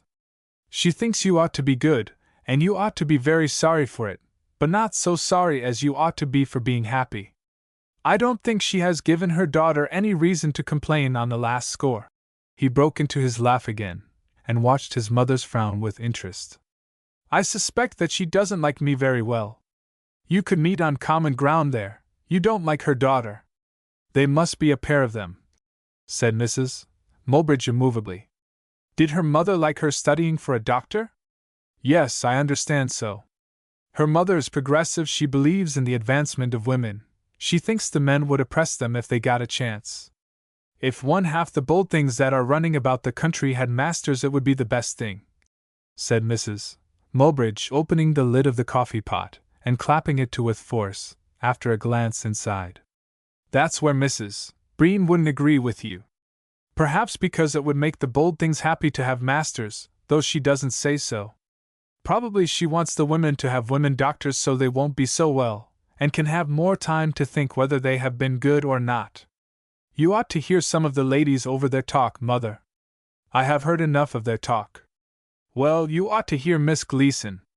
There are very few things that Miss Gleason doesn't think can be done with cut flowers, from a wedding to a funeral. Mrs. Mulbridge perceived that her son was speaking figuratively of Miss Gleason's sentimentality, but she was not very patient with the sketch he enjoyed giving of her. Is she a friend of that Breen girl's? She interrupted to ask. She's an humble friend, an admirer, a worshipper. The Breen girl is her ideal woman. She thinks the Breen girl is so superior to any man living that she would like to make a match for her. His mother glanced sharply at him, but he went on in the tone of easy generalization, and with a certain pleasure in the projection of these strange figures against her distorting imagination. You see, Mother, that the most advanced thinkers among those ladies are not so very different, after all, from you old-fashioned people. When they try to think of the greatest good fortune that can befall an ideal woman, it is to have her married. The only trouble is to find a man good enough, and if they can't find one, they're apt to invent one. They have strong imaginations. I should think they would make you sick, amongst them, said his mother. Are you going to have anything more to eat? She asked, with a housekeeper's latent impatience to get her table cleared away. Yes, said Dr. Mulbridge. I haven't finished yet. And I'm in no hurry this morning. Sit still, Mother. I want you to hear something more about my lady friends at Jocelyn's. Dr. Breen's mother and Miss Gleason don't feel alike about her. Her mother thinks she was weak in giving up Mrs. Maynard's case to me, but Miss Gleason told me about their discussion, and she thinks it is the great heroic act of Dr. Breen's life. It showed some sense, at least, Mrs. Mulbridge replied. She had tacitly offered to release her son from telling her anything when she had made her motion to rise. If he chose to go on now, it was his own affair. She handed him the plate of biscuit, and he took one. It showed inspiration, Miss Gleason says. The tears came into her eyes. I understood her to say it was godlike. And only to think, Doctor, he continued, with a clumsy, but unmistakable suggestion of Miss Gleason's perfervid manner, that such a girl should be dragged down by her own mother to the level of petty, everyday cares and duties, and should be blamed for the most beautiful act of self-sacrifice. Isn't it too bad? Rufus, Rufus, cried his mother. I can't stand it. Stop! Oh, Dr. Breen isn't so bad, not half so divine as Miss Gleason thinks her. And Mrs. Maynard doesn't consider her surrendering the case an act of self-sacrifice at all. I should hope not, said Mrs. Mulbridge. I guess she wouldn't have been alive to tell the tale, if it hadn't been for you. Oh, you can't be sure of that. You mustn't believe too much in doctors, Mother. Mrs. Maynard is pretty tough. And she's had wonderfully good nursing. You've only heard the Barlow side of the matter, said her son, betraying now for the first time that he had been aware of any knowledge of it on her part. That was their way, though they seldom told each other anything, and went on as if they knew nothing of each other's affairs, yet when they recognized this knowledge it was without surprise on either side. I could tell you a different story. She's a very fine girl, Mother, cool and careful under instruction, and perfectly tractable and intelligent. She's as different from those other women you've seen as you are. You would like her. He had suddenly grown earnest, and crushing the crust of a biscuit in the strong left hand which he rested on the table, he gazed keenly at her undemonstrative face. She's no baby either. She's got a will and a temper of her own. She's the only one of them I ever saw that was worth her salt. I thought you didn't like self-willed women, said his mother impassively. She knows when to give up, he answered, with unrelaxed scrutiny. His mother did not lift her eyes yet. How long shall you have to visit over there? I've made my last professional visit. Where are you going this morning? To Jocelyn's. Mrs. Mulbridge now looked up and met her son's eye. What makes you think she'll have you? He did not shrink at her coming straight to the point the moment the way was clear. He had intended it, and he liked it. But he frowned a little as he said, Because I want her to have me, for one thing. His jaw closed heavily, but his face lost a certain brutal look almost as quickly as it had assumed it. "I guess," he said with a smile, "that it's the only reason I've got." "You no need to say that," said his mother, resenting the implication that any woman would not have him. "Oh, I'm not pretty to look at, Mother, and I'm not particularly young, and for a while I thought there might be someone else." "Who?" "The young fellow that came with her that day." "That whippersnapper?" Dr. Mulbridge assented by his silence. "But I guess I was mistaken. I guess he's tried and missed it. The field is clear, for all I can see. And she's made a failure in one way, and then you know a woman is in the humor to try it in another.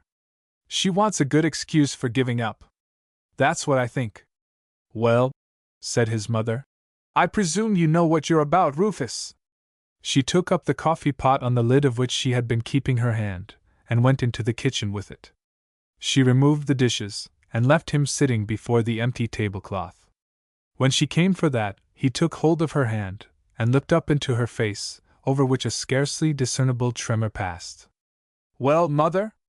It's what I always knew I had got to come to, first or last.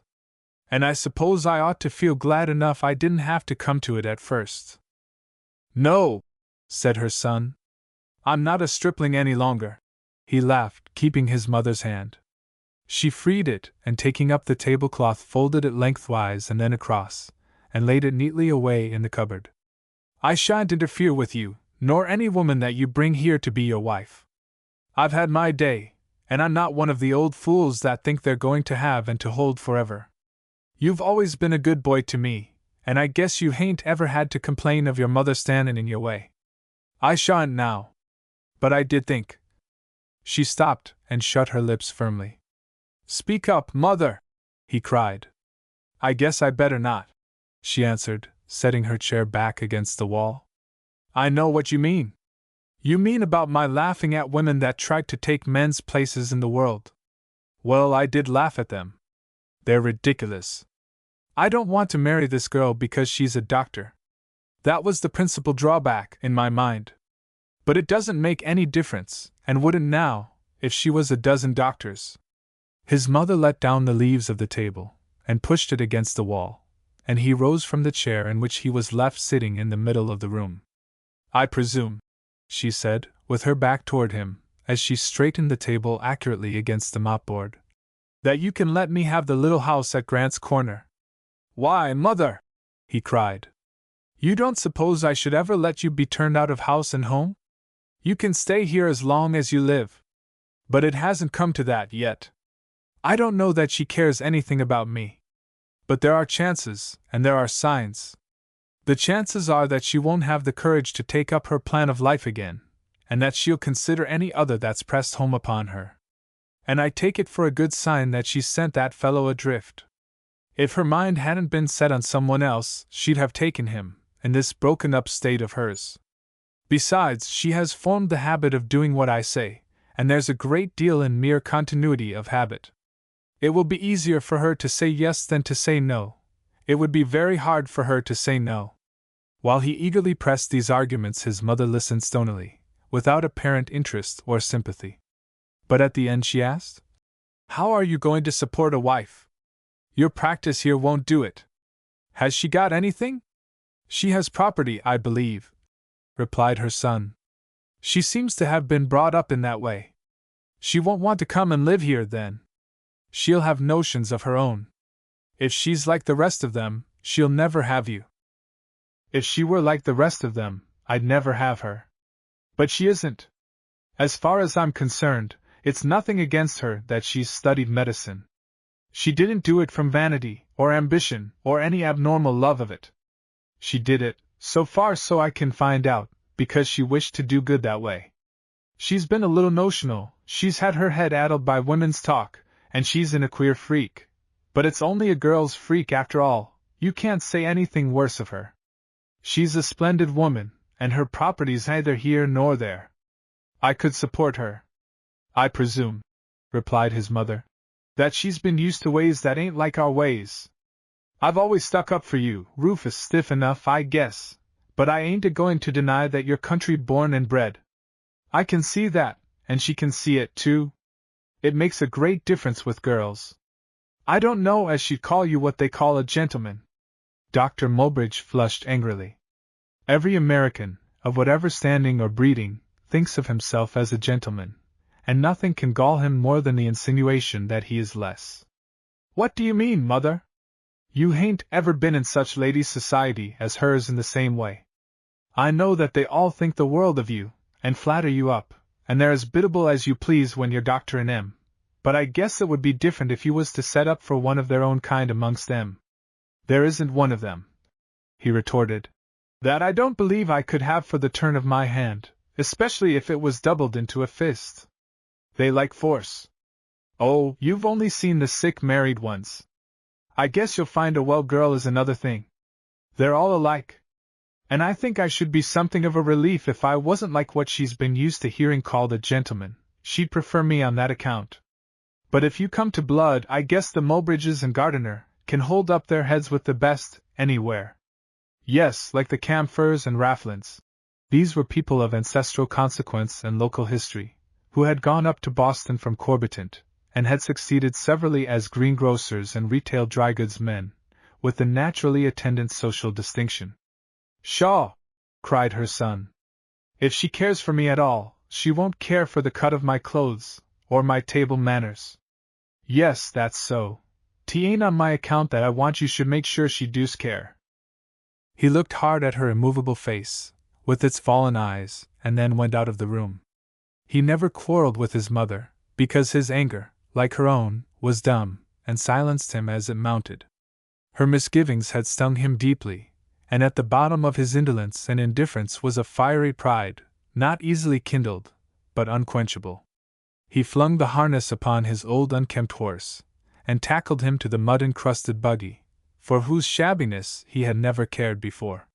He was tempted to go back into the house, and change his uncouth Canada homespun coat for the broadcloth frock which he wore when he went to Boston, but he scornfully resisted it, and drove off in his accustomed figure.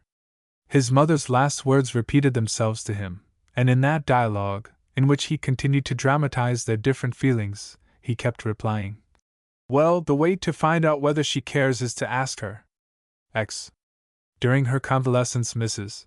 Maynard had the time and inclination to give Grace some good advice. She said that she had thought a great deal about it throughout her sickness, and she had come to the conclusion that Grace was throwing away her life. "You're not fit to be a doctor, Grace," she said. "You're too nervous, and you're too conscientious. It isn't merely your want of experience. No matter how much experience you had, if you saw a case going wrong in your hands, you'd want to call in someone else to set it right. Do you suppose Dr. Mulbridge would have given me up to another doctor because he was afraid he couldn't cure me? No, indeed. He'd have let me die first, and I shouldn't have blamed him. Of course I know what pressure I brought to bear upon you, but you had no business to mind me. You oughtn't to have minded my talk any more than the buzzing of a mosquito, and no real doctor would. If he wants to be a success, he must be hard-hearted as—" She paused for a comparison, and failing any other added, "as all-possessed." To the like large-minded and impartial effect, she ran on at great length. "No, Grace," she concluded, "what you want to do is to get married. You would be a good wife, and you would be a good mother. The only trouble is that I don't know any man worthy of you, or half worthy. No, I don't." Now that her recovery was assured, Mrs. Maynard was very forgiving and sweet and kind with everyone. The ladies who came in to talk with her said that she was a changed creature. She gave them all the best advice, and she had absolutely no shame whatever for the inconsistency involved by her reconciliation with her husband. She rather flaunted the happiness of her reunion in the face of the public, and she vouchsafed an explanation to no one. There had never been anything definite in her charges against him, even to Grace, and her tacit withdrawal of them succeeded perfectly well. The ladies, after some cynical tittering, forgot them, and rejoiced in the spectacle of conjugal harmony afforded them. Women are generous creatures, and there is hardly any offense which they are not willing another woman should forgive her husband, when once they have said that they do not see how she could ever forgive him. Mrs. Maynard's silence seemed insufficient to none but Mrs. Breen and her own husband. The former vigorously denounced its want of logic to Grace as all but criminal, though she had no objection to Mr. Maynard. He, in fact, treated her with a filial respect which went far to efface her preconceptions, and he did what he could to retrieve himself from the disgrace of a separation in Grace's eyes. Perhaps he thought that the late situation was known to her alone, when he casually suggested, one day, that Mrs. Maynard was peculiar. "Yes," said Grace mercifully, "but she has been out of health so long. That makes a great difference. She's going to be better now. Oh, it's going to come out all right in the end," he said, with his unbuoyant hopefulness. "And I reckon I've got to help it along. Why, I suppose every man's a trial at times, Doctor?" "I dare say. I know that every woman is," said the girl. "Is that so? Well, maybe you're partly right. But you don't suppose but what a man generally begins it, do you? There was Adam, you know. He didn't pull the apple, but he fell off into that sleep, and woke up with one of his ribs dislocated, and that's what really commenced the trouble. If it hadn't been for Adam, there wouldn't have been any woman, you know, and you couldn't blame her for what happened after she got going." There was no gleam of insinuation in his melancholy eye, and Grace listened without quite knowing what to make of it all. "And then I suppose he wasn't punctual at meals, and stood round talking politics at night, when he ought to have been at home with his family?" "Who?" asked Grace. "Adam," replied Mr. Maynard lifelessly. "Well, they got along pretty well outside," he continued. "Some of the children didn't turn out just what you might have expected, but raising children is mighty uncertain business. Yes, they got along." He ended his parable with a sort of weary sigh, as if oppressed by experience.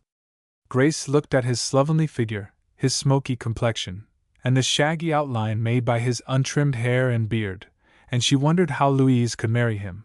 But she liked him, and she was willing to accept for all reason the cause of unhappiness at which he further hinted.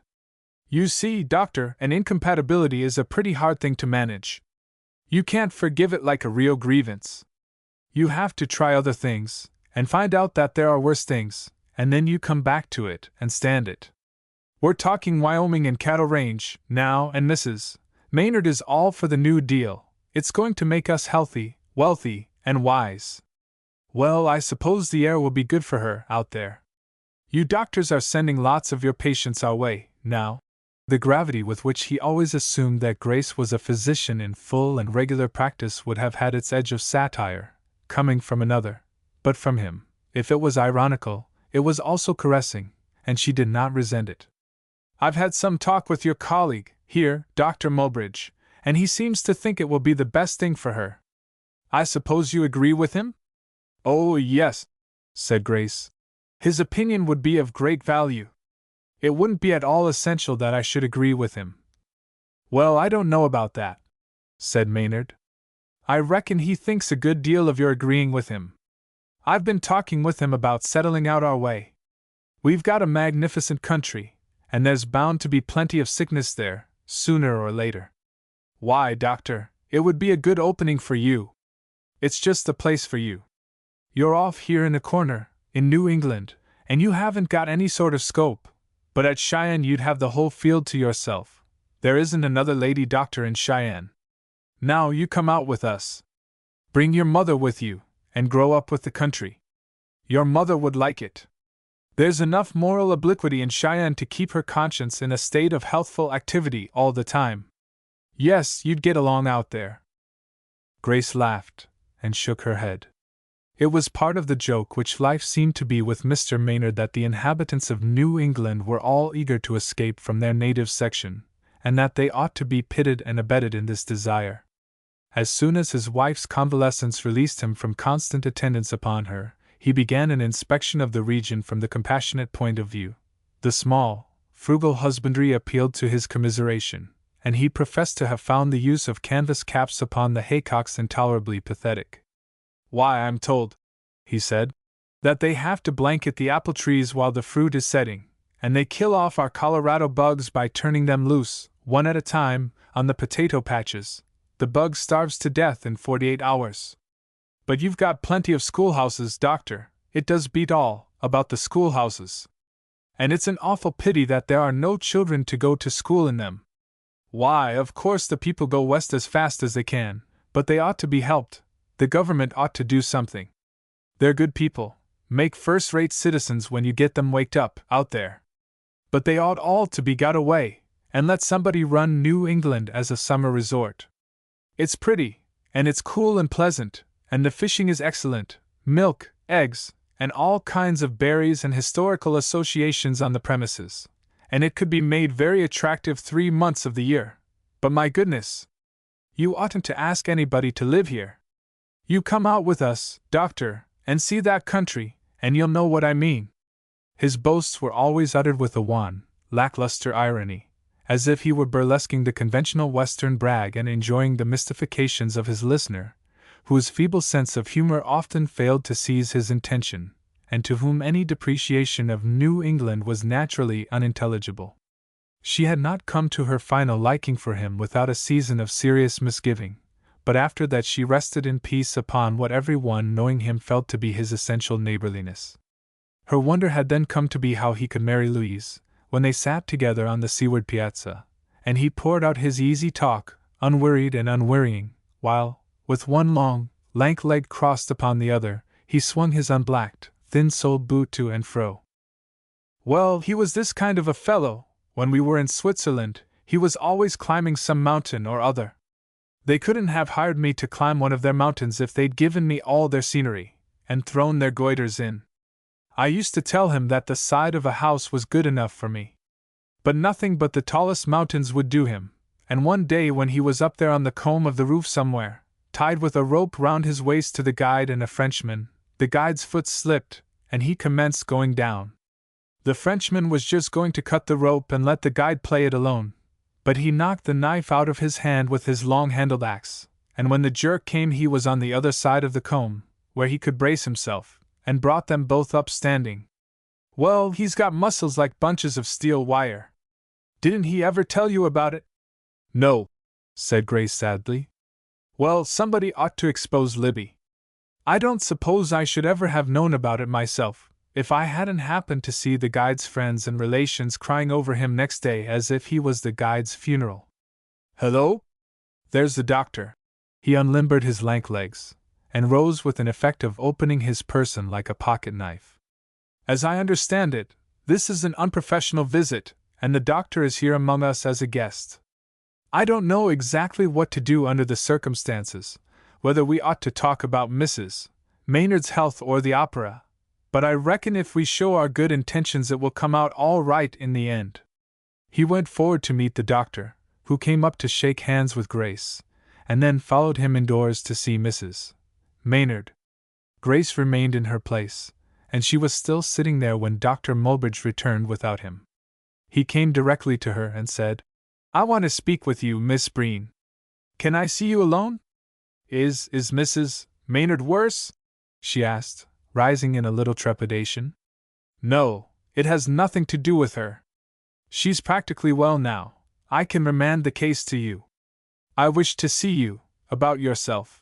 She hesitated at this peculiar summons, but some pressure was upon her to obey Dr. Mulbridge, as there was upon most people where he wished to obey him. I want to talk with you, he added, about what you are going to do, about your future. Will you come? Oh, yes, she answered, and she suffered him to lead the way down from the piazza, and out upon one of the sandy avenues toward the woods, in which it presently lost itself. But there will be very little to talk about, she continued, as they moved away, if you confine yourself to my future. I have none. I don't see how you've got rid of it, he rejoined. You've got a future as much as you have a past, and there's this advantage, that you can do something with your future. Do you think so? She asked, with a little bitterness. That hasn't been my experience. It's been mine, he said, and you can make it yours. Come, I want to talk with you about your future, because I have been thinking very seriously about my own. I want to ask your advice and to give you mine. I'll commence by asking yours.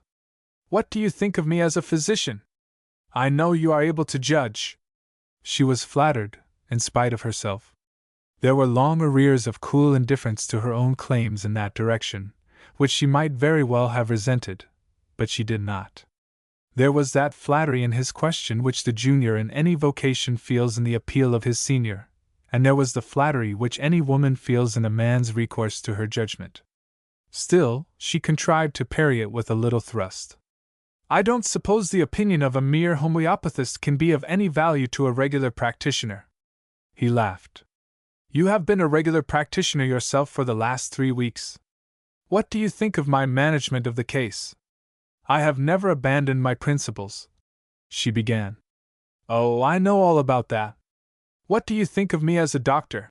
he persisted. "Of course I admire you. Why do you ask me that?" "Because I wish to know. And because I wish to ask you something else. You have been brought up in a city, and I have always lived here in the country, except the 2 years I was out with the army. Do you think I should succeed if I pulled up here and settled in Boston?" "I have not lived in Boston," she answered. "My opinion wouldn't be worth much on that point." "Yes, it would. You know city people, and what they are. I have seen a good deal of them in my practice at the hotels about here, and some of the ladies, when they happen to feel more comfortable, have advised me to come to Boston." His derision seemed to throw contempt on all her sex, but he turned to her and asked again earnestly, "What do you think? Some of the profession know me there. When I left the school, some of the faculty urged me to try my chance in the city." She waited a moment before she answered. "You know that I must respect your skill, and I believe that you could succeed anywhere. I judge your fitness by my own deficiency. The first time I saw you with Mrs. Maynard, I saw that you had everything that I hadn't. I saw that I was a failure, and why, and that it would be foolish for me to keep up the struggle." "Do you mean that you have given it up?" he demanded, with a triumph in which there was no sympathy. "It has given me up. I never liked it, I told you that before, and I never took it up from any ambitious motive. It seemed a shame for me to be of no use in the world, and I hoped that I might do something in a way that seemed natural for women. And I don't give up because I'm unfit as a woman. I might be a man, and still be impulsive and timid and nervous, and everything that I thought I was not." "Yes, you might be all that, and be a man, but you'd be an exceptional man, and I don't think you're an exceptional woman. If you've failed, it isn't your temperament that's to blame. I think it is. The wrong is somewhere in me individually. I know it is."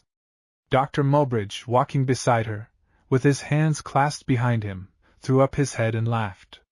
"Well, have it your own way, Miss Breen. Only I don't agree with you.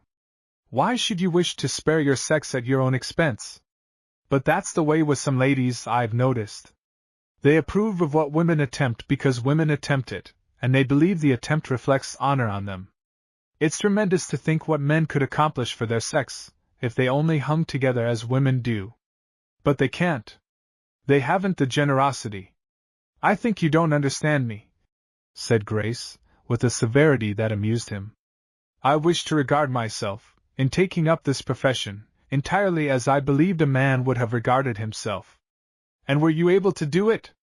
"No," she unintentionally replied to this unexpected question. "Haw, haw, haw!" laughed Dr. Mulbridge at her helpless candor. "And are you sure that you'd give it up as a man would?" "I don't know how you mean," she said, vexed and bewildered. "Do you do it fairly and squarely because you believe that you're a failure, or because you partly feel that you haven't been fairly dealt with? I believe that if Mrs. Maynard had had the same confidence in me that she would have had in any man, I should not have failed. But every woman physician has a double disadvantage that I hadn't the strength to overcome: her own inexperience and the distrust of other women." "Well, whose fault is that?" "Not the men's. It is the men alone who give women any chance. They are kind and generous and liberal-minded.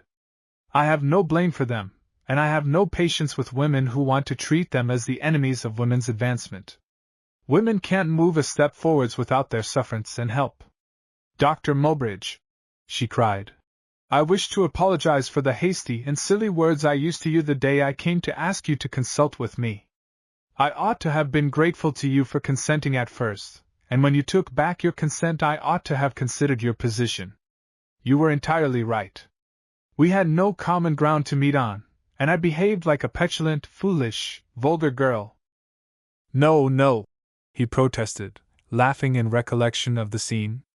You were all right, and I was in a fix, and if your own fears hadn't come to the rescue, I don't know how I should have got out of it. It would have been disgraceful, wouldn't it, to refuse a lady's request? You don't know how near I was to giving way. I can tell you, now that it's all over. I had never seen a lady of our profession before, he added hastily, and my curiosity was up. I always had my doubts about the thoroughness of women's study, and I should have liked to see where your training failed. I must say I found it very good, I've told you that. You wouldn't fail individually, you would fail because you are a woman. I don't believe that, said Grace. Well, then, because your patients are women. It's all one. What will you do? I shall not do anything. I shall give it all up. But what shall you do then? I don't know. What are you going to be? A fashionable woman? Or are you going to Europe, and settle down there with the other American failures? I've heard about them, in Rome and Florence and Paris. Are you going to throw away the study you've put into this profession? You took it up because you wanted to do good. Don't you want to do good any more? Has the human race turned out unworthy? She cowered at this arraignment, in which she could not separate the mocking from the justice. What do you advise me to do? Do you think I could ever succeed? You could never succeed alone. Yes, I know that. I felt that from the first. But I have planned to unite with a woman physician older than myself, and double your deficiency. Sit down here, he said. I wish to talk business. They had entered the border of the woods encompassing Jocelyn's, and he painted to a stump, beside which lay the fallen tree. She obeyed mechanically, and he remained standing near her, with one foot lifted to the log. He leaned forward over her, and seemed to seize a physical advantage in the posture. From your own point of view, you would have no right to give up your undertaking if there was a chance of success in it. You would have no more right to give up than a woman who had gone out as a missionary. I don't pretend to compare myself with such a woman, but I should have no more right to give up, she answered, helpless against the logic of her fate, which he had somehow divined. Well, then, listen to me. I can give you this chance. Are you satisfied that with my advice you could have succeeded in Mrs. Maynard's case? Yes, I think so. But what? I think so, too. Don't rise! His will overcame the impulse that had betrayed itself, and she sank back to her seat. I offer you my advice from this time forward. I offer you my help. That is very good of you, she murmured, and I appreciate your generosity more than I can say. I know the prejudice you must have had to overcome in regard to women physicians before you could bring yourself to do this, and I know how you must have despised me for failing in my attempt, and giving myself up to my feeble temperament. But, oh, we won't speak of all that, he interrupted. Of course I felt the prejudice against women entering the profession which we all feel. It was ridiculous and disgusting to me till I saw you. I won't urge you from any personal motive to accept my offer. But I know that if you do you can realize all your hopes of usefulness, and I ask you to consider that certainly. But you know the only way it could be done. She looked him in the eyes, with dismay in her growing intelligence. What do you mean? I mean that I ask you to let me help you carry out your plan of life, and to save all you have done, and all you have hoped, from waste, as your husband. Think. She struggled to her feet as if he were opposing a palpable resistance. So strongly she felt the pressure of his will. It can't be, Dr. Mulbridge. Oh, it can't, indeed. Let us go back. I wish to go back. But he had planted himself in her way, and blocked her advance, unless she chose to make it a flight. I expected this, he said with a smile, as if her wild trepidation interested him as an anticipated symptom. The whole idea is new and startling to you. But I know you won't dismiss it abruptly, and I won't be discouraged. Yes, you must. I will not think of it. I can't. I do dismiss it at once. Let me go. Then you really choose to be like the rest, a thing of hysterical impulses, without conscience or reason. I suppose the weakest woman would be equal to an offer of marriage. And you had dreamt of being a physician and useful. I tell you, she cried, half quelled by his derision, that I have found out that I am not fit for it, that I am a failure and a disgrace, and you had no right to expect me to be anything else. You are no failure, and I had a right to expect anything of you after the endurance and the discretion you have shown in the last 3 weeks. Without your help I should have failed myself. You owe it to other women to go on. They must take care of themselves, she said. If my weakness throws shame on them, they must bear it. I thank you for what you say. I believe you mean it.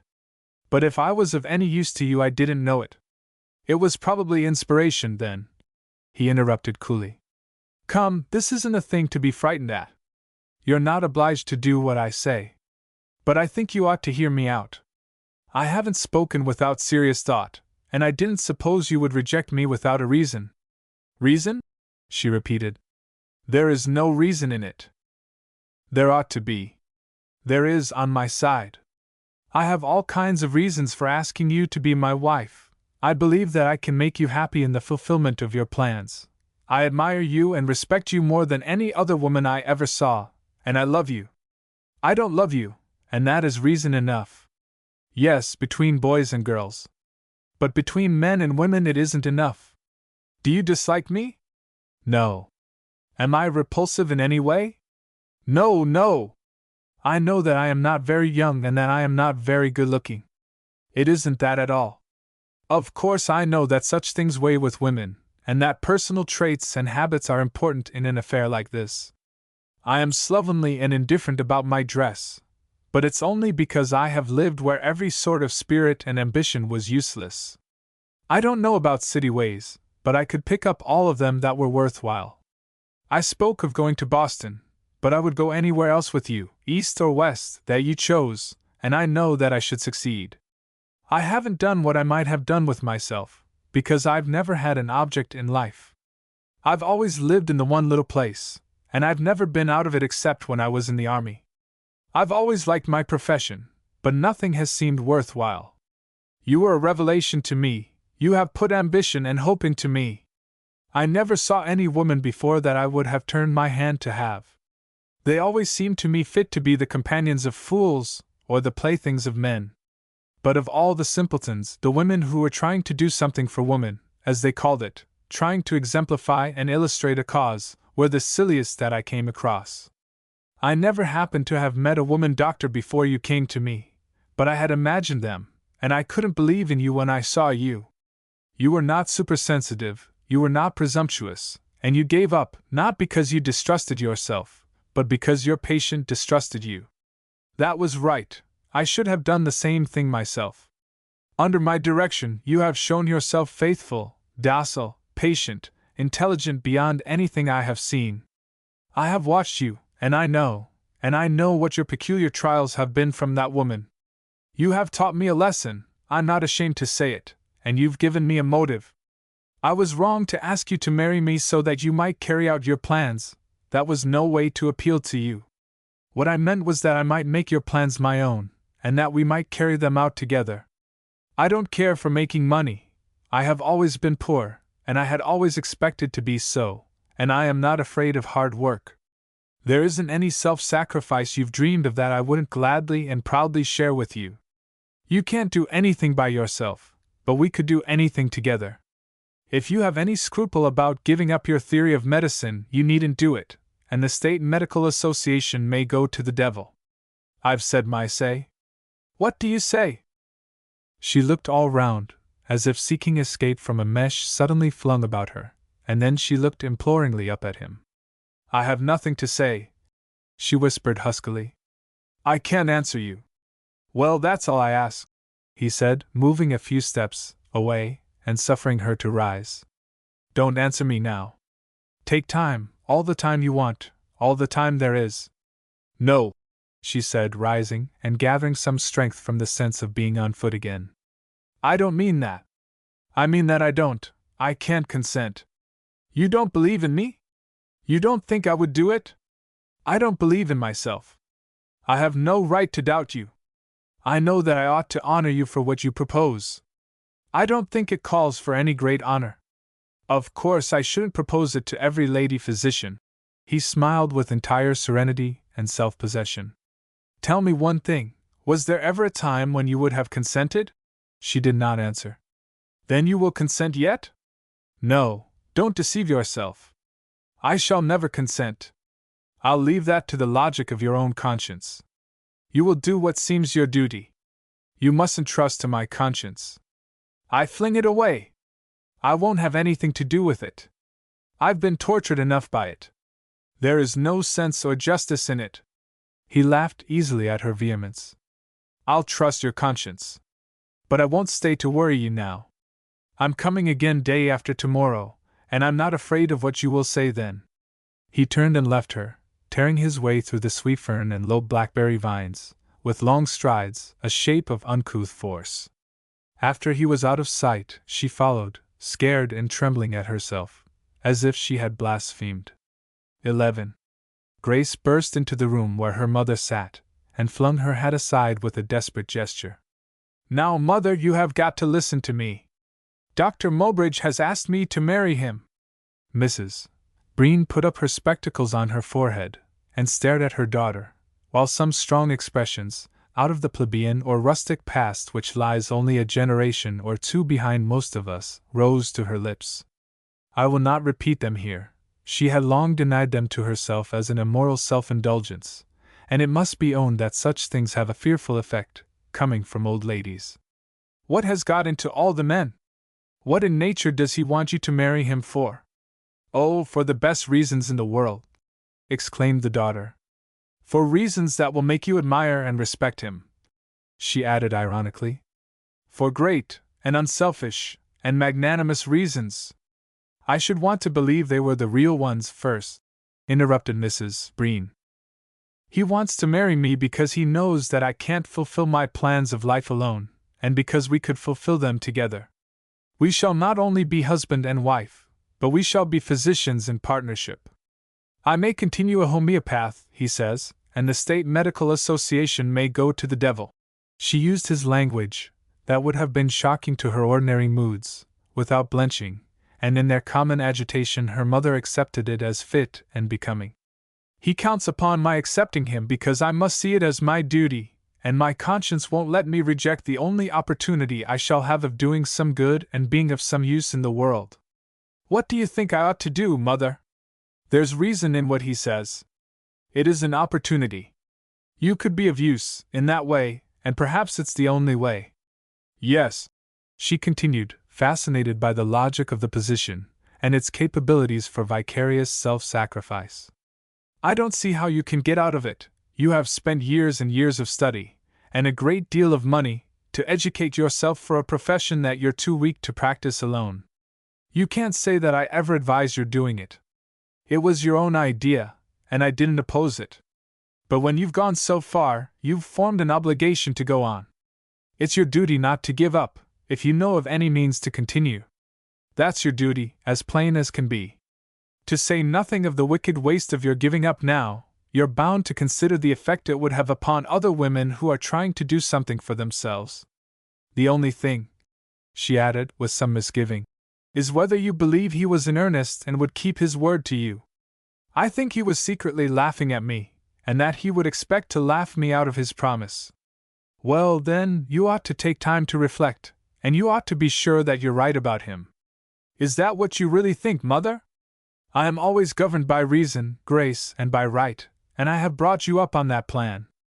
If you have ever departed from it, it has not been with my consent, nor for want of my warning. I have simply laid the matter before you. Then you wish me to marry him? This was perhaps a point that had not occurred to Mrs. Breen in her recognition of the strength of Dr. Mowbridge's position.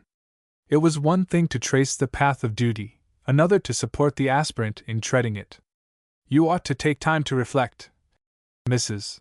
Breen repeated, with evasion that she never used in behalf of others. Well, Mother, answered Grace, I didn't take time to reflect, and I shouldn't care whether I was right about him or not. I refused him because I didn't love him. If I had loved him, that would have been the only reason I needed to marry him. But all the duty in the world wouldn't be enough without it. Duty? I am sick of duty. Let the other women who are trying to do something for themselves take care of themselves as men would. I don't owe them more than a man would owe other men, and I won't be hoodwinked into thinking I do. As for the waste, the past is gone, at any rate, and the waste that I lament is the years I spent in working myself up to an undertaking that I was never fit for. I won't continue that waste, and I won't keep up the delusion that because I was very unhappy I was useful, and that it was doing good to be miserable.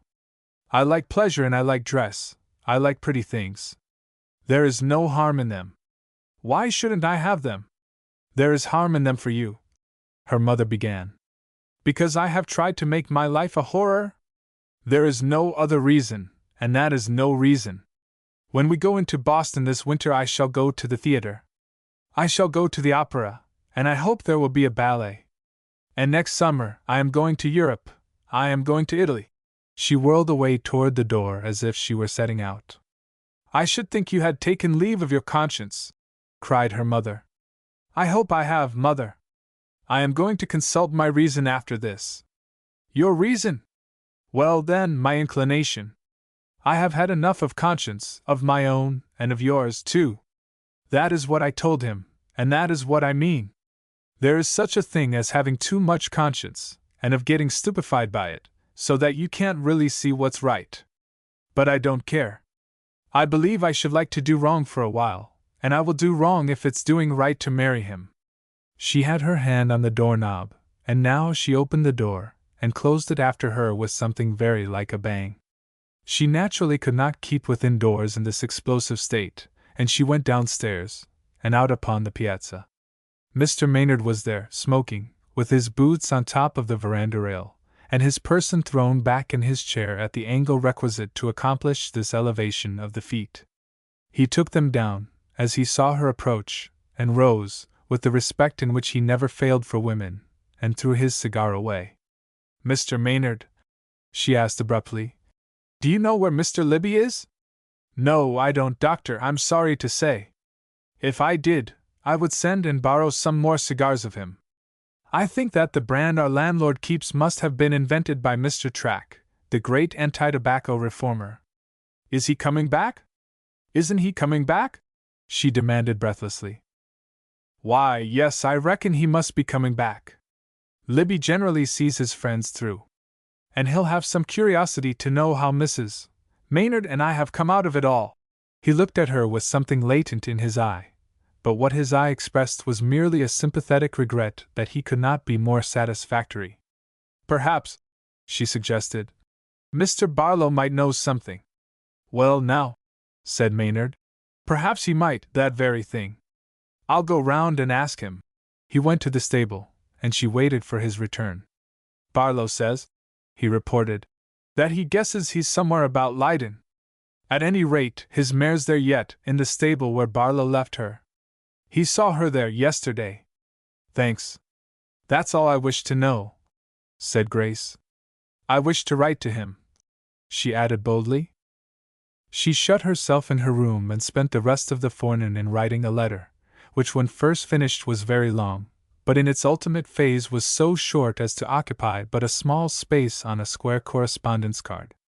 Having got it written on the card, she was dissatisfied with it in that shape, and copied it upon a sheet of notepaper. Then she sealed and addressed it, and put it into her pocket. After dinner she went down to the beach, and walked a long way upon the sands. She thought at first that she would ask Barlow to get it to him, somehow, and then she determined to find out from Barlow the address of the people who had Mr. Libby's horse, and send it to them for him by the driver of the barge. She would approach the driver with a nonchalant, imperious air, and ask him to please have that delivered to Mr. Libby immediately, and in case he learned from the stable people that he was not in Leyden, to bring the letter back to her. She saw how the driver would take it, and then she figured Libby opening and reading it. She sometimes figured him one way, and sometimes another. Sometimes he rapidly scanned the lines, and then instantly ordered his horse, and feverishly hastened the men. Again he deliberately read it, and then tore it into stall pieces, with a laugh, and flung them away. This conception of his behavior made her heart almost stop beating, But there was a luxury in it, too, and she recurred to it quite as often as to the other, which led her to a dramatization of their meeting, with all their parley minutely realized, and every most intimate look and thought imagined. There is of course no means of proving that this sort of mental exercise was in any degree an exercise of the reason, or that Dr. Breen did not behave unprofessionally in giving herself up to it. She could only have claimed in self-defense that she was no longer aiming at a professional behavior, that she was in fact abandoning herself to a recovered sense of girlhood and all its sweetest irresponsibilities. Those who would excuse so weak and capricious a character may urge, if they like, that she was behaving as wisely as a young physician of the other sex would have done in the circumstances. She concluded to remain on the beach, where only the children were playing in the sand, and where she could easily escape any other companionship that threatened. After she had walked long enough to spend the first passion of her reverie, she sat down under the cliff, and presently grew conscious of his boat swinging at anchor in its wonted place, and wondered that she had not thought he must come back for that. Then she had a mind to tear up her letter as superfluous, but she did not. She rose from her place under the cliff, and went to look for the dory. She found it drawn up on the sand in a little cove. It was the same place, and the water was so shoal for 20 feet out that no one could have rowed the dory to land. It must be dragged up. She laughed and blushed, and then boldly amused herself by looking for footprints. But the tide must have washed them out long ago. There were only the light, small footprints of the children who had been playing about the dory. She brushed away some sand they had scattered over the seat, and got into the boat, and sat down there. It was a good seat, and commanded a view of the sailboat in the foreground of the otherwise empty ocean. She took out her letter, and let it lie in the open hands which she let lie in her lap. She was not impatient to have the time pass. It went only too soon. Though she indulged that luxury of terror in imagining her letter torn up and scornfully thrown away, she really rested quite safe as to the event. But she liked this fond delay, and the soft blue afternoon might have lasted forever to her entire content. A little whiff of breeze stole up, and suddenly caught the letter from her open hands, and whisked it out over the sand. With a cry she fled after it, and when she had recaptured it, she thought to look at her watch. It was almost time for the barge, and now she made such needless haste, in order not to give herself chance for misgiving or retreat, that she arrived too soon at the point where she meant to intercept the driver on his way to the house, for in her present mutiny she had resolved to gratify a little natural liking for maneuver, long starved by the rigid discipline to which she had subjected herself. She had always been awkward at it, but she liked it, and now it pleased her to think that she should give her letter secretly to the driver, and on her way to meet him she forgot that she had meant to ask Barlow for part of the address. She did not remember this till it was too late to go back to the hotel, and she suddenly resolved not to consult Barlow, but to let the driver go about from one place to another with the letter till he found the right one. She kept walking on out into the forest through which the road wound, and she had got a mile away before she saw the weary bowing of the horses' heads as they tugged the barge through the sand. At a walk she stopped involuntarily, with some impulses to flight, and as the vehicle drew nearer, she saw the driver turn round upon his seat, and talking to a passenger behind. She had never counted upon his having a passenger, and the fact undid all. She remained helpless in the middle of the road. The horses came to a standstill a few paces from her, and the driver ceased from the high key of conversation, and turned to see what was the matter. "My grief!" he shouted. "If it hadn't been for them horses o' mine, I sh to run right over ye. I wish to speak with you," she began. "I wish to send—" She stopped, and the passenger leaned forward to learn what was going on. "Miss Breen!" he exclaimed, and leaped out of the back of the barge and ran to her. You got my letter!" she gasped. "No! What letter? Is there anything the matter?" She did not answer. She had become conscious of the letter, which she had never ceased to hold in the hand that she had kept in her pocket for that purpose.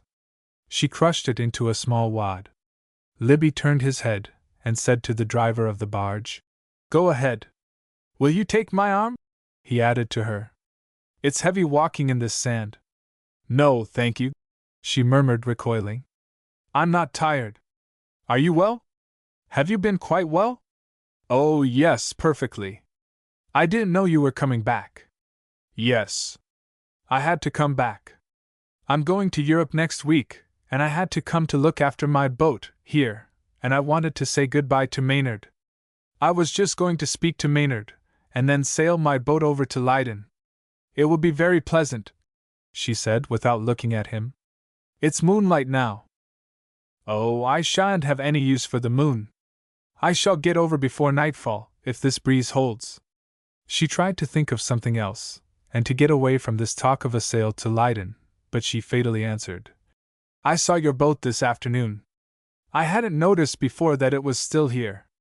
He hesitated a moment, and then asked, Did you happen to notice the dory? Yes, it was drawn up on the sand. I suppose it's all right, if it's in the same place. It seemed to be, she answered faintly. I'm going to give the boat to Johnson. She did not say anything, for she could think of nothing to say, but that she had looked for seals on the reef, but had not seen any, and this would have been too shamelessly leading. That left the word to him, and he asked timidly, I hope my coming don't seem intrusive, Miss Breen? She did not heed this, but, You are going to be gone a great while? She asked in turn. I don't know, he replied, in an uncertain tone, as if troubled to make out whether she was vexed with him or not. I thought, he added, I would go up the Nile this time. I've never been up the Nile, you know. No, I didn't know that. Well, she added to herself, I wish you had not come back. You had better not have come back. If you hadn't come, you would have got my letter. And now it can never be done. No, I can't go through it all again, and no one has the right to ask it. We have missed the only chance. She cried to herself, in such keen reproach of him that she thought she must have spoken aloud. Is Mrs. Maynard all right again? He asked. Yes, she is very much better, she answered confusedly, as if he had heard her reproach and had ignored it. I hope you're not so tired as you were. No, I'm not tired now. I thought you looked a little pale, he said sympathetically, and now she saw that he was so.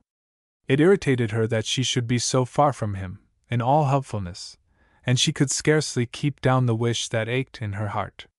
We are never nearer doing the thing we long to do than when we have proclaimed to ourselves that it must not and cannot be. Why are you so pale? She demanded, almost angrily. I didn't know that I was, he answered. I supposed I was pretty well. I dare say I ought to be ashamed of showing it in that way. But if you asked me, well, I will tell you, I don't find it any easier than I did at first. You are to blame, then, she cried. If I were a man, I should not let such a thing wear upon me for a moment.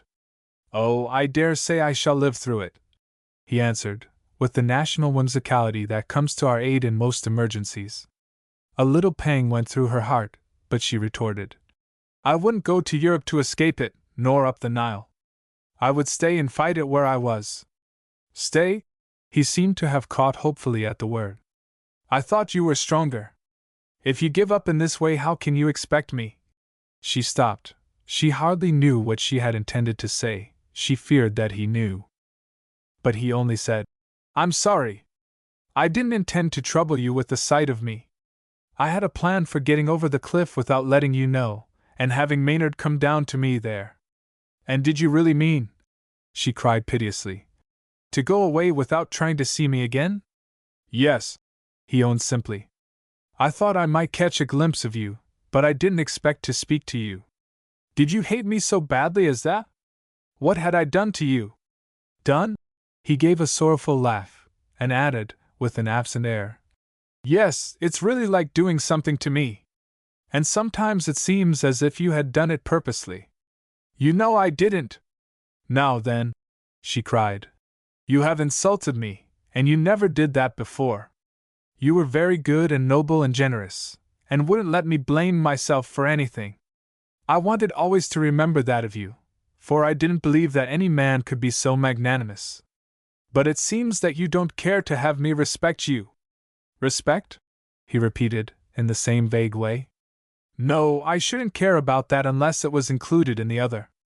But you know whether I have accused you of anything, or whether I have insulted you. I won't excuse myself. I think that ought to be insulting to your common sense. Then why should you have wished to avoid seeing me today? Was it to spare yourself? She demanded, quite incoherently now. Or did you think I should not be equal to the meeting? I don't know what to say to you, answered the young man. I think I must be crazy. He halted, and looked at her in complete bewilderment. I don't understand you at all. I wish to see you very much. I wanted your advice as a friend. He shook his head. Yes. You shall be my friend, in this at least. I can claim it, demand it. You had no right to make me trust you so much, and then desert me. Oh, very well, he answered.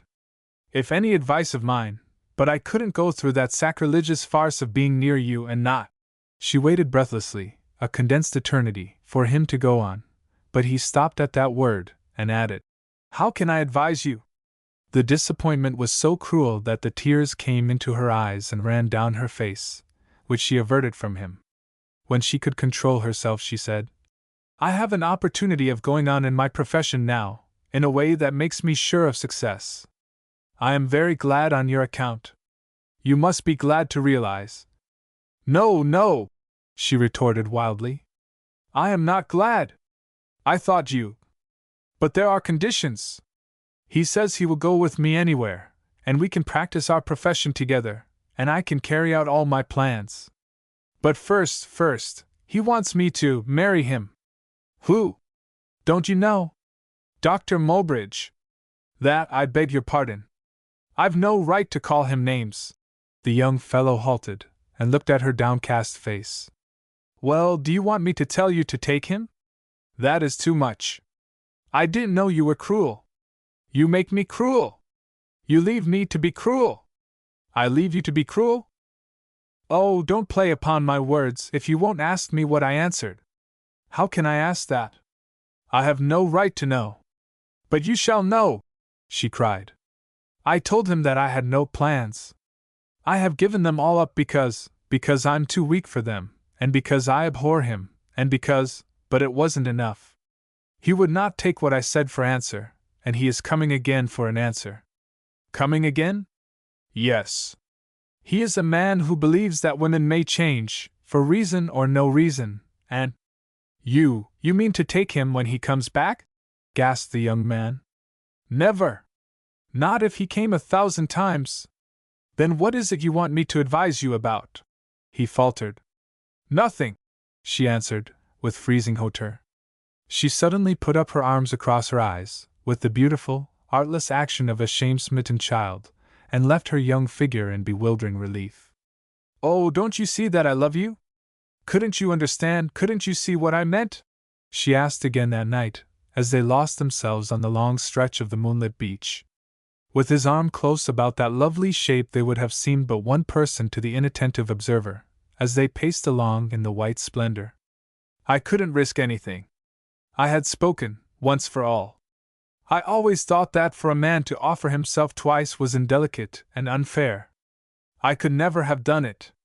That's very sweet in you, she said, and perhaps she would have praised in the same terms the precisely opposite sentiment. It's some comfort, she added with a deep-fetched sigh, to think I had to speak. He laughed. You didn't find it so easy to make love? Oh, nothing is easy that men have to do, she answered with passionate earnestness. There are moments of extreme concession, of magnanimous admission, that come but once in a lifetime. 12. Dr. Mulbridge did not wait for the time he had fixed for his return. He may have judged that her tendency against him would strengthen by delay, or he may have yielded to his own impatience in coming the next day. He asked for Grace with his wonted abruptness, and waited for her coming in the little parlor of the hotel, walking up and down the floor, with his shaggy head bent forward, and his big hands clasped behind him. As she hovered at the door before entering, she could watch him while he walked the whole room's length away, and she felt a pang at sight of him. If she could have believed that he loved her, she could not have faced him, but must have turned and run away, and even as it was she grieved for him. Such a man would not have made up his mind to this step without a deep motive. if not a deep feeling. Her heart had been softened so that she could not think of frustrating his ambition, if it were no better than that, without pity.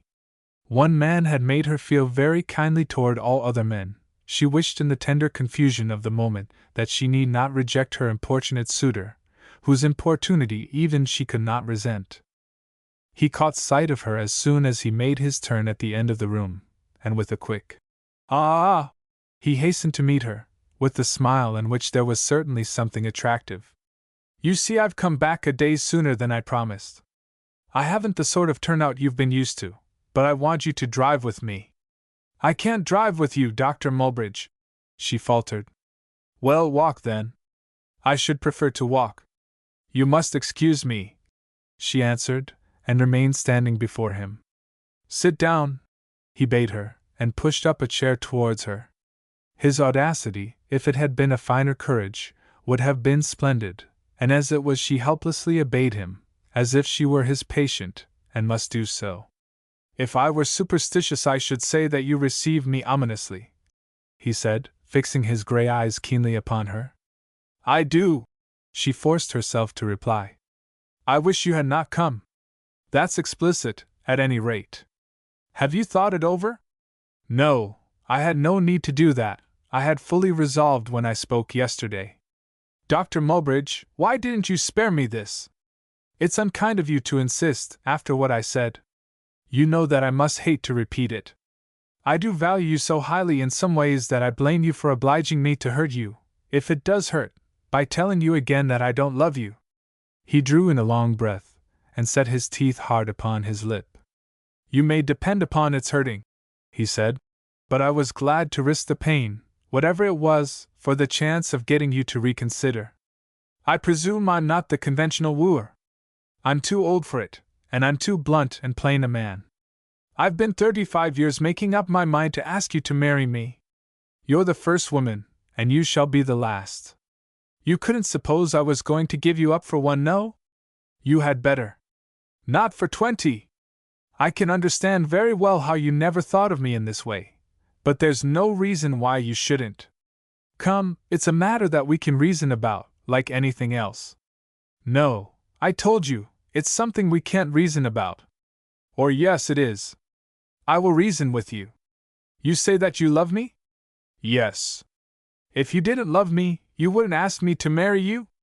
"No." "Then how can you expect me to marry you without loving you?" "I don't. All that I ask is that you won't refuse me. I know that you can love me." "No, no, never. And I only want you to take time to try." "I don't wish to try. If you persist, I must leave the room. We had better part. I was foolish to see you. But I thought, I was sorry, I hoped to make it less unkind to you. In spite of yourself, you were relenting." "Not at all. But if you pitied me, you did care for me a little? You know that I had the highest respect for you as a physician. I tell you that you were my ideal in that way, and I will tell you that if—" She stopped, and he continued for her. "If you had not resolved to give it up, you might have done what I asked?" "I did not say that," she answered indignantly. "But why do you give it up?" "Because I am not equal to it." "How do you know it? Who told you?" "You have told me, by every look and act of yours, and I'm grateful to you for it. And if I told you now by word that you were fit for it, I shouldn't believe you." "You wouldn't believe my word?" She did not answer. "I see," he said presently, "that you doubt me somehow as a man. What is it you think of me? You wouldn't like to know." "Oh, yes, I should. Well, I will tell you. I think you are a tyrant, and that you want a slave, not a wife. You wish to be obeyed. You despise women. I don't mean their minds, they're despicable enough, in most cases, as men's are, but their nature. This is news to me," he said, laughing. "I never knew that I despised women's nature. It's true, whether you knew it or not. Do I despise you? You would, if you saw that I was afraid of you. Oh, why do you force me to say such things? Why don't you spare me, spare yourself? In this cause I couldn't spare myself. I can't bear to give you up. I'm what I am, whatever you say, but with you, I could be whatever you would. I could show you that you are wrong if you gave me the chance. I know that I could make you happy. Listen to me a moment. It's useless. No! If you have taken the trouble to read me in this way, there must have been a time when you might have cared. There never was any such time. I read you from the first. I will go away, he said, after a pause in which she had risen, and began a retreat towards the door. But I cannot, give you up. I will see you again. No, sir. You shall not see me again. I will not submit to it. I will not be persecuted. She was trembling, and she knew that he saw her tremor. Well, he said, with a smile that recognized her trepidation, I will not persecute you. I'll renounce these pretensions. But I'll ask you to see me once more, as a friend and acquaintance. I will not see you again. You are rather hard with me, I think, he urged gently. I don't think I'm playing the tyrant with you now. You are the baffled tyrant. But if I promise not to offend again, why should you deny me your acquaintance? Because I don't believe you.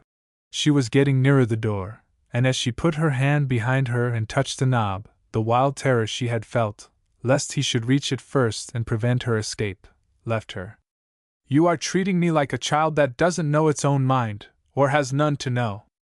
You are laughing at me, playing with me. You have shown me that you despise me. He actually laughed. Well, you've shown that you are not afraid of me. Why are you not afraid?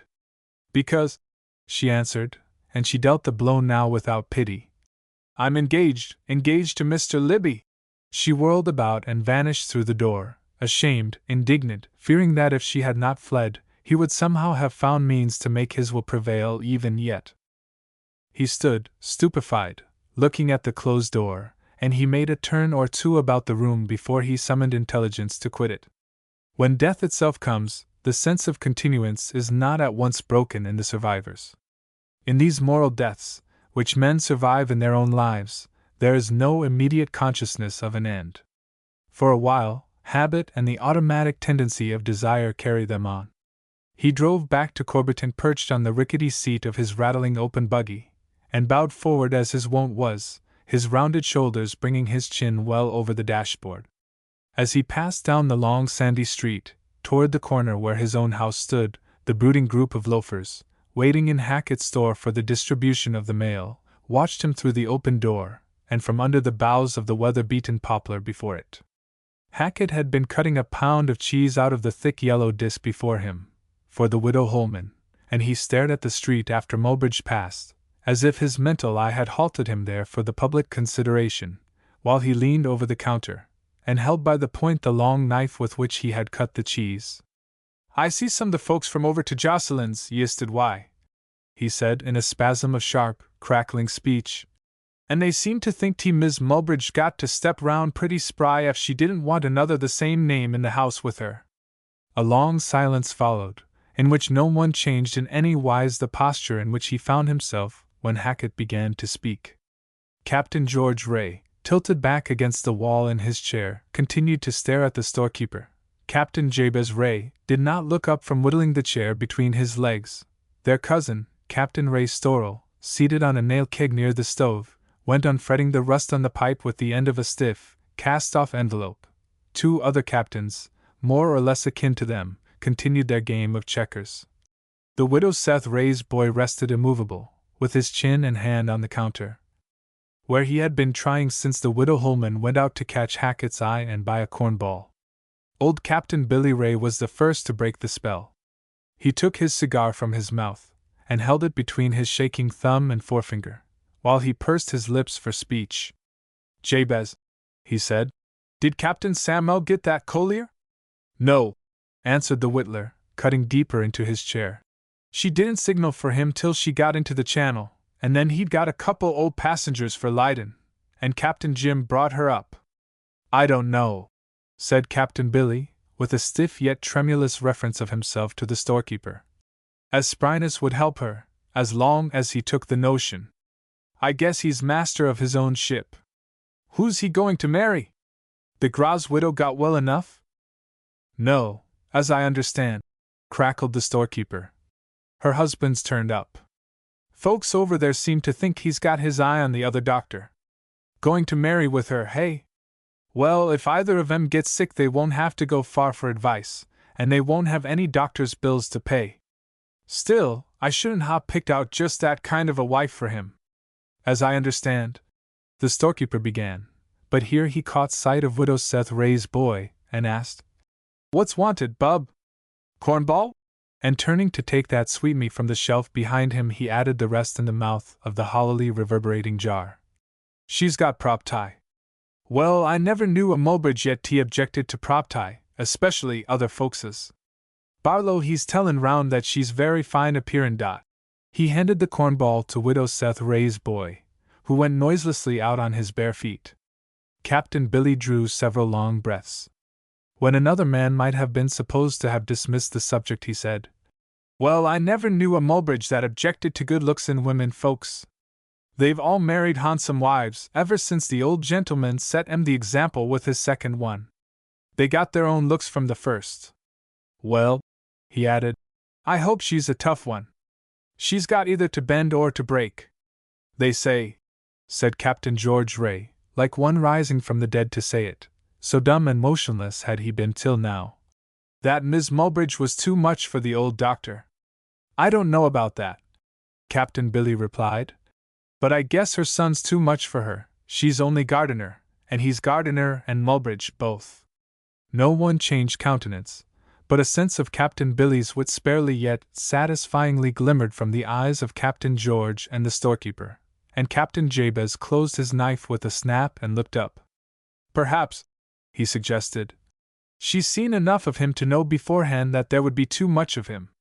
"I never rightly understood," said Hackett, "just what it was about him, there in the army, coming out a year beforehand that way." "I guess you never will, from him," said Captain Jabez. "Laziness, I guess, too much work," said old Captain Billy. "What he wants is a wife with money. There ain't a better doctor anywhere.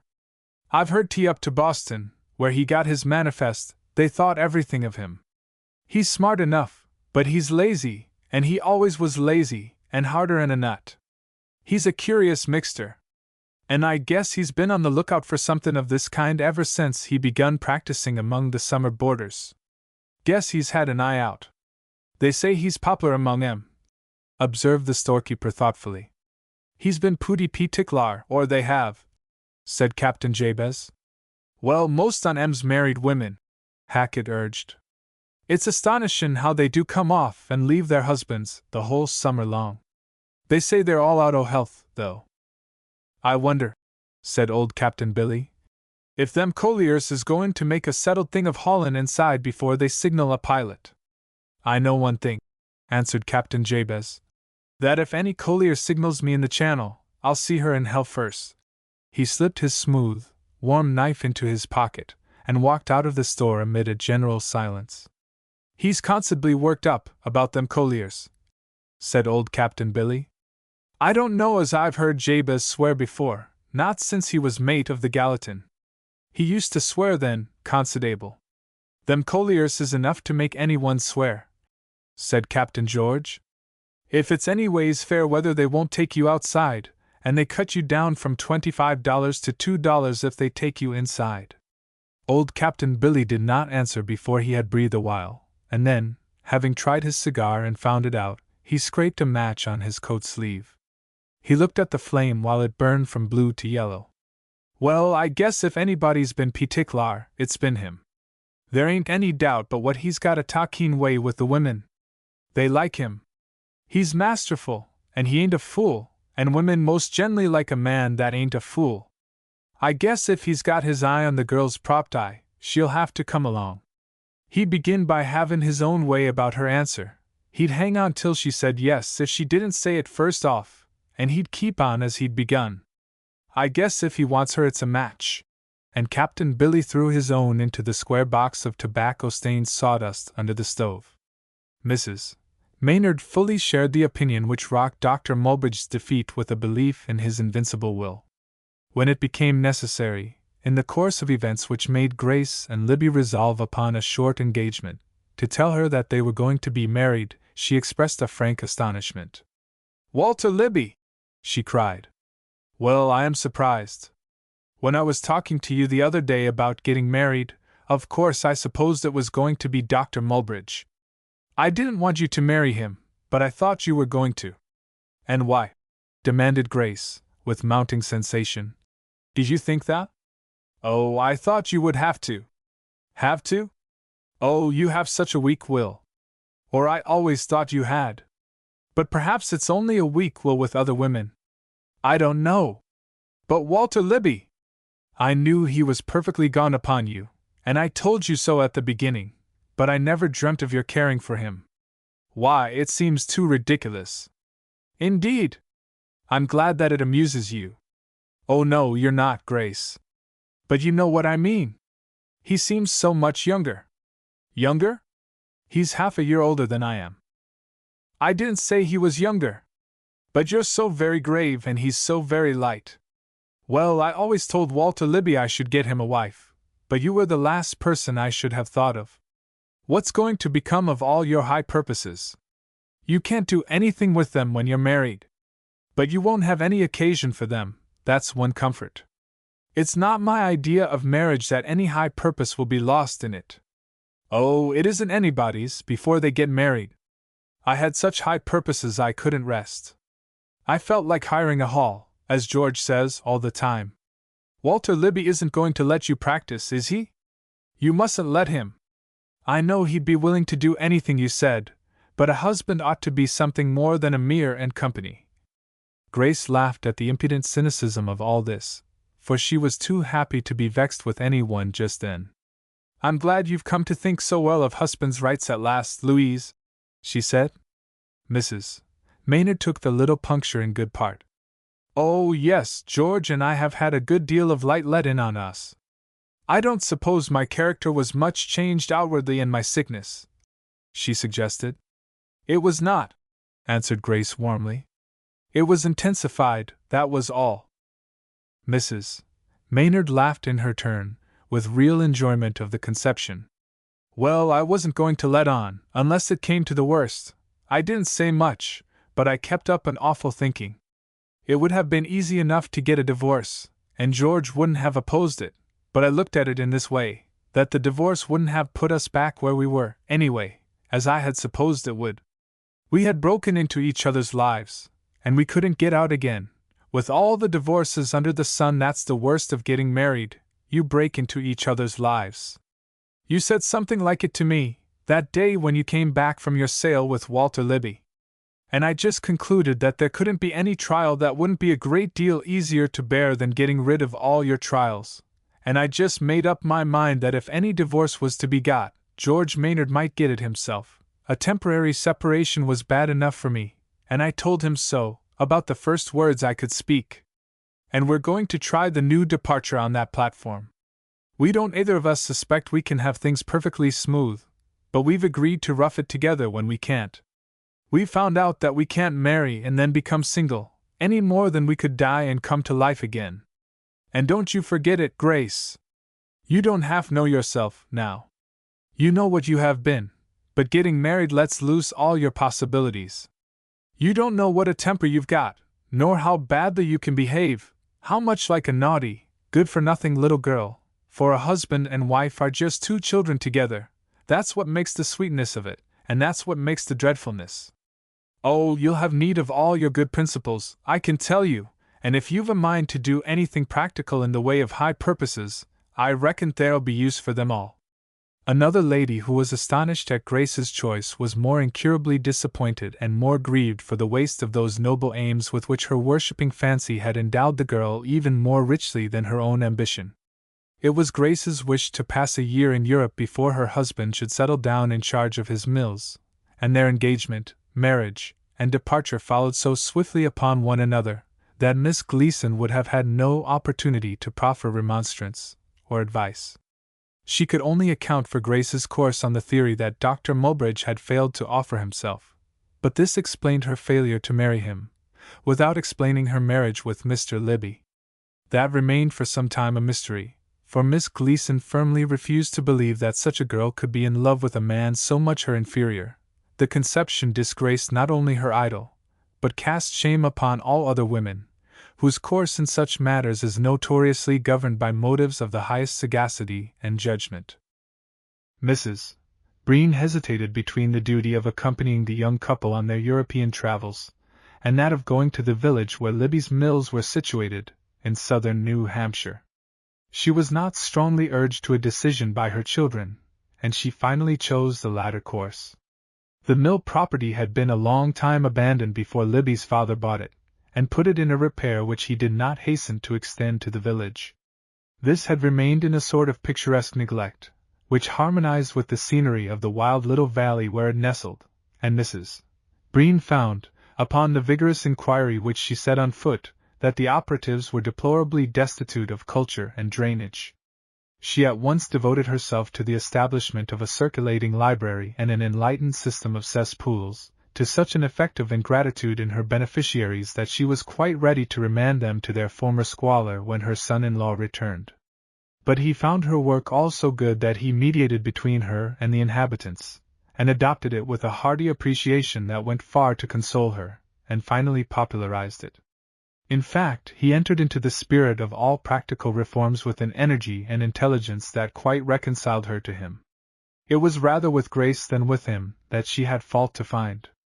She believed that the girl had returned from Europe materialized and corrupted, and she regarded the souvenirs of travel with which the house was filled as so many tokens of moral decay. It is undeniable that Grace seemed for a time to have softened to a certain degree of self-indulgence. During the brief opera season the first winter after her return, she spent a week in Boston. She often came to the city, and went to the theaters and the exhibitions of pictures. It was for some time Miss Gleason's opinion that these escapades were the struggles of a magnanimous nature, unequally mated to forget itself. When they met she indulged the habit of regarding Mrs. Libby with eyes of latent pity, till one day she heard something that gave her more relief than she could ever have hoped for. This was the fact, perfectly ascertained by some summer sojourners in the neighborhood, that Mrs. Libby was turning her professional training to account by treating the sick children among her husband's operatives. In the fall Miss Gleason saw her heroine at an exhibition of pictures. She rushed across the main hall of the museum to greet her. "Congratulate you," she deeply whispered, "on realizing your dream. Now you are happy, now you can be at peace." "Happy? At peace? In the good work you have taken up?" "Oh, nothing, under God, is lost!" she exclaimed, getting ready to run away, and speaking with her face turned over her shoulder towards Mrs. Libby. "Dream? Good work? What do you mean? Those factory children?" "Oh," said Mrs. Libby coldly, "that was my husband's idea." "Your husband's?" cried Miss Gleason, facing about again, and trying to let a whole history of suddenly relieved anxiety speak in her eyes. "How happy you make me! Do let me thank you!" In the effort to shake hands with Mrs. Libby she knocked the catalogue out of her hold, and vanished in the crowd without knowing it. Some gentleman picked it up, and gave it to her again, with a bow of burlesque devotion. Mrs. Libby flushed tenderly. "I might have known it would be you, Walter. Where did you spring from? I've been here ever since you came. What in the world doing?" "Oh, enjoying myself." "Looking at the pictures? Watching you walk round." "I thought you couldn't be enjoying the pictures," she said simply. "I'm not." She was not happy, indeed, in any of the aesthetic dissipations into which she had plunged, and it was doubtless from a shrewder knowledge of her nature than she had herself that her husband had proposed this active usefulness, which she once intended under such different conditions. At the end of the end she was a Puritan, belated, misdated, if the reader will, and cast upon good works for the consolation which the Puritans formerly found in a creed. Riches and ease were sinful to her, and somehow to be atoned for, and she had no real love for anything that was not of an immediate humane and spiritual effect. Under the shelter of her husband's name the benevolent use of her skill was no queerer than the charity to which many ladies devote themselves, though they are either of them people to have felt the anguish which comes from the fear of what other people will think. They go their way in life, and are probably not disturbed by any misgivings concerning them. It is thought, on one hand, that he is a man of excellent head, and of a heart so generous that his deference to her in certain matters is part of the devoted flattery which would spoil any other woman, but that she consults his judgment in every action of her life, and trusts his sense with the same completeness that she trusts his love. On the other hand, when it is felt that she ought to have done for the sake of woman what she could not do for herself, she is regarded as sacrificed in her marriage. If, it is feared, she is not infatuated with her husband, she is in a disgraceful subjection, without the hope of better or higher things. If she had children, they might be a compensation and refuge for her. In that case, to be sure, she must be cut off from her present resource in caring for the children of others, though the conditions under which she now exercises her skill certainly amount to begging the whole question of woman's fitness for the career she had chosen. Both parties to this contention are, strange to say, ladies. If it has not been made clear from the events and characters of the foregoing history which opinion is right, I am unable to decide. It is well, perhaps, not to be too explicitly in the confidence of one's heroine. After her marriage, perhaps it is not even decorous,